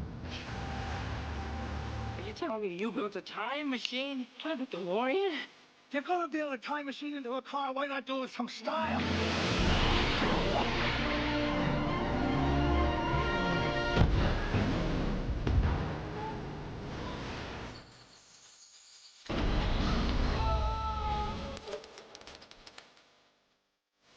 This baby hits 88 miles per hour.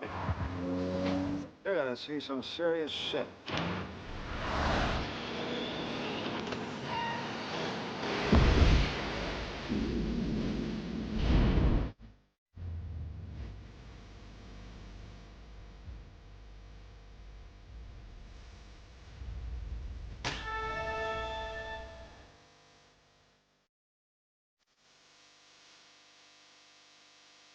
The dream continues as a new frontier awaits. Where DeLorean awaits. Everyone, I'm Evan Kuhn, president of DeLorean Labs. DeLorean Labs is the Web3 and innovation arm of the iconic DeLorean Motor Company. I want to thank Solana and Accelerate for having us here today. I have the great privilege of bringing this iconic brand into Web3. And we have found our home here with Solana.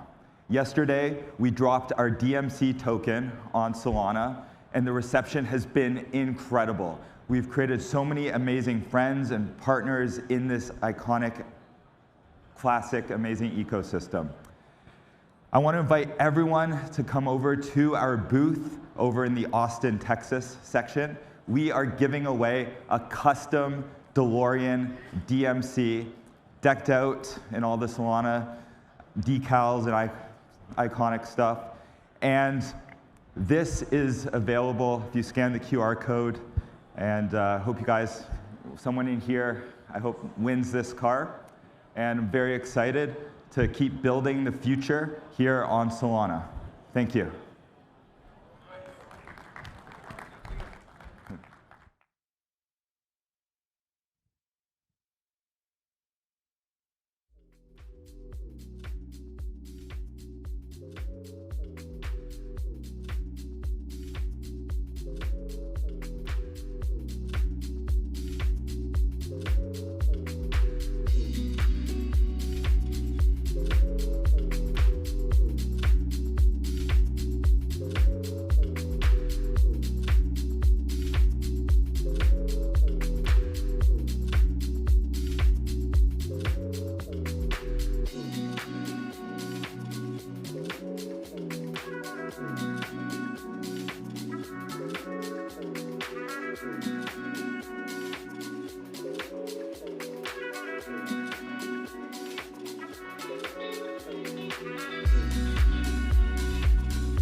welcome back from your coffee break. I hope it was great.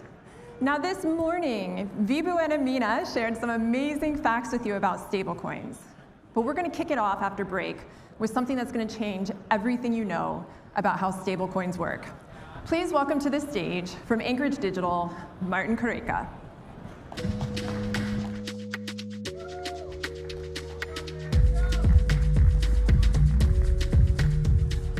Hi all, welcome, and wanted to introduce what we think is the evolution of stablecoin reserves. We've been working with JP Morgan and Solana since end of last year, actually, on a product that we think is going to change the product for new clients launching stablecoins. But before we get there, let's understand how stablecoins work today. If you're launching a new stablecoin and you're starting with $100 million, $200 million, you're probably going to keep 20%, 10 or 20% of that in cash for redemptions. And if you think about the buyer of the stablecoin, if you're buying $10 to $20 million of a particular stablecoin and you need to redeem, you're not sure the money's going to be there on the other side. So it's very hard to take stablecoins off the ground with existing cash-based redemption model. Also, cash-based redemption models come with cash drag. Banks usually don't pay you yield the same way that securities do. It comes with credit risk, as we've seen banks going under, like 2023 with Silicon Valley Bank, and many other side effects that are unwanted for stablecoin issuers. Today, we're announcing what we're calling cashless reserves. Clients of Anchorage that are issuing stablecoins are going to be able to keep minimal cash on their reserves, meaning all of their reserves are going to be held in tokenized money market funds. Why tokenized money market funds? Tokenized money market funds like JP Morgan Money allow us to give 24/7 redemption against JP Morgan's balance sheet and to lever the JP Morgan balance sheet to give us back fiat for that particular redemption. And what that means for a stablecoin issuer client, if they issue the same $100 million stablecoin that they were issuing before, they can now redeem 100% of that stablecoin in one go on a Saturday. So from starting the cold start problem, it makes it so much easier for those clients that are starting off. Side benefits, there's obviously a yield improvement, which is quite substantial, almost 10% of the return, and a huge reduction in counterparty risk by removing or minimizing bank counterparty risk on the reserves. This product is coming to market in early Q3, so we're still finalizing part of that work, but we're already sharing this product to the market, as there's many existing stablecoin issuers that should be planning for this to happen, and also people thinking about issuing stablecoins that should consider they're not going to issue stablecoins like we did legacy stablecoins. They're now going to be issuing cashless reserve stablecoins that are going to change how they plan their go-to-market moving forward. So with that, I want to thank you, all of you, and if you guys are considering launching a stablecoin, or if you already have a stablecoin and you are looking to optimize that particular stablecoin's reserve management and you're looking to get next-gen reserve management, come talk to us at Anchorage. We're always innovating in the reserve management of our stablecoins and all things are stablecoins to make them the best stablecoins in circulation. So thank you very much.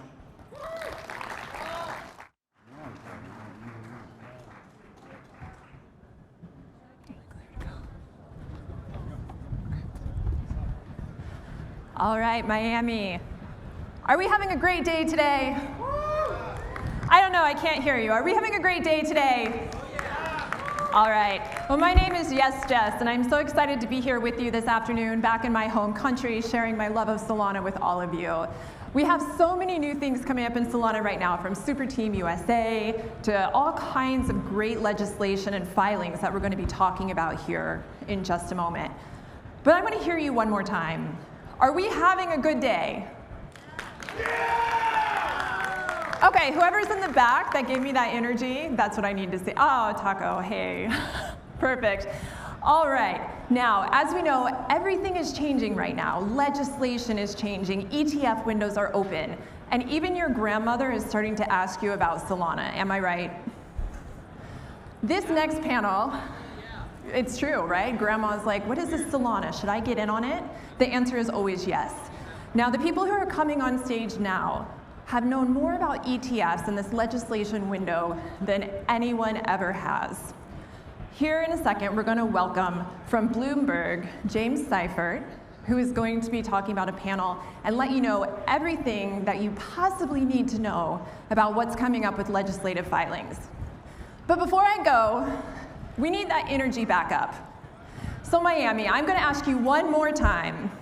Are we excited to be here? Yes, that's what I needed to see. All right, everyone, please put your hands together and welcome from Bloomberg, James Seifert.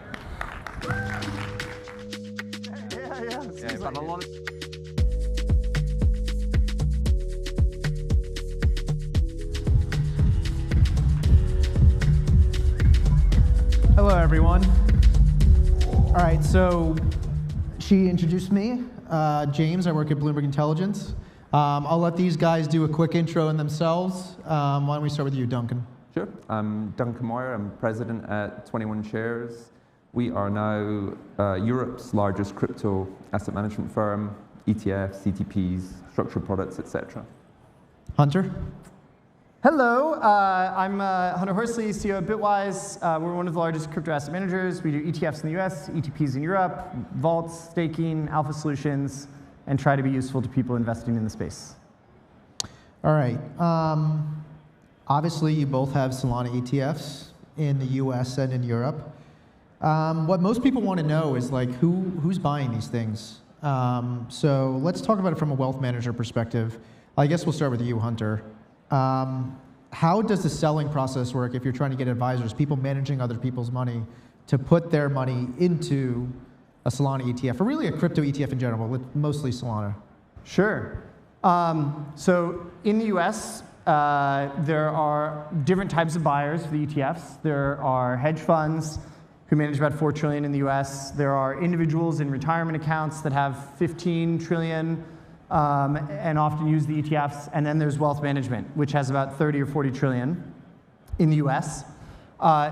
The different audiences for an ETF have different things they care about and different ways in which they act. James, to wealth management, I would say that we serve a ton, over 5,000 wealth management teams in the US. We serve over 20 banks and broker-dealers. Generally, I would describe this audience as they're more thoughtful, or they move a little bit slower in approaching allocating to something. And then they're long biased. They plan to have that allocation for a long time. So what that means in practice is they're going to evaluate something over the course of several quarters. And they have a lot of competing demands on their time.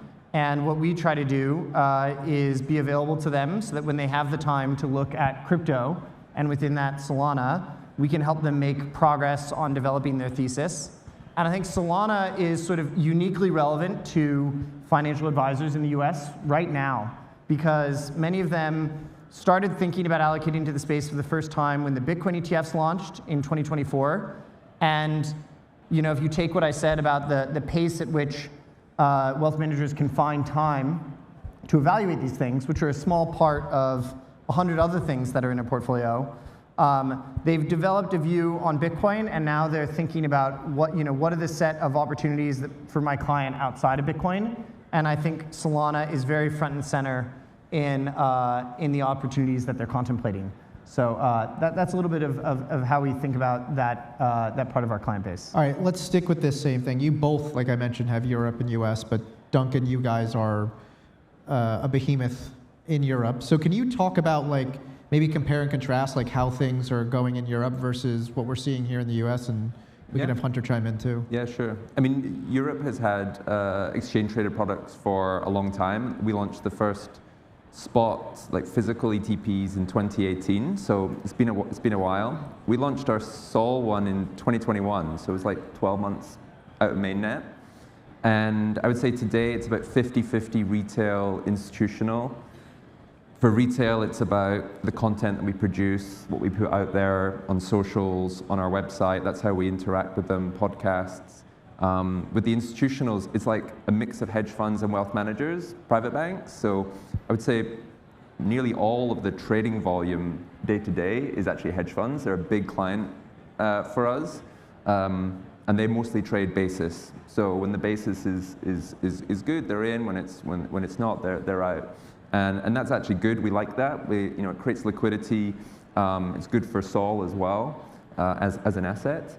And it's been a big theme for most of our products. Do you have anything to add on the difference between US and Europe? Gosh, I think that Duncan has great thoughts there. I think that maybe the thing I'd remark on is there's such different markets from my vantage point. Oh, yeah. So we started in the US and have a large franchise in Europe now, and in some ways maybe they would seem very similar. There are ETPs in Europe, ETFs in the US. It's crypto, but Europe is not 50 states like America. There's different languages. There's some countries that deal more in private banks and structured products. There are others that have wealth management platforms that use ETPs. There can be nuances in the policies of banks in a certain country.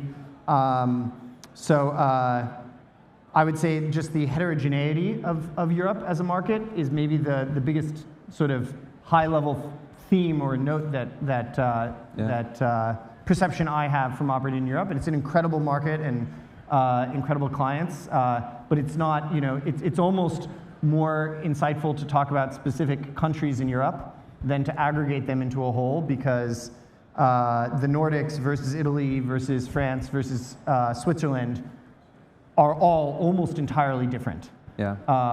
Yeah. 100%. I mean, we have to publish like collateral in like 6 languages. Yeah, yeah. We have to do, I think, our investor docs in about 15 languages across. 15? Yeah, it's a joke. 1-5. Yeah, 1-5. Because we're in all sorts of different small countries across Europe, so it's a lot. Is AI helping with that? My team would say not yet today, but we're pushing them. All right. I guess the one other thing I want to know is like go ahead. Can I mention one other thing? One other thing that's interesting about Europe, and Duncan, you can fact check me on this, but in the US, much of the activity shows up in the on-screen volume. One other dynamic in Europe is that many of our clients don't trade on the lit on-screen volume. They trade through an RFQ system that clears over the counter. And so I think in the US, people are very focused on volumes on a product. And in Europe, volume on a product is still relevant, but not as much in focus because people are executing through different avenues. 100%. That might be too in the weeds 100%. for interest. It's something we talk about a lot when we do our ETF research that most people don't even understand. Sticking with the same topic, actually, like when you're talking to people who are interested in Solana, are they most likely to have already been interested in Bitcoin or some other part of crypto? Or are there people coming in that are solely interested in Solana for like the tokenization, other things like that? Like when you're having these conversations with potential buyers of your funds, how does it usually go? And I guess how many, like, is it people are much more interested in simple to get Bitcoin before they get to something like Solana? How do you see that happening?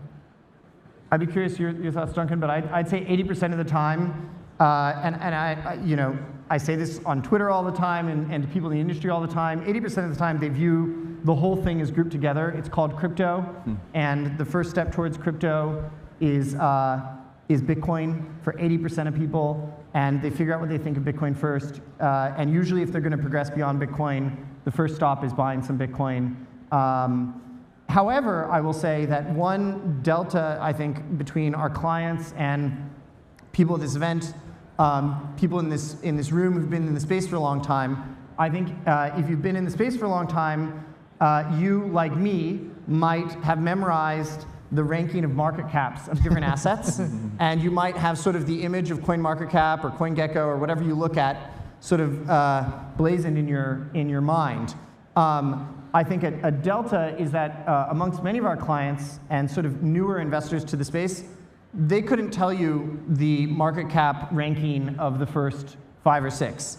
They will be familiar with the fact that Ethereum or Solana or others are large, prominent, relevant, interesting assets, but are less focused on sort of the league table of market caps. And so so what does that mean? Why does that matter? It means that they're just as likely to consider Solana as Ethereum. Yeah. They're not like, I have to go to Solana next because it's #2 on a website called CoinMarketCap. Yeah. And I think that's a real opportunity for Solana and other assets. If the story can be told about the merits and opportunity, I think the new incremental mainstream investor is more interested in what is a compelling opportunity than they are beholden to approaching their investment portfolio, working one asset at a time down CoinMarketCap. Yeah, I totally agree. I mean, I definitely think Bitcoin is the first step for anyone into, pretty much everyone into crypto. We are starting to see a small pocket of investors, mostly like the asset managers in Europe, who they're not such big believers in the use case of Bitcoin, believe it or not. But if you think about Solana or some other smart contract-based protocols, you can talk a lot more about different use cases. You can create more interesting investment thesis, and that really resonates with them. So I guess if they are going beyond that, right, it's Bitcoin and then they're evaluating everything else separately, like what metrics do they tend to focus on when you're talking with clients? And like, just in general, what metrics is Solana doing extremely well on that is selling into institutions, people looking to invest in the space? Yeah. Here I think as an analogy, again, I'm imagining that people in this room, and it's great to be with you, are very familiar and steeped in everything that's going on in crypto. So I'd say as an analogy, imagine for a second investing in a semiconductor company. Do you want to invest in Intel, AMD, TSMC, or NVIDIA? How are you going to approach that question? It's going to have to do with the story and context of what they're doing right now, what their opportunity set is right now, what they've accomplished already. So I think that conversations with particularly long bias clients, wealth managers, for instance, are about what are people using Solana for? I think a strength of Solana is that it has a story around revenue. I think another strength of Solana, which Lily likes to reference, it's an alicorn, she says, but it is a growth asset that also has a high yield, which is very rare. A high yield via staking, issuance, MEV, and block rewards. I think those are what are people using it for? Oh, it's throwing off revenue. It's throwing off financial value. Oh, interesting. It's a growth story, a technology growth story, but it also has a high yield. I think those types of things are the information that people are looking for to start to triangulate, why they might want to take on exposure. And then it's different for different assets, but I think they want to get into those types of details. Yeah, hard data that people can really get their heads around. I would also not underestimate the kind of marketing power of Solana relative to others. I think they've done an amazing job with sort of brand awareness, really resonates, and they've done a good job of pivoting between different themes. So it's always a name that's kind of front of mind with a lot of investors when they're looking at crypto. Wait, hold on, James. What do people ask you about Solana when they ping you in Bloomberg? Well, staking is one question. They want to understand how the staking yield works, which I kind of get on pretty much anything. But they're also asking where I can see revenue metrics, like you're talking about for the most part, and trying to understand what the fundamentals are of the blockchain. And I have to tell them we don't really have much of that data on the terminal, so I point them to other sources.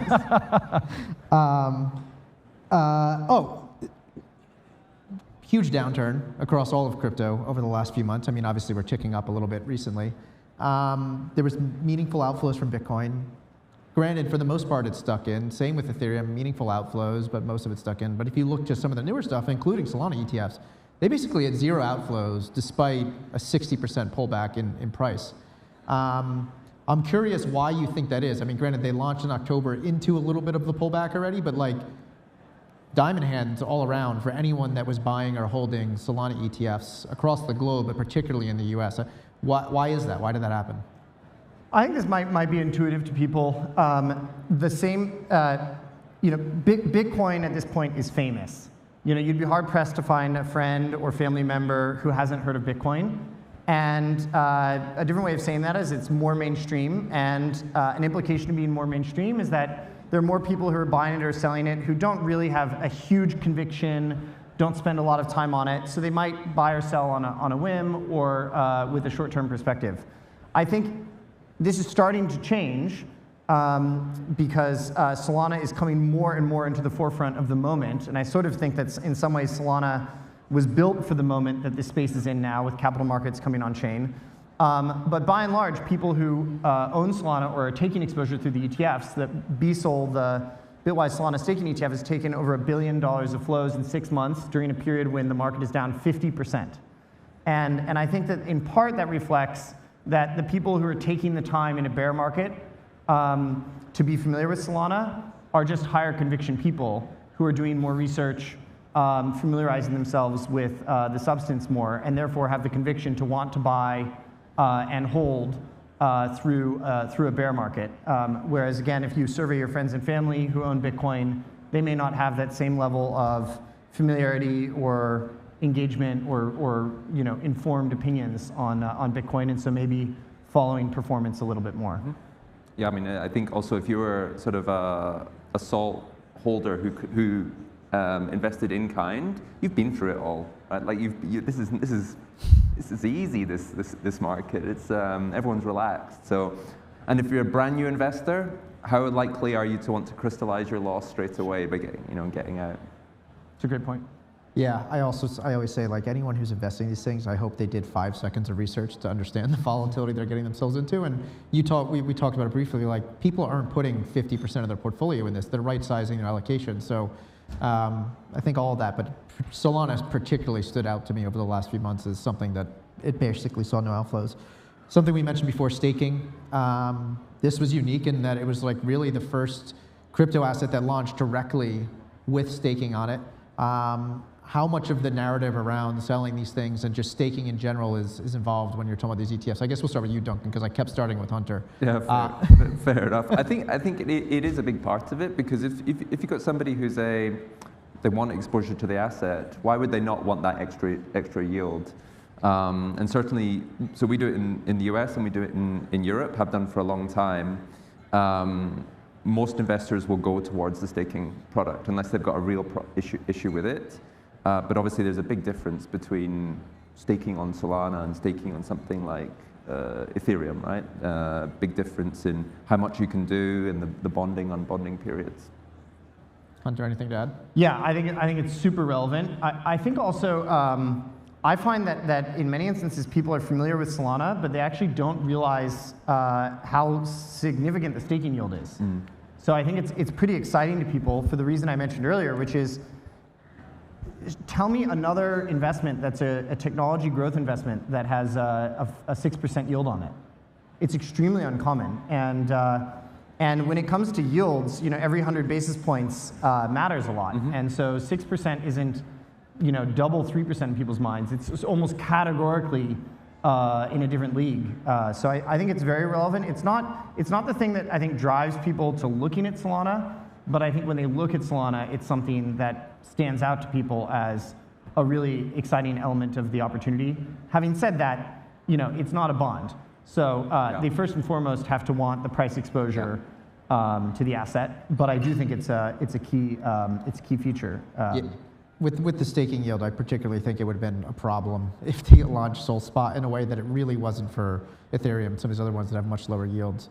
Right. Yeah, totally. With Ethereum, it seems like maybe not as important. Yes. 10 years from now, we have all these institutional ways to get exposure to Solana. DATs are huge as well. Obviously, ETFs.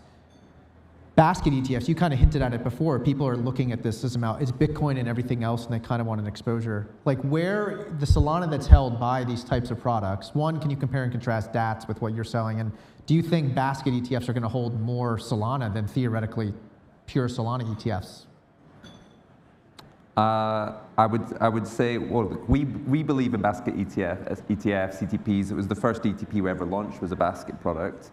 We think it's a great asset for wealth, for asset managers, and I think this is now when we're going to start to see some flows come into that space, whether it's passive or active. Sol should be a prerequisite in most of those, even if it's just a market cap based one. But I think when you start to take a more active approach, I'd expect Sol to be weighted potentially even higher than ETH in many cases. Yep. Yeah. In 2017, the first product we launched was the Bitwise 10.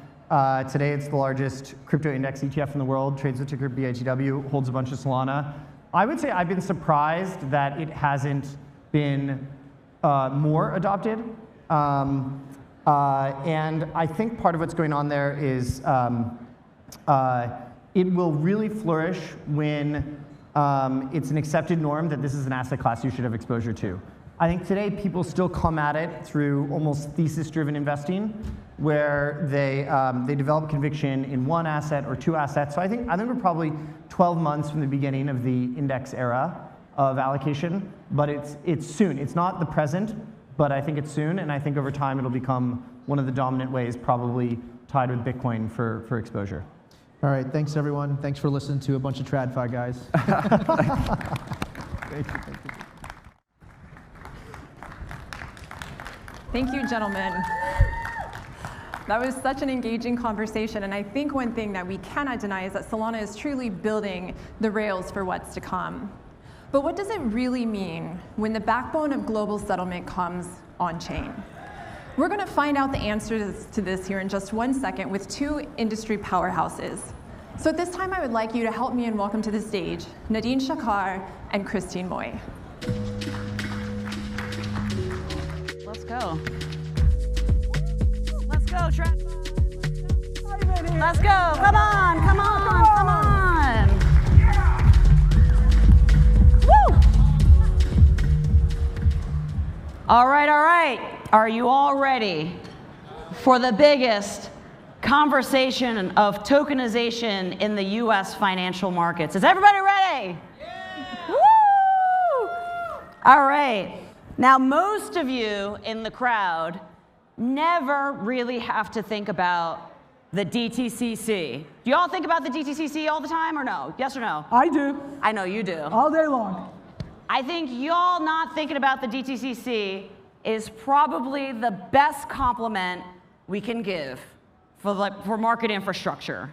For those of you who are not familiar, the DTCC is the central clearing and settlement layer for the entire US financial markets, the public US financial markets. So every stock, bond, and ETF in America flows through the DTCC. Now, just to put some numbers and scale behind that, that is $115 trillion of assets. Right. 1.4 million securities. Okay, but wait for this, wait for this. 4 quadrillions of settlements annually. Quadrillions, I couldn't even say it, quadrillions. How many zeros in quadrillions, everybody? Y'all know? How many zeros in quadrillions, Nadine? 16. If you're Googling it, it's 16 zeros. It's a lot of zeros. So, with that context, 5 months ago, the SEC came out with a no action letter for the DTCC, and this is huge news. So if y'all don't know about it, we're going to talk about it right now. We got Nadine at the root going to break it down for us. So welcome, Nadine, Global Head of Digital Assets at the DTCC. Thank you. Thank you, Christine. All right, so now tell us about this SEC no action letter in your own words. Like what was it? What does it unlock? Like, you know, what exactly happened? In a tweet, it allows DTCC to start tokenizing our inventory. So US assets, we can finally tokenize them and put them on chain. That is the permission slip we were waiting for to be able to proceed while ensuring the safety and soundness of the US markets. So we got that in December. And yesterday, just because there's a little conference here going on, we did issue and made our dates public. So for anybody wondering if this tokenization thing is real, I assure you it is. So July 13th, in a very precise date, we are— Wait, July 13th of 2026. 2026, y'all. This is like an intra-year thing. That's right. This year. This year. It's happening this year. We're going to start tokenizing. We're going to do a soft launch because it's really important to assess the state of readiness of the industry. We also have set up some working groups where a lot of our participants and their partners can participate. That was very eloquent for me, participants in there. But it's really important so we can make sure we're all ready for the big launch come October. So it is here, it's real, it's moving forward.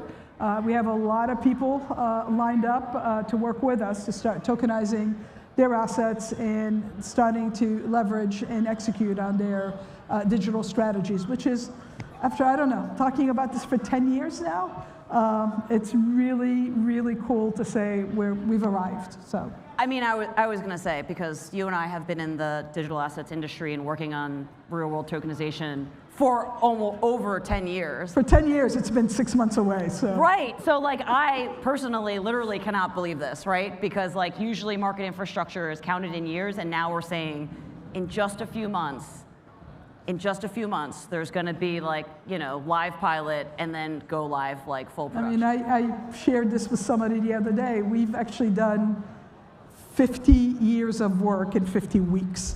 It's taken us 50 years to build DTCC, and we build a quasi version of it in digital format in 50 weeks.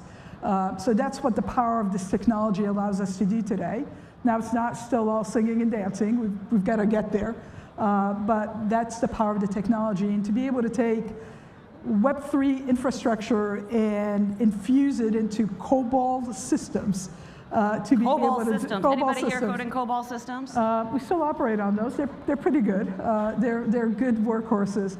But that just, it's a testimony to this brand new world, this amazing technology we've got at our fingertips, which is only limited now by our imagination and something called regulation. But the regulation has also been extremely supportive in helping us get to this stage. So really exciting days ahead of us. So as the largest market infrastructure for American financial markets. For the world. In the world. In the world. Excuse me. No, I'm a bit modest here, but it's for the world. There you go. Oh, excuse me. Thank you for clarifying. You know, when you are thinking about moving to a new technology, obviously safety, security, scale, you know, we talked about the scale in quadrillions. All of that is of critical importance. Uptime, resilience. And so when you think about moving to this new infrastructure, you know, you think about the variety of blockchains that are available. How do you, you know, sort of think about like what are the parameters? How do you assess the different blockchains that you're thinking about being able to put all of your tokenization on? It's a great question, Christine. It's, again, we're the people that brought T+1 to the market, right? So treasury clearing. So we're well honed into managing very complex projects in a way where you've got to still drive the car and change the wheels as you're going, right? So we do that extremely well. And when we looked at our technology ecosystem, it's multi-layered. One, to your point, it's a multi-chain setup. We've been public with Canton, but there's many more that we're looking at. And there's a methodology that we have to go through that. And you've outlined some of the criteria that we look at. We need to look at compliance. We need to look at client demand. Where's the liquidity? We need to look at security, scalability, how transparent, how distributed is it, right? And it's not a one and done. We do that, and then we have to constantly monitor. And part of our requirements, we're a G-SIFI, I think you called me a double G-SIFI. So making sure that our regulators are comfortable, that we've got the right controls in place and the right oversight is really important. So that's how we do it, and it's not one person that says, yeah, I want to do that, but usually a client will come in, or multiple clients will come in and say, we're interested in Canton, we're interested in Solana, and then we'll start our analysis and we'll start looking at it, and then we'll hook it up and off we go. And then when you think about like scalability, like how do you sort of measure that, or how are you like? Well, you uttered the stats originally, right? It's for us, you know, just thinking when we do corporate actions at the rate of some of the processing that we're seeing on some of the rates, it could take us days to process a corporate action if we don't have that scalability to do that. So, you know, 4 quadrillion is a lot of settlements that go in. This is without counting all our corporate actions that we process, all the repos that move through the pipes. So we need scalability here on the chains, and Solana is one of the more scalable chains that are out there, but it's still not enough. Still not enough, and our teams are working with big tech and fintech and everybody in between to try to figure out clever ways to be able to scale our technology, well, the market's technology. Got it. All right, well, you know, I like to keep it spicy per usual, and we're at the Solana Accelerate conference. So we're going to accelerate. We're going to accelerate. You were at Breakpoint last year. So can you please share your thoughts on Solana? And how are we thinking about it from a blockchain selection standpoint? We are. What can you share with us? What can I share with you? Well, I'm here, so that should say it all. But we are examining Solana and working with the leadership and others. Again, it will be driven by client demand. We're also we need to understand its fit with our technology. Can it add value? Is it as secure as we need it to be? So we've got some work, but we would like it if our clients want to have it as part of our offering. But we still have a little bit more. So Nick, if you're listening to me, you need to get going here, dude. But we'd like to continue to work with Solana and figure out if there's a place for it in our ecosystem. Amazing, amazing. Okay, so now we're in a room of Solana builders. Let's make it real for them. When the largest financial market infrastructure in the world at large that drives the US financial markets is able to tokenize equities, bonds, and ETFs at the root, what does that actually mean? Like, what actually changes for the builders in the room? There shouldn't be any changes. I think as long as the SPLs are compatible or recognized by DTCC, what you have right now is actually real credible RWA assets that you can use and propagate within your infrastructure. So like the actual asset, and not like a derivative or like some It is sort of not. wrapper. DTCC is issuing a digital twin. And the mechanics of this is pretty cool because, again, they're existing assets that we're turning into tokens. So I know there's debates out there about issuance on, native issuance and all that good stuff. But again, we've got 1.4 million QSIPs that already exist. So we're looking to tokenize those. We're issuing digital twins. And the cool things about those is they're issued by demand of a participant. And we can actually go between digital and traditional in any way where liquidity is deepest for an investor. So that's really key. We're also protecting all the rights of an investor, which is enshrined in legislation, so that doesn't change at all. And we're also working, we talked a little bit about the multi-chain ecosystem, but we're also working on, so we tokenize all that stuff, so what, right? And we do need to work with the industry to build value in utility for these tokens. And we started about a year ago in building what we call the collateral app chain to also provide shared collateral infrastructure for all of you. And we know that the biggest waste in our market today is unused collateral, that it's trapped, that can't be used. It's expensive when to move it around, so on. So we think we've got an amazing platform where you could use DTCC tokens or others. And anybody that wants to build on these infrastructures, we would welcome that. And we'll work with anybody who's interested in entering into our ecosystem and leveraging those tokens. Amazing. Okay, so now let's get a little bit more granular. Like some of the killer use cases for tokenization and blockchain, people have always said like atomic DVP settlement, that you could have the atomic exchange of securities for cash. However, like as a large market infrastructure, like you guys actually use netting as a technique. And so I guess like, how do we think about this? Like, is this actually like a new attribute that is beneficial for the market? Are we moving into inefficiency? How do you think about that, briefly? There's a lot of goodness that comes from tokenization, right? There's fractionalization, there's atomic settlement, as you talked about, and other things. But we need to, just because we can't, doesn't necessarily mean we should. So to your point on netting, I think we net down to about 97%. There's not enough money on the planet to cover the settlements in real-time gross settlements. That's a reality. So we talked on Monday, the press release you referenced to, Christine. We are bringing the industry together in working groups. We do need to figure out how to, and my guess is we'll start to have to support different settlement modalities. We will have to look at maybe netting more often during the day so we can get to that. But at the end of the day, it's going to depend on the asset class and on the use case. But what we do know is we know atomic settlement works, we know fractionalization works, and unfortunately, we can't just sprinkle some pixie dust and make it all work. Yep. To your point, we've got to be very thoughtful and always keep the safety and soundness of the markets first. But we have those capabilities, and with the help of the industry, with your firm and others, we'll get there. So it takes a village, and we're gathering that village as we speak. Amazing. Okay, so last question. Before, I mean, you have a long institutional career, but before the DTCC, you were a leader at Securities, which is actually like an upstart, like a tokenization startup. What is something you wish founders and startups understood about market infrastructure, and then vice versa, since you play the other side? What do you wish like market infrastructure knew about startups and founders? I think, so when you're a founder, everything is black and white. Like, why do you need intermediaries? Why do you need this? But we can make it. We can go from A to Z just like that.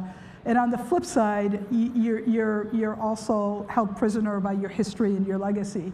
And by bringing it all together, I think, and we're seeing that more and more. I mean, I've sat with a lot of founders, I've sat with a lot of VCs where when the concept of netting comes in, they just look at you. And these are people that raise gazillions of dollars. They're going, well, what do you mean netting? Now you can just do atomic settlement.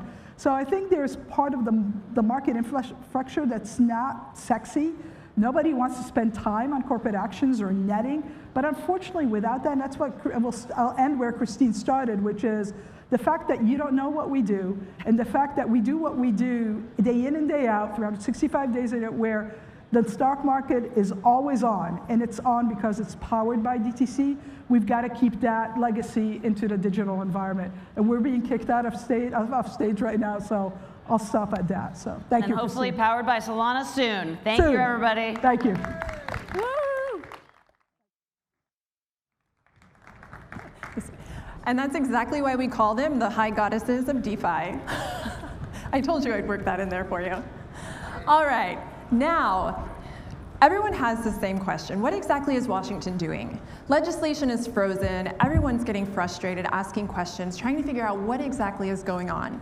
But this year we've made major moves, and we're in Miami specifically to talk about those moves and how the industry is continuing to accelerate. So I would like to introduce to you, from Coinbase, Kara Calvert and her two very special guests who are going to tell us exactly what Washington is up to.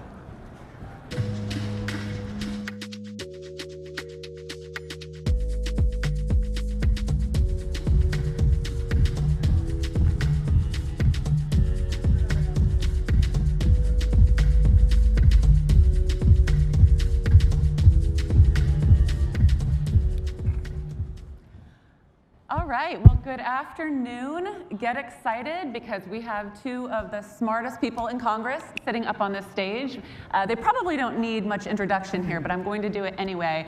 My name is Kara Calvert. I'm with Coinbase and have the pleasure of introducing one of the real OGs when it comes to crypto policy, and that is Majority Whip Tom Emmer from Minnesota. And he has been doing this for a very long time, for as long as I've been working on these, for over a decade, and trying to write good crypto policy.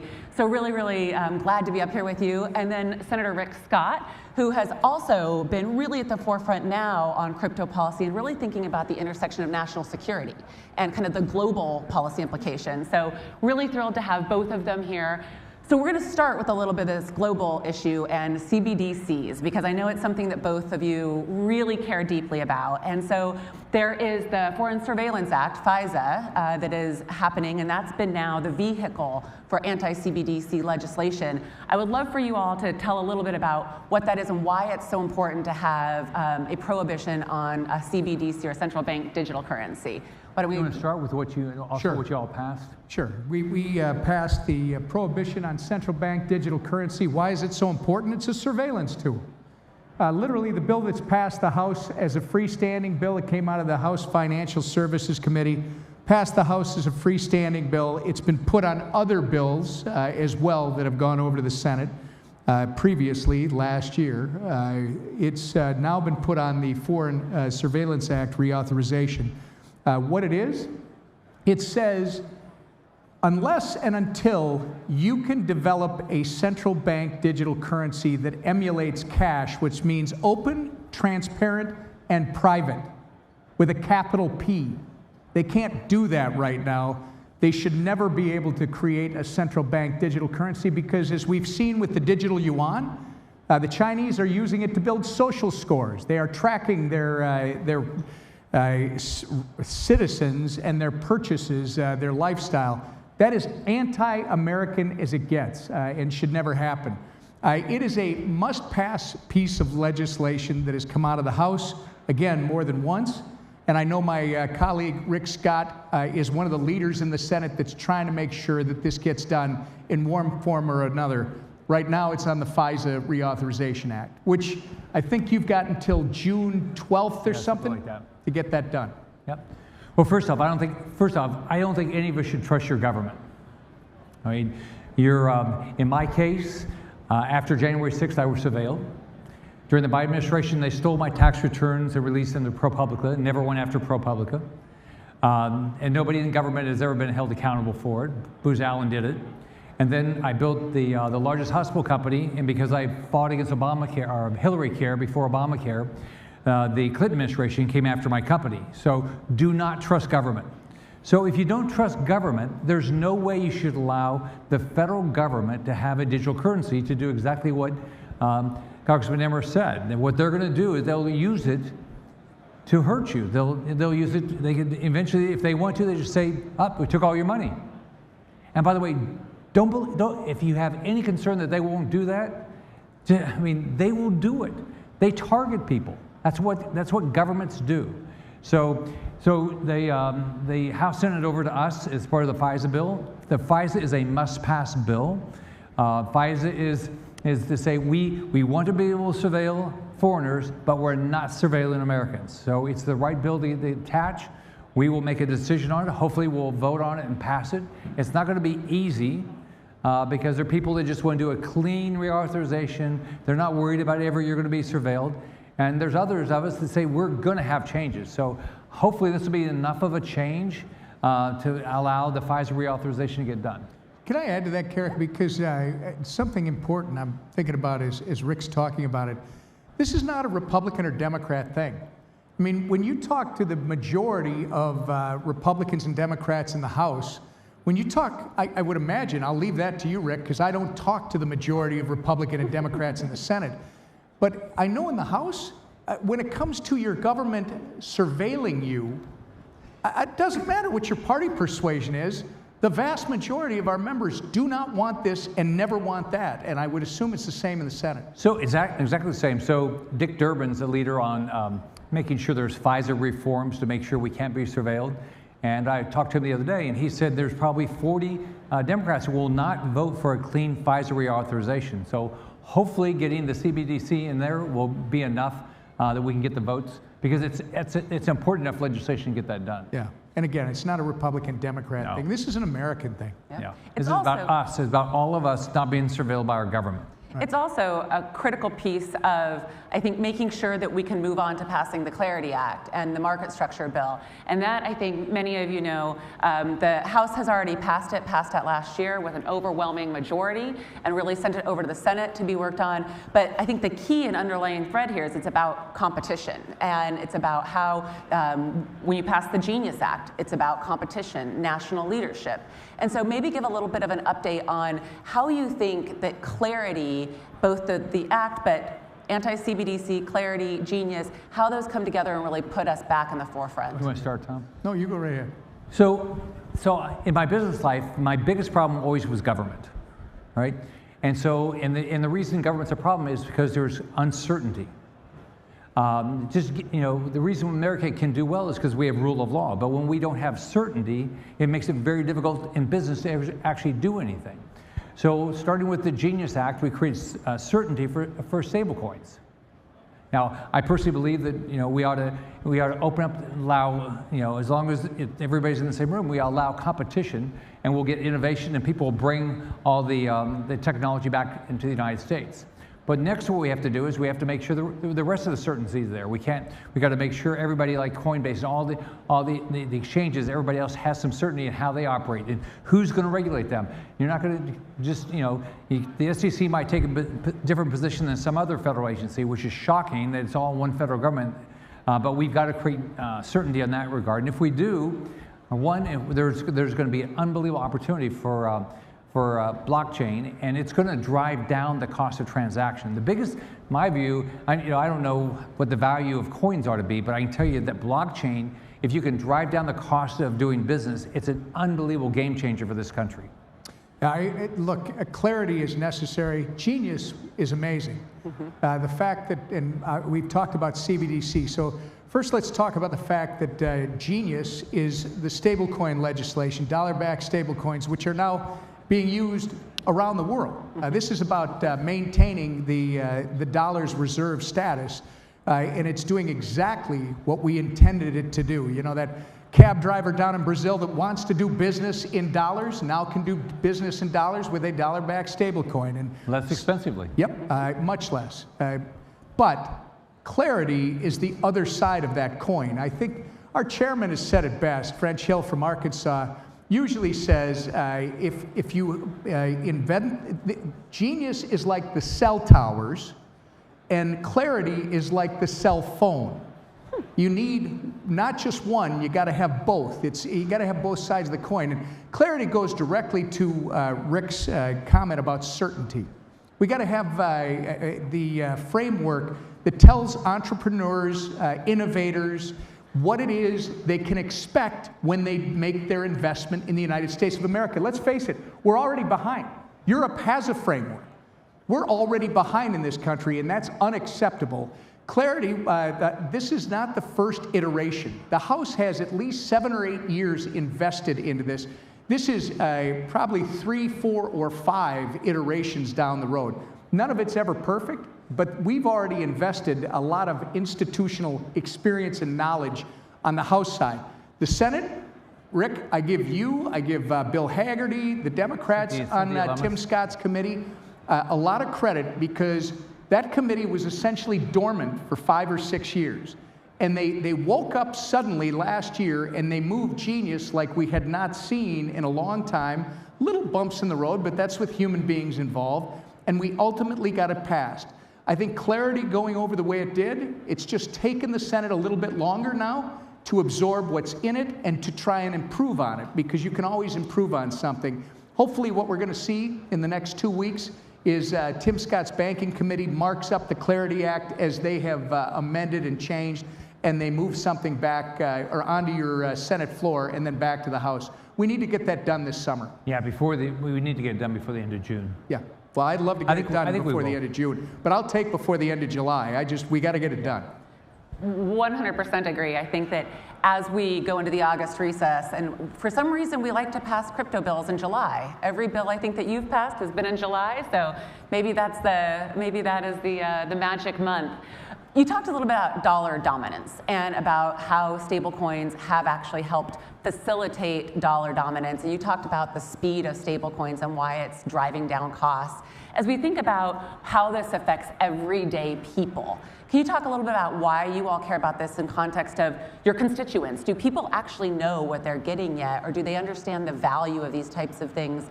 Or is this something that is still catching on and Congress is ahead of its time? Well, first off, what I think... That was a joke. People are learning. Congress is never ahead of its time. I think people are learning, but I think the opportunity is very big. It's going to take a while, and there's going to be existing players that are not going to like change, because people don't like to change. They're making plenty of money the way it is. But it's going to drive down. It's going to drive down costs. But on top of that, we have got to do everything we can to continue the interest in the U.S. dollar. We're doing the opposite side of it by hurting ourselves with $39 trillion worth of debt, by running big deficits. So we've got to do everything we can to get people to hold dollars. And what the Genius Act did is increasing the chance that people are going to want to hold dollars and continue to us be the reserve currency, which is, if we're not, our interest rates will skyrocket. Well, I'm going to simplify it a lot because it's more complicated than this. But you're going to need clarity for the Genius Act to really take hold in this country. It's already taken hold outside of this country, but without the market structure bill, you need the financial community to start making offerings. They're not going to do that until they know what the rules of the road are, and that's what clarity is all about. So I think if you really want to dumb it down to the most simple explanation, we'll just say 2 generations. You've got people that are typically in my generation. Rick's much younger, I'm sure. But typically people in my generation that, no, they're not necessarily ready for it. You got people who are 18 to 40, 45. They're not only ready for it, they've been ready for it now for some time. And this is why that group of voters in the last election, they showed up. And it wasn't about being a Republican or a Democrat, in my humble opinion. It was more about who agrees that it's time to move into the 21st century.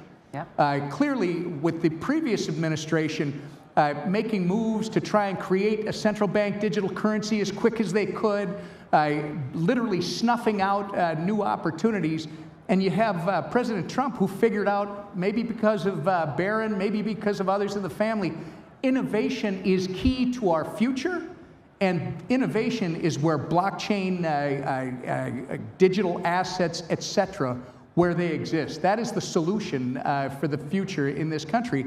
And again, we're behind Europe already.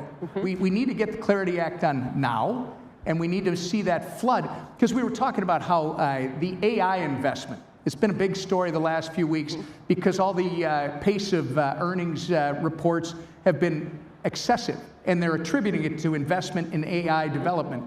Will you imagine what happens when Clarity passes with the investment you're going to see into this country on top of that investment? It's going to be exponential.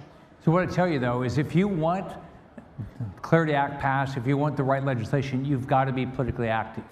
You have to call your representatives, your senators. Well, you guys have already passed it, but you've got to call your senators and tell them how important this is. You have to be involved politically. You have to be involved in the elections. You have to call people. You have to give them your thoughts. Show up at their events, because this is the way our government's supposed to work. It's representative government. What happened in the 24 cycle is, the crypto industry got active, and you had an impact on the election, and you got legislation passed. That's how this works. Yep. Well, and it's interesting, Stand with Crypto, if you all are not familiar, look for Mason, he's up here, and he leads Stand with Crypto. But it's almost 3 million people strong now, and those are people that showed up to vote in 2024, but it was existential in 2024, and I think that everybody should be mindful that it can be existential again, and we need to have a pro-crypto Congress. That's how you get to those 2/3 in the House. That's how you get to the 60-vote threshold.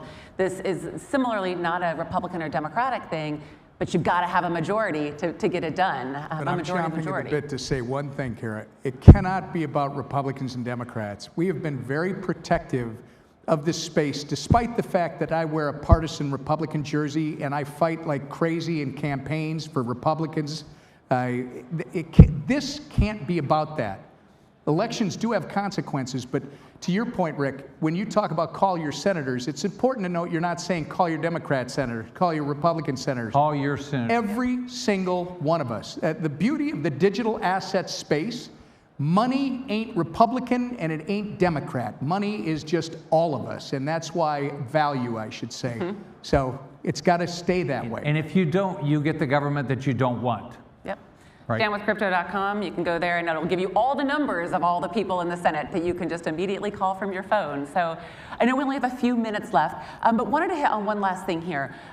Clarity is really about our capital markets and thinking about how to make that, again, not just the leader here, but the leader in the world as we think about attracting investment and thinking about things like tokenization and having a faster, better capital market. Anything that you all want to just mention, I think, in terms of how do we build a deeper, more liquid, tokenized capital market here? First of all, I think I'm a business guy, so I think industry will do it. Government's just got to get the hell out of the way and let people go innovate. And if there's new legislation we have to do or fix regulations, things like that, we should do that. But I think the business community will go do it on its own. The public wants this. So now people are just going to be innovative. I think they'll be way more innovative than they were with the internet. So I think this is a big opportunity. Well, and I'm going to throw in the mission, the conflict over in the Middle East as an example. While Iran is going on, we are hearing all about the energy prices going up. The markets are setting records. The S&P 500, the NASDAQ closed at like 5-year highs. Why? Because even though that conflict is going on, our capital markets are still the safest in the world. So that capital is flooding back into this country because they know that the capital markets here are going to be here and are going to be reliable. This is just adding to that. We have to make sure, like Rick says, get out of the way and let the innovators do what innovators do. And by the way, government can't eliminate all risk. Unfortunately, we got a lot of people who get election certificates that have never worked in this space, and they think they're protecting us all from ourselves. Get the hell out of the way and just let these people do what they do, and it's going to make for a much better country. It will power the economic prosperity and growth of the 21st century for the United States of America. I love it. I told you this would be a fun panel. Please help me in thanking you both for being here. And again, you did a better pitch for Stand with Crypto, I think, than anybody could on how we need to go out and call your members of Congress. All right. Thank you so much. Thanks. Good job. All right. Let's hear it for Internet Capital Markets. Great. Thank you for that. Now, we're definitely building. We've been talking about legislation. We've been talking about regulations and everything that's changing. Big news coming in with the introduction of Super Team USA. So if you're also building, make sure you stop by and say hello to them. But what we're going to talk about next is really interesting because you can send a text to Tokyo in 40 milliseconds, but your cash is going to take days to settle. So we're going to talk about what that looks like. And our next moderator really needs no introduction. But if you could please put your hands together for me and welcome Chow Chow from Jupiter and his awesome panel. And we're going to talk about what that looks like.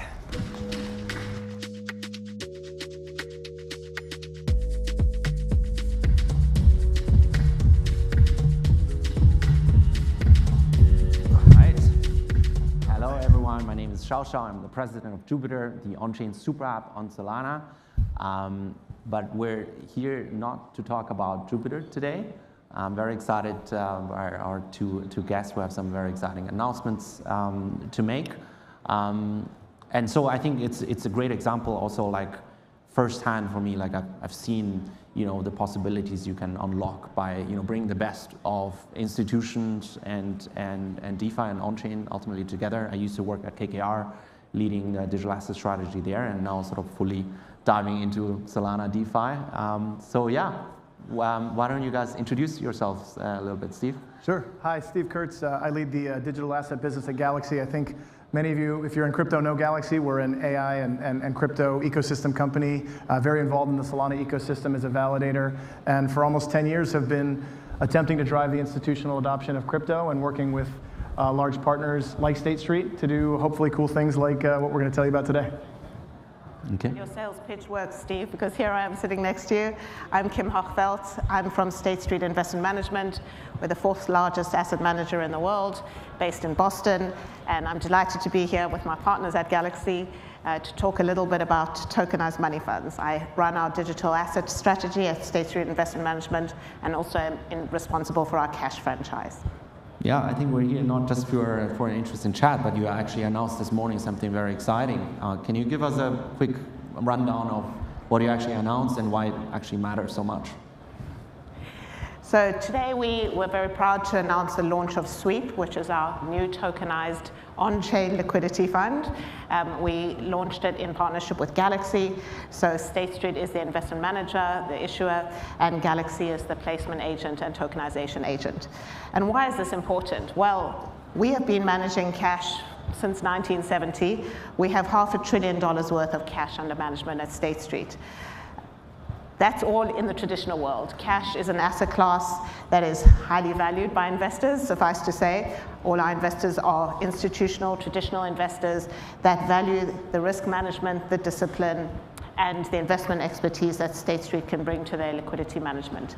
But that all happens off-chain. And what was so exciting for us is to be able to bring those capabilities on-chain with a partner like Galaxy, who has the expertise in the DeFi space with DLT technology, and that opens the door for us to a brand new set of investors that are looking for liquidity management capabilities on-chain.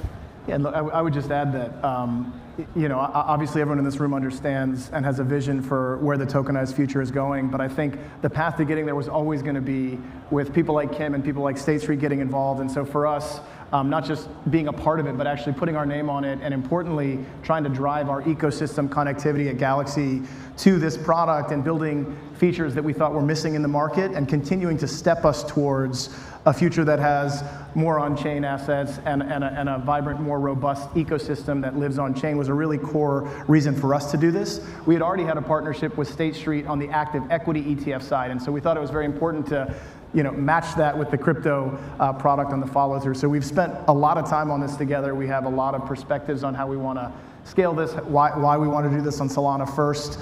Those were all important design choices, and we're happy to unpack that today. Yeah, let's take a step back maybe. State Street is, I think over 200 years old. It's the largest asset manager literally in the world, huge reputation in the TradFi industry. And Galaxy sort of, within our relatively young industry, right? You guys are one of the OGs and one of the most prominent institutions. So in opposed to Galaxy is an institution as well. Yeah. So how did this partnership, come to bear? How did it happen? And what made you sort of confident that this was the right time and the right sort of partnership to kind of do it now? I'm happy to take a start on that. So when we think about partnerships, and Steve can talk about the frustrating aspects of working with State Street, but what we so focused on... Crypto people aren't that easy.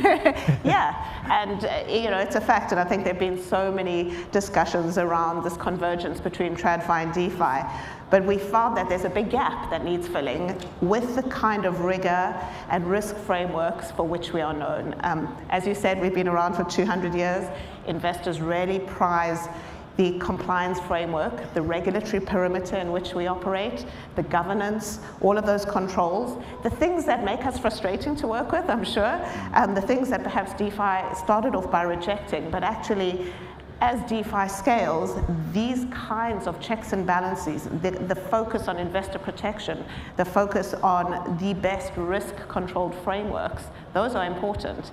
And we needed a partner that would understand that and wouldn't try to fight that, but would be prepared to work within that construct so we could bring the best in class from how we manage assets, how we think about risk, how we manage risk, how we have that dialogue with our regulators, and then bring the best of DeFi to a new set of investors. Yeah, and we just wanted to live up to that. I mean, that's kind of what Galaxy feels like its role has always been. So the idea of the world-class asset manager, the infrastructure from Galaxy, and the settlement layer coming from Solana felt like a really good 1-2-3 punch from our perspective. I would also add, you see everyone checks the box. We did a tokenized fund here, or we did a project there. The visionary management from State Street was what gave us the confidence, again, to really lean in and, again, not just put our name on it, but we're going to use this at Galaxy. We're going to use this with our treasury operations. We're going to use this with our venture portfolio companies. We're going to use this for collateral management on our trading desk and on our lending desk. And so I feel like that important distinction, you still have constraints around what you can do in the fund for regulatory reasons, but the ability to move the walled garden concept on top of Galaxy's ecosystem and then have smart contracts connecting with the fund within the fund, and some of the tooling that we built around the fund was really important in moving, again, from this sort of $15 billion pocket of tokenized money market funds into what's many, many trillions in the traditional world. We really want to be that with Sweep. Yeah, and I think I would add what was very attractive to us, on top of all of the aspects you mentioned, was there's a real use case here. There's real demand. And Galaxy helped us identify that demand and construct a product with the features that was very important to your institutional investor base. We know our institutional base inside out, backwards and forwards, but it's when we use the word institutional, it has two very different contexts here. So we're here at Accelerate. This collaboration will launch first on Solana, and after that also on Ethereum and a few other chains. How did you sort of decide on the infrastructure? Why the choice on Solana? What convinced you? So Solana for us was easy because if we're going to put our ecosystem behind it at Galaxy, we're already deeply embedded with Solana, and so we felt like it's a performant blockchain, it's fast, all the things that everyone in this room knows. We really cared about that. We wanted to be part of the institutional story for Solana, and we wanted to then work with State Street and introduce other partners around the fund.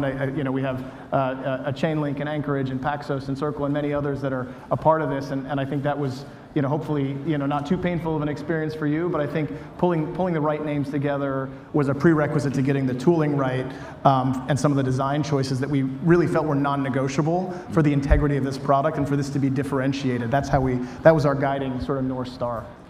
Yeah, and we relied on Galaxy for that technical expertise and your deep knowledge of the space. The way we think about which chains we want our product on is all around distribution. So I always think about, we're not in proof of concept anymore. What we're thinking about, how do we scale? How do we bring new investors to our franchise?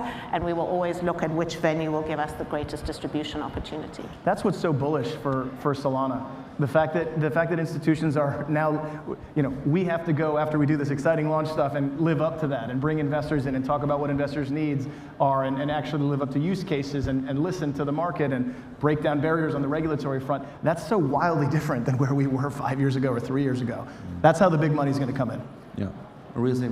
Let's take the perspective of a user. Maybe. Yeah. That's always a helpful exercise. So walk us through how does it actually work for a user to kind of mint and redeem against this tokenized cash management? So there are sort of three differentiators, if I may, and you can round it out.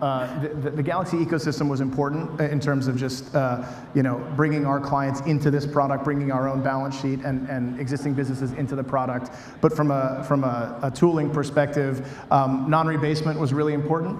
It made it much better for DeFi compatibility that we were not having token counts constantly changing just because interest was being paid to the fund, and so the ability to have the NAV move, but the token count be persistent was really, it sounds silly, but it was a hurdle to going and putting this in many different DeFi contexts that we were very focused on mitigating and eliminating out of the gates. And I'll just interject there, in the TradFi world, actually having a NAV that stays the same and you're getting paid your interest out as a dividend is very important to our investors. So it was the complete opposite.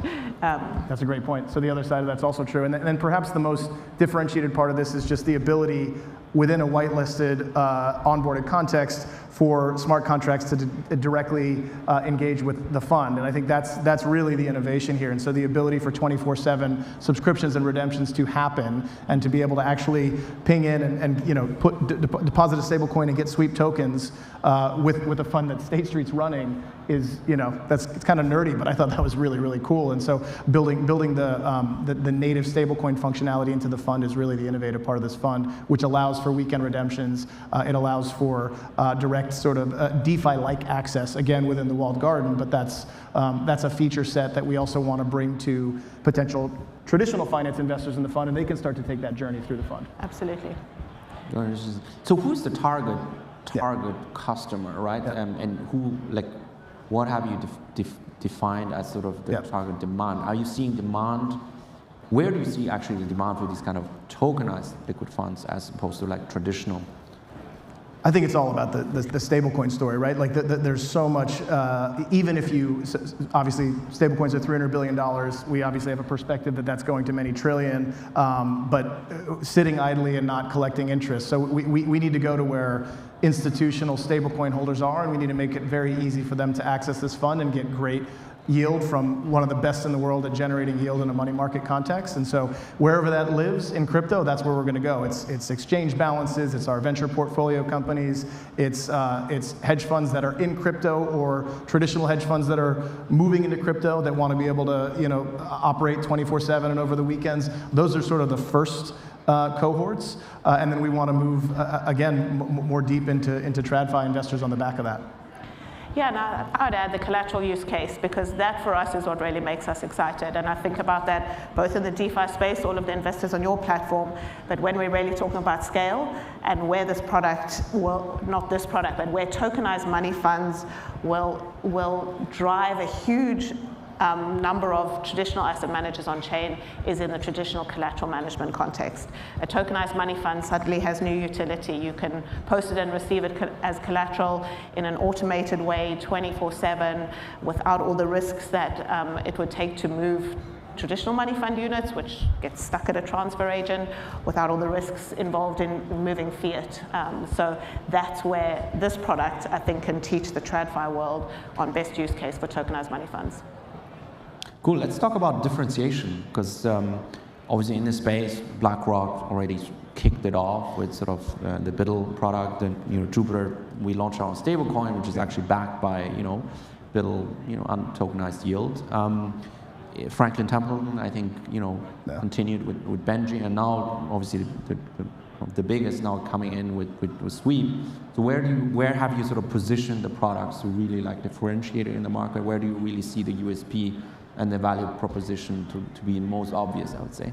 Yeah, I think the biggest differentiator, so most of those that you mentioned don't have, the two features that I mentioned earlier, the non-rebasement, there are one or two examples of that in the market, but none of them that you mentioned that have scaled have that feature. Mm-hmm. So that is inherently limiting for any DeFi participants to plug in without doing a lot more work and again, tooling around that. So as a starting point, there's less friction with this product with any crypto native on-chain or DeFi operators because of that. And then again, the stablecoin being able to interact directly with the subscription and redemption process, which is inherently friction-filled in a private fund.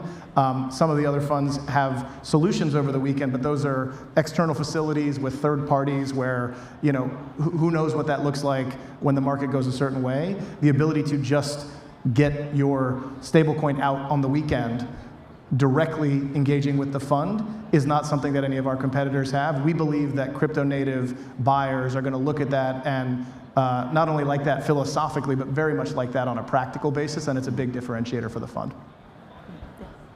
Anything? Yeah, I mean, I would lean into the incorporation of stablecoins in the portfolio, and it was something very new for us to have a portfolio that on the weekends when people are hopefully logged off and the portfolio managers are not at their desks and the treasury market is closed where you would normally generate liquidity, to be able to incorporate the stablecoin element directly into the portfolio to deliver true 24/7 liquidity is unique in the market and something we're particularly proud about. We're also, I mean, away from tokenized money market funds, if you go to the traditional hedge fund world for a second, we're already seeing some of the gatekeepers for institutional capital starting to wrap their heads around, wait a minute, if you're Tiger Global, or if you're Millennium and you're a fiduciary and you have the ability to de-risk or to move to a stablecoin or to move to a tokenized money market fund or to move to Solana or Bitcoin or Ethereum over the weekend, it's no longer a question of is that risk enhancing to the fund, but that may be risk reducing to the fund, because who knows what's happening in the world on a Saturday night in Tokyo, right? So that collective consciousness, that 24/7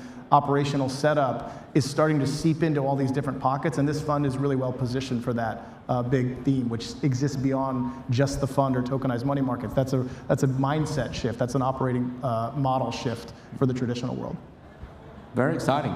Now, let's project out like 5 to 10 years, right? Like how do you think like the world in which sort of both crypto and institutions really like intersect, how does the future of cash management actually looks like 5 to 10 years out, abstracting, sort of extrapolating from what we discussed? I think this is what's so exciting. When I see true 24/7 liquidity, that's not something we enjoy today in our traditional cash management world. So I think traditional corporate treasurers, traditional prime brokers, hedge fund managers, asset managers we will expect liquidity to be moving 24/7 around the world, no more cutoff times, none of the constraints that currently exist.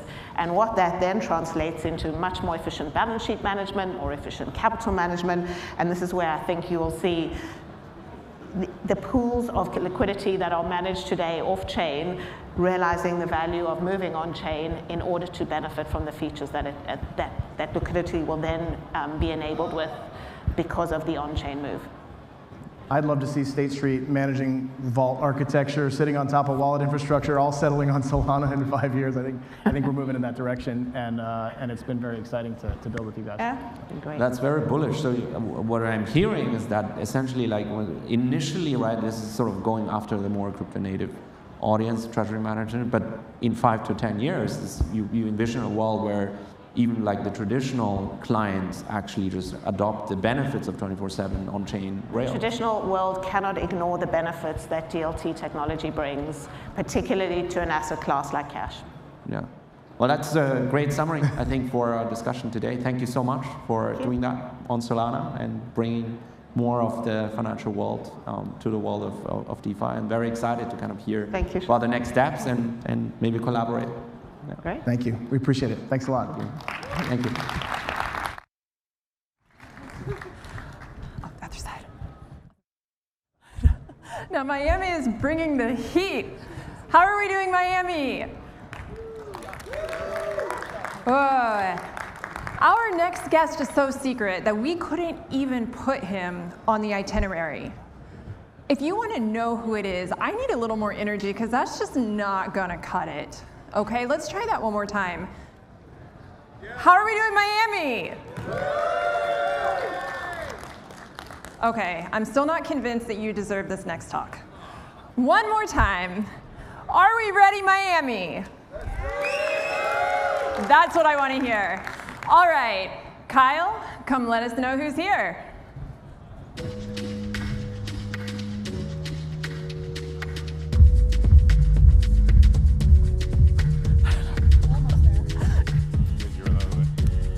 Oh, man, well, too late now.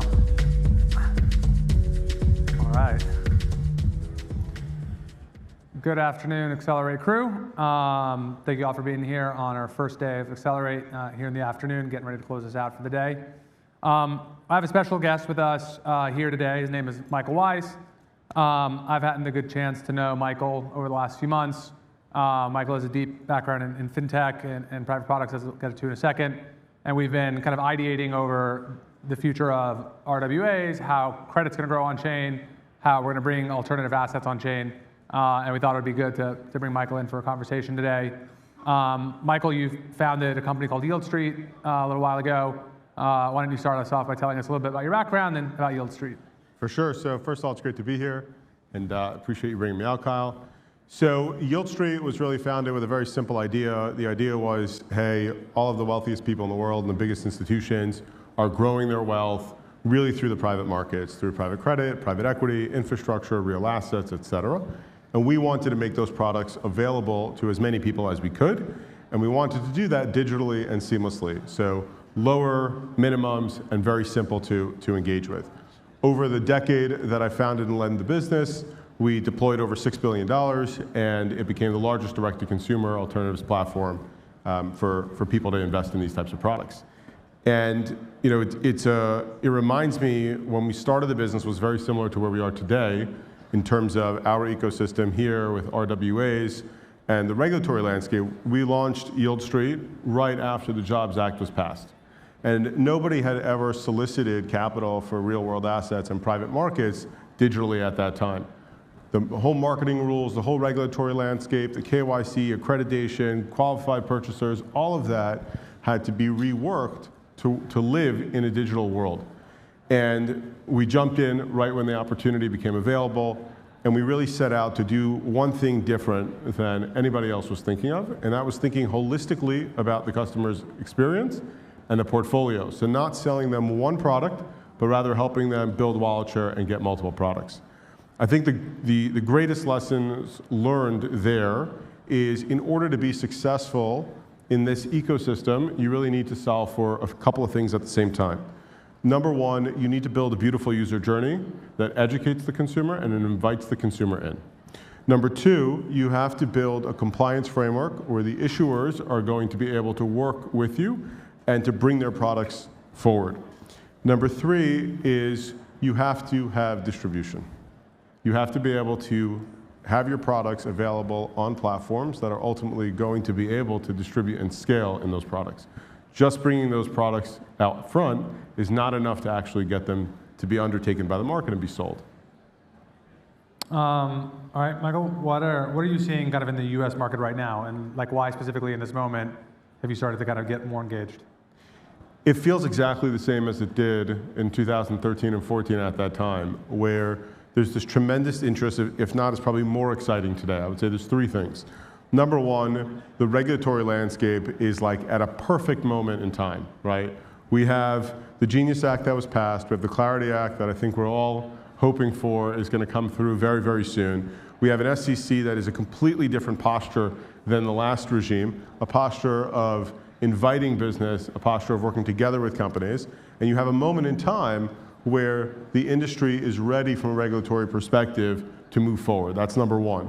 Number two, you have institutional appetite. When we started the business, the institutions had no clue what we were doing. You guys at least have institutional appetite, where the biggest asset managers are paying attention to what it means to be tokenized and what it means to enter DeFi and what it means for both efficiency but as well as distribution for them over time. And I think the third thing, the biggest thing, is we have 100 million Americans in the US that sit on the other side of the biggest brokerages. Think Fidelity, Schwab, E-Trade, Robinhood, Vanguard, Interactive Brokers, et cetera. For over a decade, those two, the asset managers and distribution platforms, are trying to find a way to connect. The asset managers want their products sold to more people, better distribution, bigger audience. And the distribution platforms want to help their customers diversify their portfolios. They recognize 60/40 doesn't work. But the infrastructure hasn't been there yet. We weren't able to do it. That was the wall I kept running into.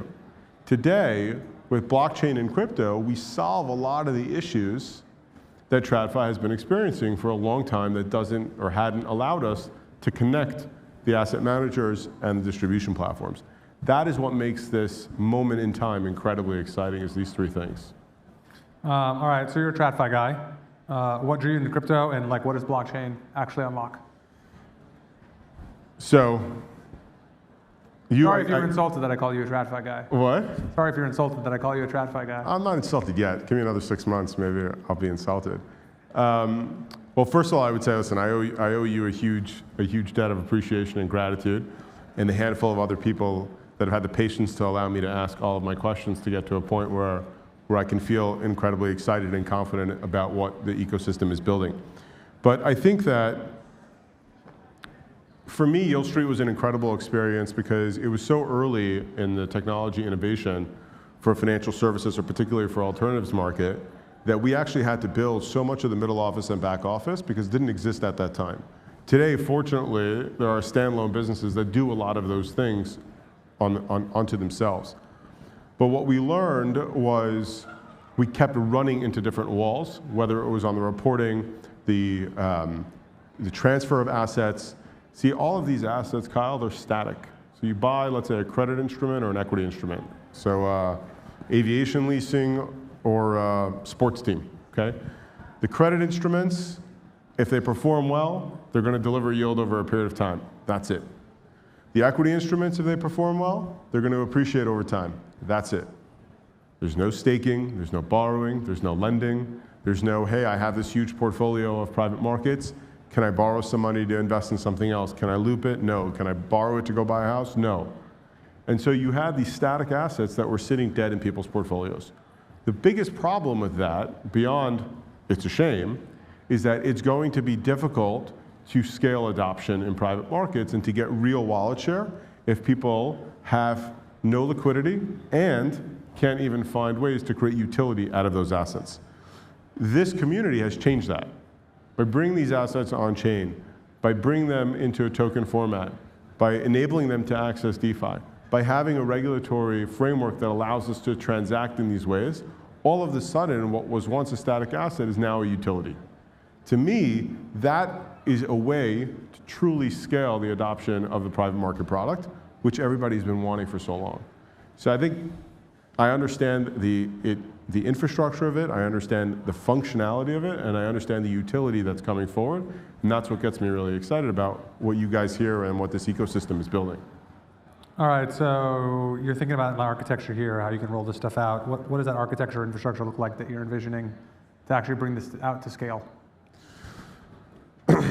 So I think the community here has done an amazing job building incredible technology and solving for a number of point solutions. I think where the opportunity is to bring it all together in one cohesive ecosystem and to provide an experience where all of a sudden we can connect the issuers and the asset managers. In my mind, I think of it either as like a distribution operating system or as a toll road.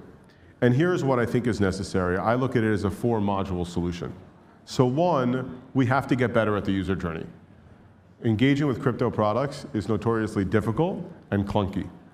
And I think we could take interesting lessons and opportunities from other consumer products, other fintech products that have done a really good job at making complex products really simple. Right? The holy grail, if you will, would be that a product is tokenized on Solana, it goes into a credit and liquidity pool, and any token is available on Schwab, on E-Trade, on Vanguard, on Robinhood. If you want to buy 3x Loop Prime, it's right there. You want to buy 3x Loop something else, it's right there. I don't have to know what happened in DeFi. I don't have to know about how it went from fiat to USDC to a Prime token. All of that is happening behind the scene, and we build a beautiful journey that has education, and it tells the customer, I know what your demands are in terms of your experience, and I'm here to serve you. So that's one. Super important is the journey. Two is the regulatory and compliance wrapper. I remember when we first started going out to the market and trying to get asset managers to put their products on our platform, we were not able to convince the best, biggest managers to, so we started out with the number 2s or number 3s.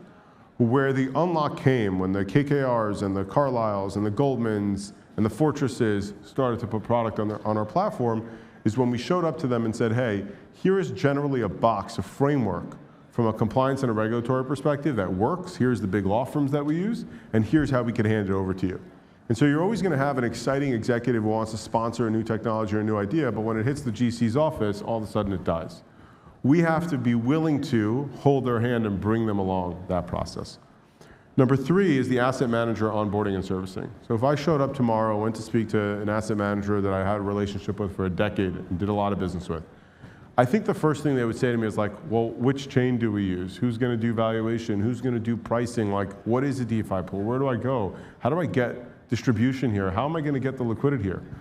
And so we have to build that for them. We have to show them what it means not just to get from idea to live, but also what it means to do the tax documents and the dividends and the distributions and the whole life cycle that a customer and an asset manager need to experience together. And the fourth, which is really where I think you can use as the foundation, is the credit and the liquidity protocol. And so the top 3, ultimately what they're doing is they're bringing more and more interest into the ecosystem. They're bringing more assets, they're bringing more investors and more liquidity. Where is that going to flow through? That's going to flow through the TVL, the protocol. And so I think in my mind, if you really want to win and you really want to scale, you don't just want to own or build one of the point solutions. You actually want to own the entire ecosystem. And that doesn't mean you have to build it, you have to own the tokenization piece or the valuation piece, right? There are great providers, whether it's a securitize or a Chainlink or whatnot. It's about bringing it all together and delivering a cohesive experience to the industry so that you can accelerate adoption across the entire ecosystem. Those are the 4 modules that I see in terms of where I think there's enormous opportunity. And ultimately, I think like it's going to be built here, right? It's this ecosystem, this room, this conference, the people around the world who are focused on what you guys are building. All right, we got 2 1-minute rapid-fire questions to close it out. You mentioned, talking to people like, what blockchain, what Oracle, pricing, DeFi. Well, like the obvious question is, why Solana? Do I need to answer that in this room? So not with me, but we have other guests here. I think very simply, number 1, it sounds so obvious, but it's so important, it works.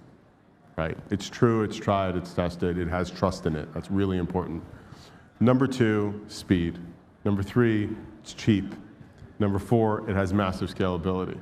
And so I think, I talk to a lot of people in this industry, walk through the conference hall, introduced by a lot of the folks here to different people, and people are quoting me like the hundreds of millions or the billions of dollars that have been transacted here. And I think that's incredible, and that's amazing, and that's something everyone should be proud of. In the grand scheme of the financial ecosystem and the RWA ecosystem that we're going after, it's nothing. And so you need to not think about what 10x or 50x looks like. You need to think about what 100, 1,000, 10,000x looks like. And you have to remember that the biggest issuers and the biggest distribution platforms have more to lose by burning trust with their client than by not engaging with us. And so we have to build on technology that they will trust and that they believe can scale as big as the industry is.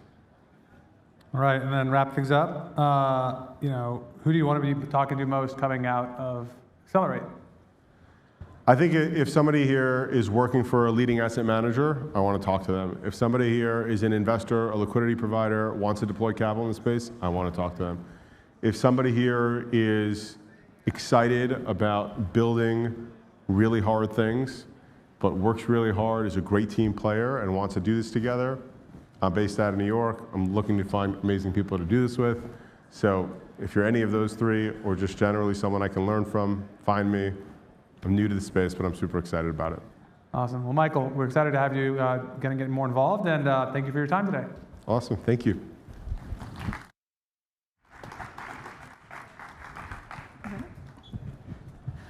All right. We are coming down to our final 2 talks for Miami Accelerate. But this next talk is one of the reasons why I flew in from Munich, Germany, just to be here on this stage with you today. We are about to have a true advocate join us, someone who has completely championed everything that we're in this room for: technology, advancement, putting the US on the map. And she will be joined by somebody who is also out there championing everything we're here for, like markets, stablecoins, you name it. It is my absolute pleasure to introduce to you today Colin McLaren from the Solana Policy Institute, and he will be joined by Senator Kirsten Gillibrand and Senator Ruben Gallego.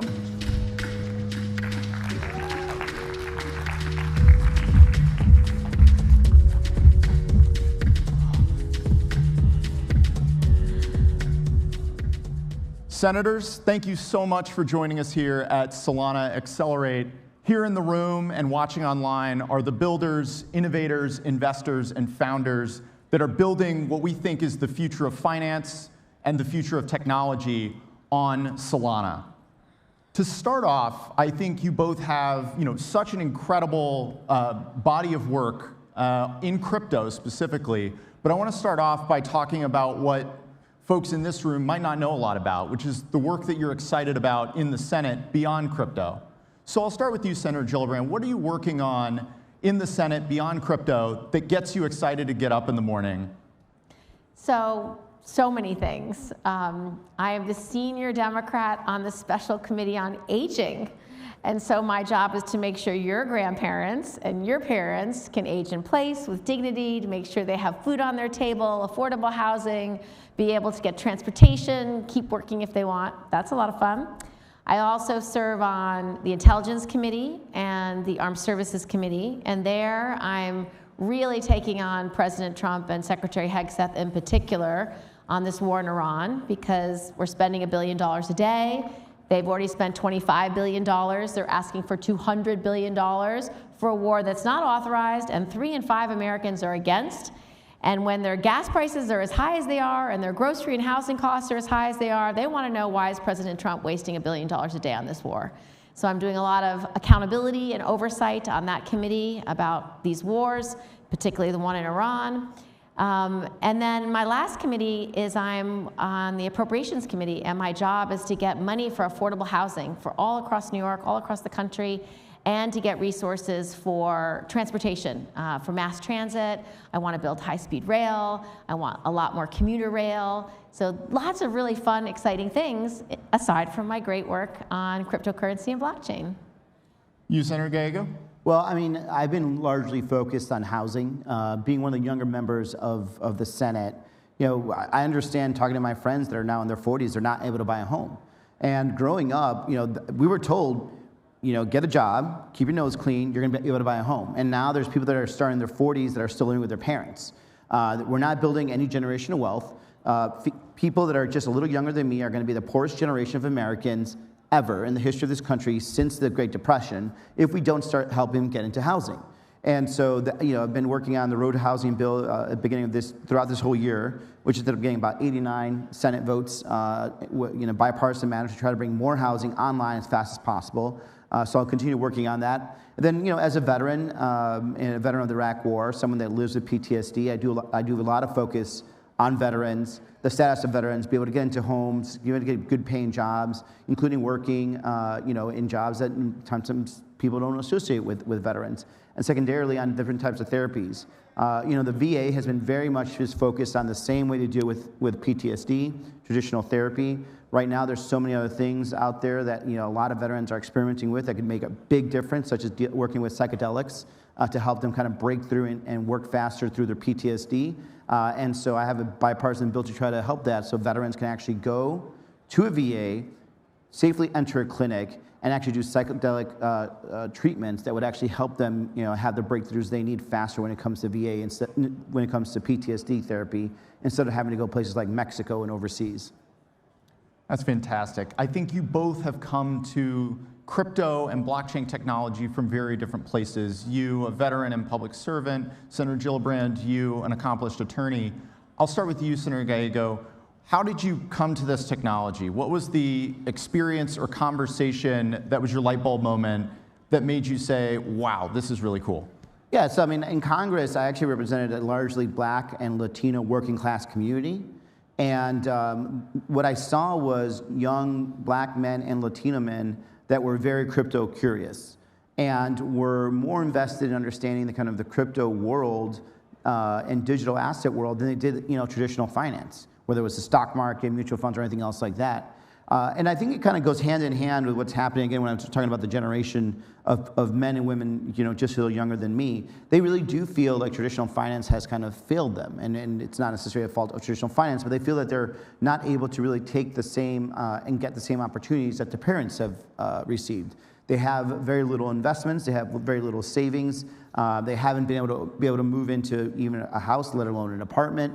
And the one thing that is they're quickly able to access and understand, because there's just enough information out there that is very democratized, is digital assets when it comes to crypto, when it comes to all types of coins. And I think that's what has really made a big difference for me, is recognizing that the men and women that I represent, working class people, were interested in this, and I wanted to make sure that it is a safe asset for them to be working in, and see also how this community can also benefit from it. Because a lot of times whenever we have these types of innovative technologies, it's usually not the Black and brown communities that actually get to take any wealth from it, right? And so I'm hoping that this is not going to be the same case that we saw with other types of innovations, where Black and brown communities end up skipping some of the wealth that is created through digital assets.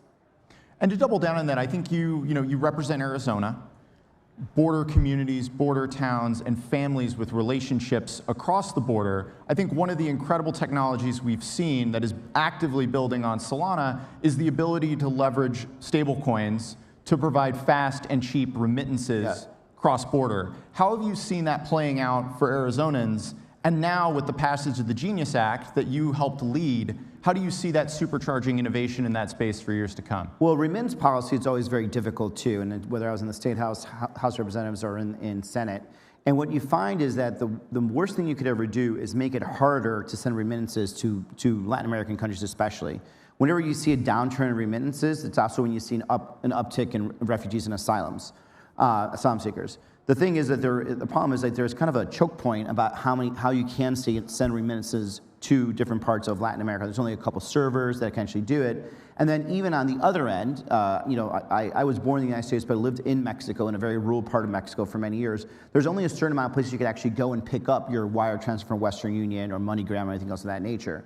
And there is unfortunately a very corrupt and criminal culture that is part exists in a lot of parts of Latin America, where they know who and when they're getting their remittances. They know where the offices are. They know where the days that they're coming in is usually aligns with the business whenever people get their paychecks here in the United States. And people will get robbed at these places. People will go in on the way home. They'll get pick up cash, and they end up getting robbed on the way home. Some of the people that are actually caching the Instagrams, the MoneyGrams, not Instagrams, you can't cash those, not yet at least, sorry. The MoneyGrams and Western Unions are also will charge very high fees. With the ability to send a digital asset in a kind of a borderless manner, you're actually empowering the end consumer on that and not having to deal with a middle person that's going to take their cut. And then eventually with the ability to be able to pay in terms of retail capabilities, it's going to be even better, because if that consumer, if that grandma, la abuelita, doesn't have to actually take out cash, it's even safer. It means that person can't, the neighbor, the bad neighbor, or the bad person in the neighborhood can't actually rob them of their assets, because it's going to be fairly safe on their account. And the more that happens, the more you're going to have, I think, empowered families being able to send money back and forth and be able to keep the wealth within their families and avoid some of the corruption and some of the criminality that comes from, unfortunately, remittance politics. I think at SPI, we have been working really hard on championing self-custody and championing the ability of people to own the value that they create, both through their income and through how they engage online. And I think that's one of the features of the technology we love the most. Yep. Senator Gillibrand, the same question to you. How did you, what was your eureka moment? And to touch specifically on your experience as a securities lawyer, how do you see this supercharging capital markets and ensuring that the United States remains the most dominant capital markets globally? So the first time I even heard of cryptocurrency was from a 12-year-old boy in my household, my oldest boy, Theo, when he was playing a game and said, "Mom, I really need some Bitcoin to play this game." Wow. And so I said, "Well, how does one get some Bitcoin to play this game?" And he said, "Well, I think I have to go to an ATM in Virginia." And I said, "No fucking way." And so I had no idea what he was talking about and couldn't understand a thing. Fast forward a few years, a friend of mine who used to be at the SEC said, "I want to come talk to you about cryptocurrency and blockchain." And I said, "Oh, I would love to hear about that." And over lunch, a good friend of mine, Bill Hinman, just took me through the industry, what was happening, what the need for regulation was. And as a former securities lawyer, I was very excited about this. And I thought, wow, I would love to not only learn much more about this industry, but I'd love to be part of regulating it. And so when I heard that Cynthia Lummis was trying to do a regulatory framework bill, I went straight to her and said, "Cynthia, I hear you're interested in cryptocurrency. Would you like to work on a legislation framework with me?" And she said, "Yes." And we have been partners for 4 years. And so that has been such a wonderful opportunity, because I've met stakeholders all over the country. I've met so many different entrepreneurs and builders and learned about their vision and what they were hoping to do, what types of innovation they were bringing. I agree with Ruben so much that the democratization of finance can happen through cryptocurrency and blockchain. The fact that Black and brown communities across America have access to these markets, that there are no barriers to entry. You don't need to have a bank account. You don't need to have a credit card. 30% of America is either unbanked or underbanked. And that is an extraordinarily high number that is disgraceful, to be honest. And this industry is creating those opportunities worldwide, globally. And so I was really excited to get involved. And so my experience in understanding how markets work, wanting New York State to be the center of the world financial markets, wanting New York City to continue to have that preeminence, wanting New York entrepreneurs to be able to see a vision for their future, to be able to build here, be regulated here, and to have a fluid, effective, efficient market has been my priority. And the way to do that is by listening, understanding, and then building a framework that actually meets the moment and meets the needs of the industry to grow, but also meets the needs of the public to provide those consumer protections, to provide the safety and soundness for financial services, to do the know your customer and anti-money laundering so that people aren't getting scammed, and that the real players, the good players, the value-added players have a safe marketplace on which to play, to build solutions, to find customers, to grow markets, to increase access to capital. That is all happening and will happen even more so under the framework that Ruben and I have been drafting. You reference the work you've done for 4 years now with Senator Lummis.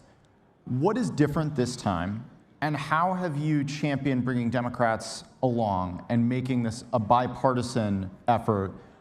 You were one of the first Democrats to lean in on this issue and have long carried the banner for them in these negotiations. What's different this time? What's different this time? Well, Genius was easier because it was smaller. Stablecoins is a very discrete one type of digital asset, and our goal in that legislation was simply to say, if you're going to call yourself a payment stable coin, you need to be stable, meaning you have to have a dollar or a dollar equivalent sitting in a US bank account that is FDI insured so that it is a stable market, not an algorithmic asset, not something that is fly by night, something that's stable, can be relied on and used as value worldwide. That is what Genius did. So it was discrete and doable. This is much bigger. You're taking all sorts of assets that have different characteristics. Hundreds of, I don't know, there's over 15,000 cryptocurrencies right now. There have been some regulatory decisions made by the SEC and the CFTC. These type of network tokens want to be traded as digital commodities. They want to be on the smart market regulated by the CFTC. They want the futures market. It's already being regulated by the CFTC. But how do you create disclosure and how do you create transparency so that the public knows what you're issuing and how much you're issuing and when you're issuing? That can only be done through the SEC. So this framework is going to create the best of both worlds. It's going to create some consumer protections through disclosure, but the simplicity of having your regulator be the CFTC and having your spot and futures market on the same platform being regulated by the same regulator. We can do that, and that's why this piece of legislation is a piece of legislation of first impression. We are building a framework that suits this industry specifically for its actual function and how it's different because it is on different rails. And I think it's going to be formidable. It's going to be a very strong piece of legislation that lasts the test of time. And we are bringing Democrats and Republicans to the table. Not all offices have experts in digital assets or blockchain. They may not have anybody with that kind of technical expertise. So part of the work of the last few years was just building relationships with each office, with each senator, with each stakeholder across the country, and making sure we all are at the table talking about how to do this well. And that's taken time, but I'm very optimistic that we are very close to getting this done. As we come to a few minutes left here, I want to touch specifically on the status of some key provisions that folks in this room care deeply about. Senator Gallego, I know you spent a good portion of your career fighting terror in the Middle East.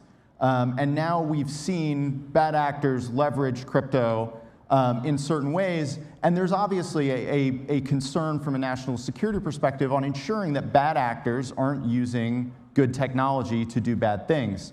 But there's also a balance that needs to be struck between stopping bad actors and protecting good people who are writing code that is non-custodial and non-controlling from being unduly pulled in to the criminal specter.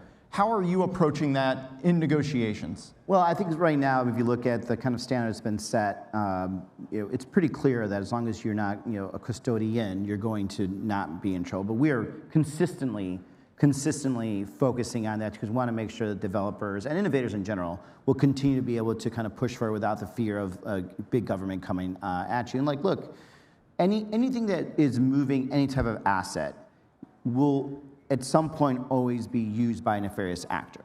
You still see that in traditional finance. In Iraq, we saw them using whether it was like honey, dates. Insurgents used anything they could to basically be able to move an asset and be able to move it across whatever border and or checkpoint they were working at.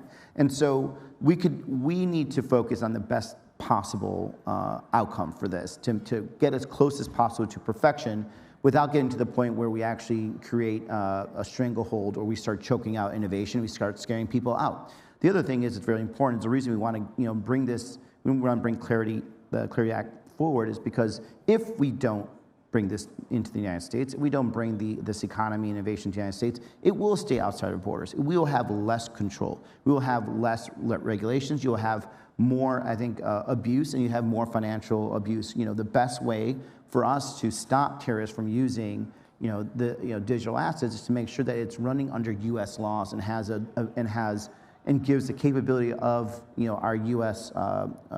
Regulators to be able to reach out and touch somebody should they be able to get to the point. But the last thing we should think about is that there's no way we're ever going to fully regulate this 100% to the point where we're going to stop bad actors. So therefore, we shouldn't do it, because I think at that point that means that we're actually going to give up the fight, and we're actually going to create an environment that's actually going to be more abused, not less abused. Senator Gillibrand, the bill as we're working on it includes, how do you think the bill provides and enables the SEC and other agencies the flexibility to embrace new technologies? We talk a lot about exemptive authority and no action relief, and other things that the agencies can do to crawl, walk, run their way to new technologies. How are you thinking about that and ensuring that the bill retains those flexibilities? So the uniqueness of this regulatory framework is that the SEC and the CFTC are going to work together. And we don't require that of any other kind of asset, but the truth is a lot of these assets have indicia of both. They're often being offered in a large offering to raise money based on the value and the work of the founders.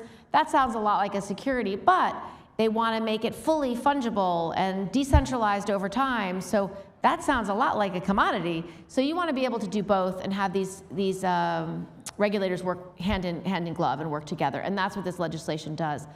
The last piece that I want to raise with the 17 seconds we have left is that Ruben and I are making sure this bill has some ethics provisions, because one of the most important things is people don't want Congress and elected leaders to be making money on non-public information, taking advantage of their position. So we have a provision that we want to make sure no member of Congress, no senior administration official, including the president or the vice president, can offer or promote any cryptocurrency or meme coin or any digital asset. We think that is the basic requirement to give people confidence that this law is being written for the people, not for us, not to make us rich. And I think getting that provision in will assure that this will be a bipartisan bill and will be made into law this year. Without it, it fails. And so I'm very hopeful that we will get the time with the White House to talk about why this matters as a hallmark of why this bill will be strong and resilient and really last the test of time. Absolutely, yeah. And apologies to Raj and Joe for running over, but Senator Gallego, to close us out, what is your outlook for the Clarity Act? You're on the banking committee. We see a markup looming any day now. Our fingers are crossed. What is the pathway from committee to floor to hopefully the president's desk? Well, look, Senator Gillibrand has been great about this, keeping the Democrats together. We've been meeting weekly, trading papers with our Republican colleagues, and really have done amazing work, right? This kind of the very fine text that you could really, you rarely see. And you ever look at those movies where you see these members of Congress or senators sitting in one room and they're negotiating back and forth? That actually never happens, by the way.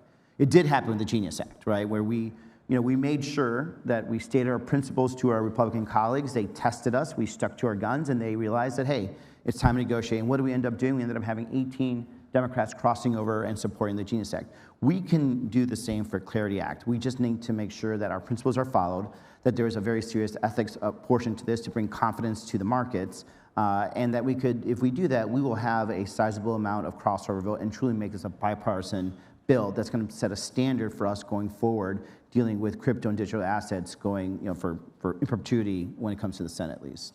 Senators, thank you so much for your work. Thank you for being here in Miami, and thank you for all the work to come. Thank you, Yes, exciting. All right, Miami.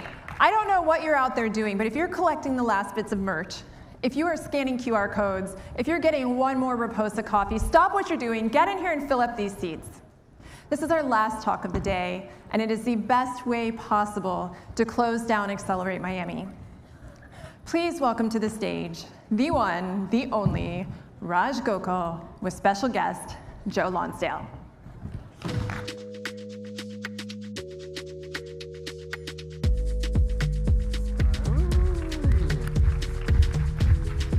All right.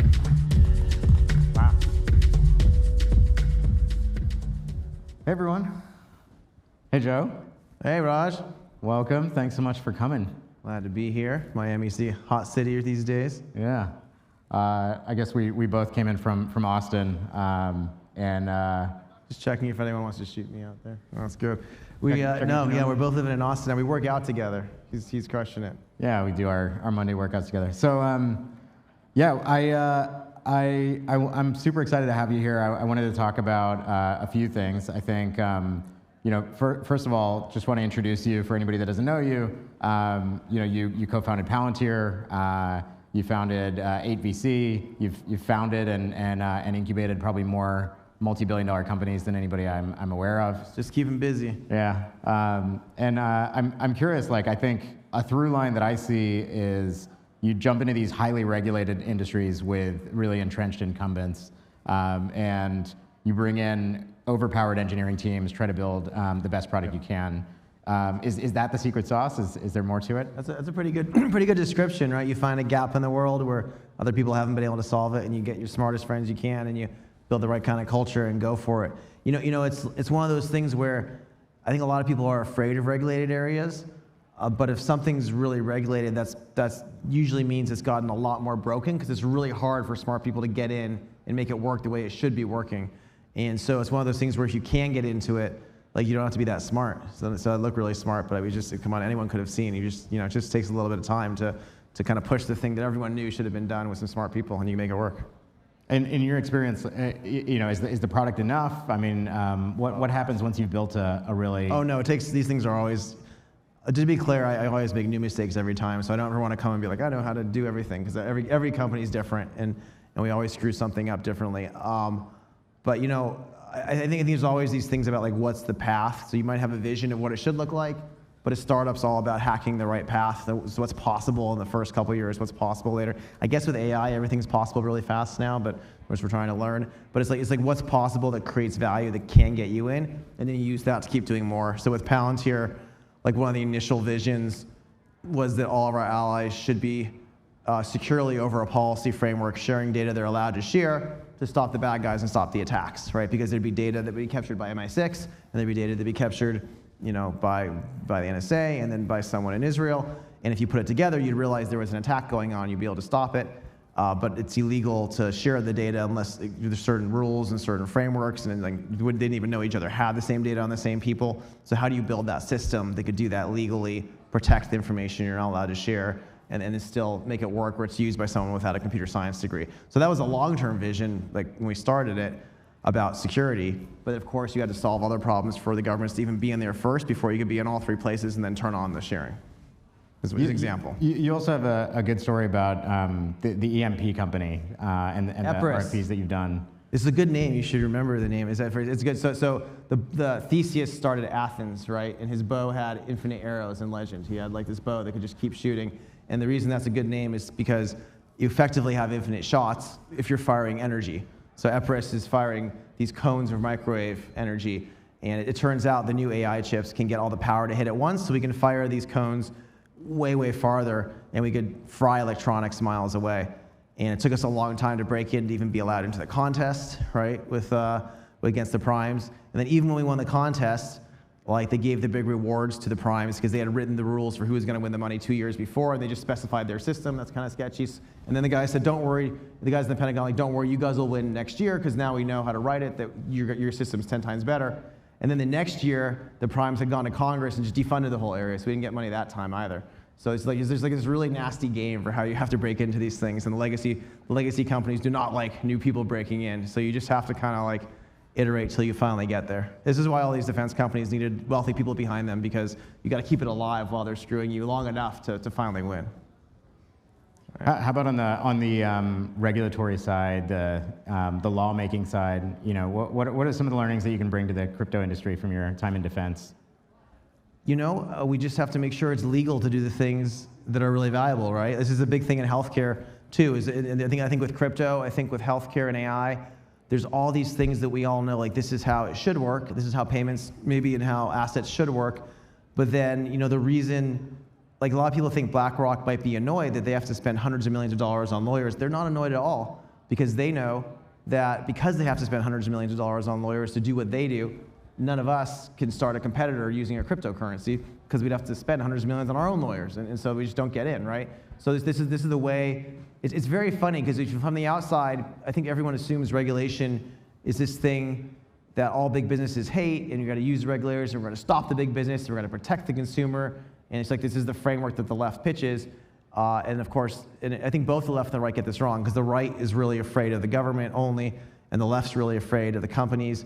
But I think we should be afraid of when they work together, because that's what happens. Like, they work together to block the right solution coming in. And so, I mean, the lesson is you just have to, like, show, like, the 10x value for people and for society.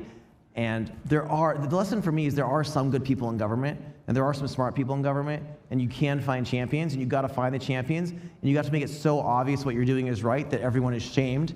And then eventually, if you keep pushing and fighting, you can sometimes get the good guys to actually win, because everyone doesn't want to be don't want to openly be a bad guy. Like there'll be bad guy special interests behind the scenes, but if it's too obvious they're being a bad guy, you can eventually win, is what I've learned. Yeah, you've talked about this with the early days of Palantir, that you basically had to be the boots on the ground in DC. Yeah, to just be really persistent. I mean, Palantir and SpaceX were the two companies that kind of broke into the primes, right? And it took both of them like a decade longer than it should have, and you just had to keep showing that it was the best, keep shaming people, keep making it obvious, and there's so many schemes. I think both Palantir and SpaceX separately had to sue the government at various times for like illegal things they were doing to try to work with the big guys to keep us out. But like eventually, if you're persistent enough, you can make these things work. It just takes a long time. I don't know, everything in AI is so fast now that I feel like the old man talking to these kids, because they're like, Joe, that might have taken you a long time, but I have $1 billion revenue in 3 years, so I don't know what you're talking about. So maybe I'm just out of my depth now, but I still think like hard things take a long time potentially. Well, it seemed like the frontier labs in AI kind of outflanked a lot of the regulatory pressure in the past like year. And my friends and I were definitely on the side of not like crushing them with the government. So actually, this is a really important point right now, today, is there's huge amounts of money coming from China, from the CCP, into NGOs in America, partnering with the doomers and trying to like be anti-data center. Like that we have 100% tracked that. This is our adversary strategy, is to try to like train you to be very wary of these things and make them controversial and make you against them, because that is their best bet, because America is just dominating right now, but that is the way they can slow us down. And to be clear, this is not a new thing. So if you want to like go look at Europe, I think this is important to understand. Europe is getting crushed on the energy front. They made a lot of really bad decisions on energy over the last 15 years. They turned off the North Sea oil. Fracking became protested like crazy. They said none of the shale stuff. They turned off their nuclear plants. Like, do you know who was funding all that? So you think, oh, it's the Green Party? The biggest funders were from Russia. Russia literally was caught funding all this anti-fracking protests, funding the Green parties in both EU and UK. This stuff is not just organic. This stuff is like there's someone whose interest it is, and they will convince useful idiots, and they will break your civilization. So you've been following crypto from a little bit of the sidelines, but you made some investments, right? Yeah. Well, I was in Solana early thanks to Sam Lessin, and I think it's like the most sophisticated one, which I love. I was in Bitcoin and ETH early, but not enough. I should always have bought more. So that's always a problem. 8VC, did you guys were you in Erebor or some of the others? I led the beginning of the very first check into Erebor with Palmer, which is going to do some pretty cool things with stable coins, and it's crushing it. We're doing a lot in defense there as well. Yeah. So that's the stage we're at, right? Crypto kind of had this big regulatory boon with the Genius Act last year. You guys were such a strong lobby. It's like stronger than anything we'd seen before. Usually when I go to the centers, I'm like, please will you consider this? And I was in the room with the crypto guys, and they were like telling them what to do. I was like, whoa, that's aggressive. But yeah, it worked. Well, shout out to the Solana Policy Institute. We've got a lot of really dedicated folks that are just working around the clock in DC. You guys have done a great job, and you got a lot of people on your team. I mean, I think it's a very pro-liberty thing, and I love that the moderate left is doing it too. It's like everyone's on board, it feels like. Yeah. Well, one of the things that so I listened to the podcast that you had with Chair Atkins, and you guys talked about increasing access of capital markets to the middle class, loosening up the IPO market. And he talked about a bunch of things that he was going to do to make reporting and compliance overhead. Paul Atkins runs the SEC. He's a chair right now. He's awesome. I've known him for a long time. He's one of the kind of great thinkers in that part of policy world. It's one thing I love about this admin. You got a lot of really smart people who care about ideas, who are running things right now. He's totally on the side of opening it up. I think the regulation from the SEC, like in general, like not tied to him, just in general, is just very incoherent right now. It's like some things are allowed, some things are not allowed. Like, I'm for less regulation in general, but it's very weird. Like I can't sell certain things I'm doing to the common investor, but then like some like crazy shit coin, there's no rules at all. And I'm like, okay, if there's gonna be no rules for that, you shouldn't have done tons of rules over here. So it is kind of incoherent in the US right now, Yeah. Well, we're on the verge of getting a market structure bill that clarifies some of these things. I'm curious that's very key. Yeah. Yeah. And what's maybe let's like vision out a little bit in 4 or 5 years. I mean, one of the stats from that podcast that really struck me was that there are like half of the number of public companies in the market today as there were 20 years ago. No one can access a lot of things really easily. You should be able to access it all. Like SEC should change the rule to make it easier to access everything. And if you did and you opened it up, it would clearly exist on crypto because that's like the logical way to build it. But instead, it's just like kind of incoherent, like I said right now. Like I can't offer things, but I can't offer things if it's a weird crypto thing, but not if it's like a normal thing, you know? Yeah. So Adapar, we started after Palantir, and it's the leading wealth management technology. So I think we're just crossing $10 trillion in assets that are reported on over Adapar. So it's like a software that runs your life if you're a wealth manager at a bank or an RIA or a family office. And there's just all these ways which we'd love to work with crypto there and open it up for people to buy in, but right now the rules really don't let you do it. Yeah. Do you see a world where really sweeping, precipitous change happens in this category on accreditation, on access to public markets? I think we need another couple cycles to get there. I'd love that to be the case. There's too many other fights happening that are distracting right now, so I don't see Congress just sweeping everything aside right away. I feel like it's probably going to go like against us for a little bit, and then it's going to like way open up on our favor if we fight really hard for it, like in the next 5-6 years. But we'll see. I think we get there eventually. Yeah. Okay. I mean, I'm pretty radical about this stuff. I think that like I don't think government should control most currencies long term. The only reason you need a government to control a currency is maybe for a time of war. It's really useful, so you should have something like that. But in general, we don't want as many wars, and in general, governments just break things by controlling currencies. So I'm more of a fan of putting everything, I'd rather your network's in charge. Yeah. So did you always feel like there was sort of an appeal to your libertarian side from crypto? Oh, 100%. That's why Bitcoin was exciting to me right when it was starting. Is I always thought like early 1970s were like a tragedy when we went off gold standard and we have all these fiat currencies and fake money, which is just like, I think it's like very bad for the workers. I think it's probably bad for productivity growth for various reasons, for what it does to the over-financialization of the economy.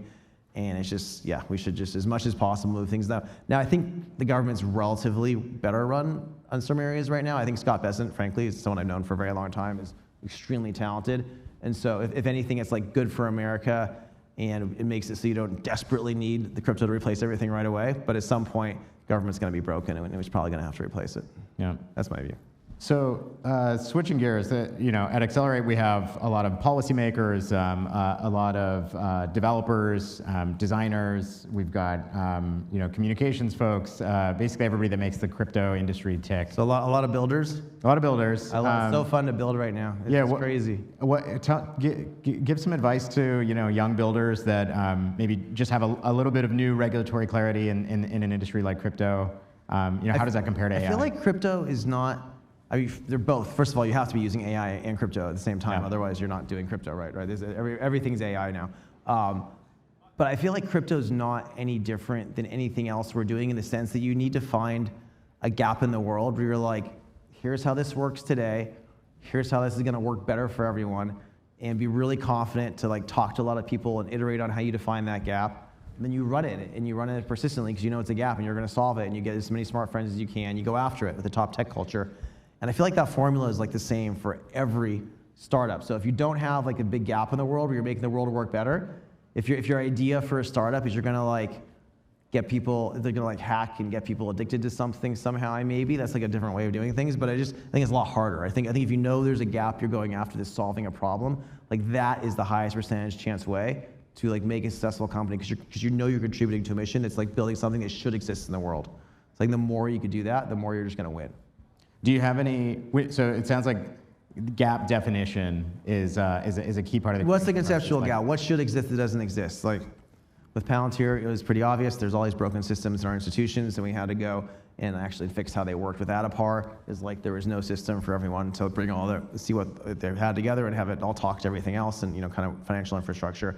OpenGov, my third company, it was like there's cities, people had no idea what they were spending money on. When we had a big site comparing spend, people said, "Oh, can we send you our data?" We say, "Sure." And they say, "How do we get you our data?" Our IT consultant says it'll be $100,000. This is from mayors of cities. They had no idea how to compare and access and look at what was going on. So these are just like obvious gaps. And I think there's lots of obvious gaps in the world. There's hundreds of them. There's hundreds of things that we just know are run wrong, and then you can improve, especially with AI, by the way. This is why it's so fun right now, is AI just like creates tons of things we can fix that we couldn't before. Do you have like a brainstorming panel with your agents? I constantly. Well, I use the team and I use the AI agents. I do both. I think my team's still better overall. But the AI agents help you catch things and remind you of things, and it's pretty useful. Yeah.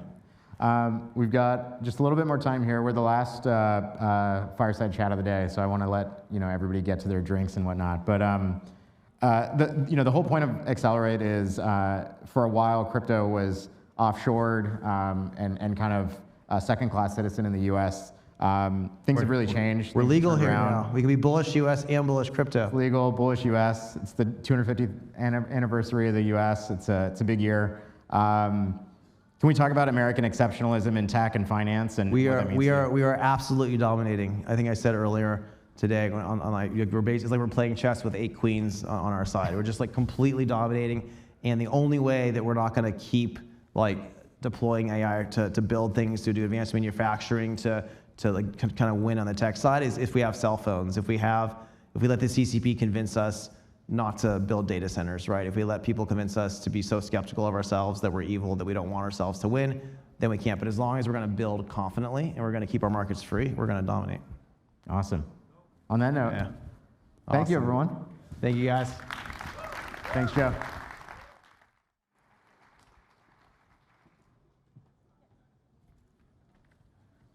All right, thank you so much, everybody, for being here today. Let's give a final massive round of applause for Joe Lonsdale and Raj. Incredible final talk. It has been my privilege to put together the agenda for today. We've closed out. It's an amazing Accelerate USA. I want to say a huge thank you to the events team for just putting together a spectacular, spectacular day. For all of you for coming here, for the entire ecosystem for showing up and making this just like an amazing place to be able to spend time and see into the future of what's being built at the forefront of America. So thank you so much again for being here, and we'll see you next year at Accelerate USA.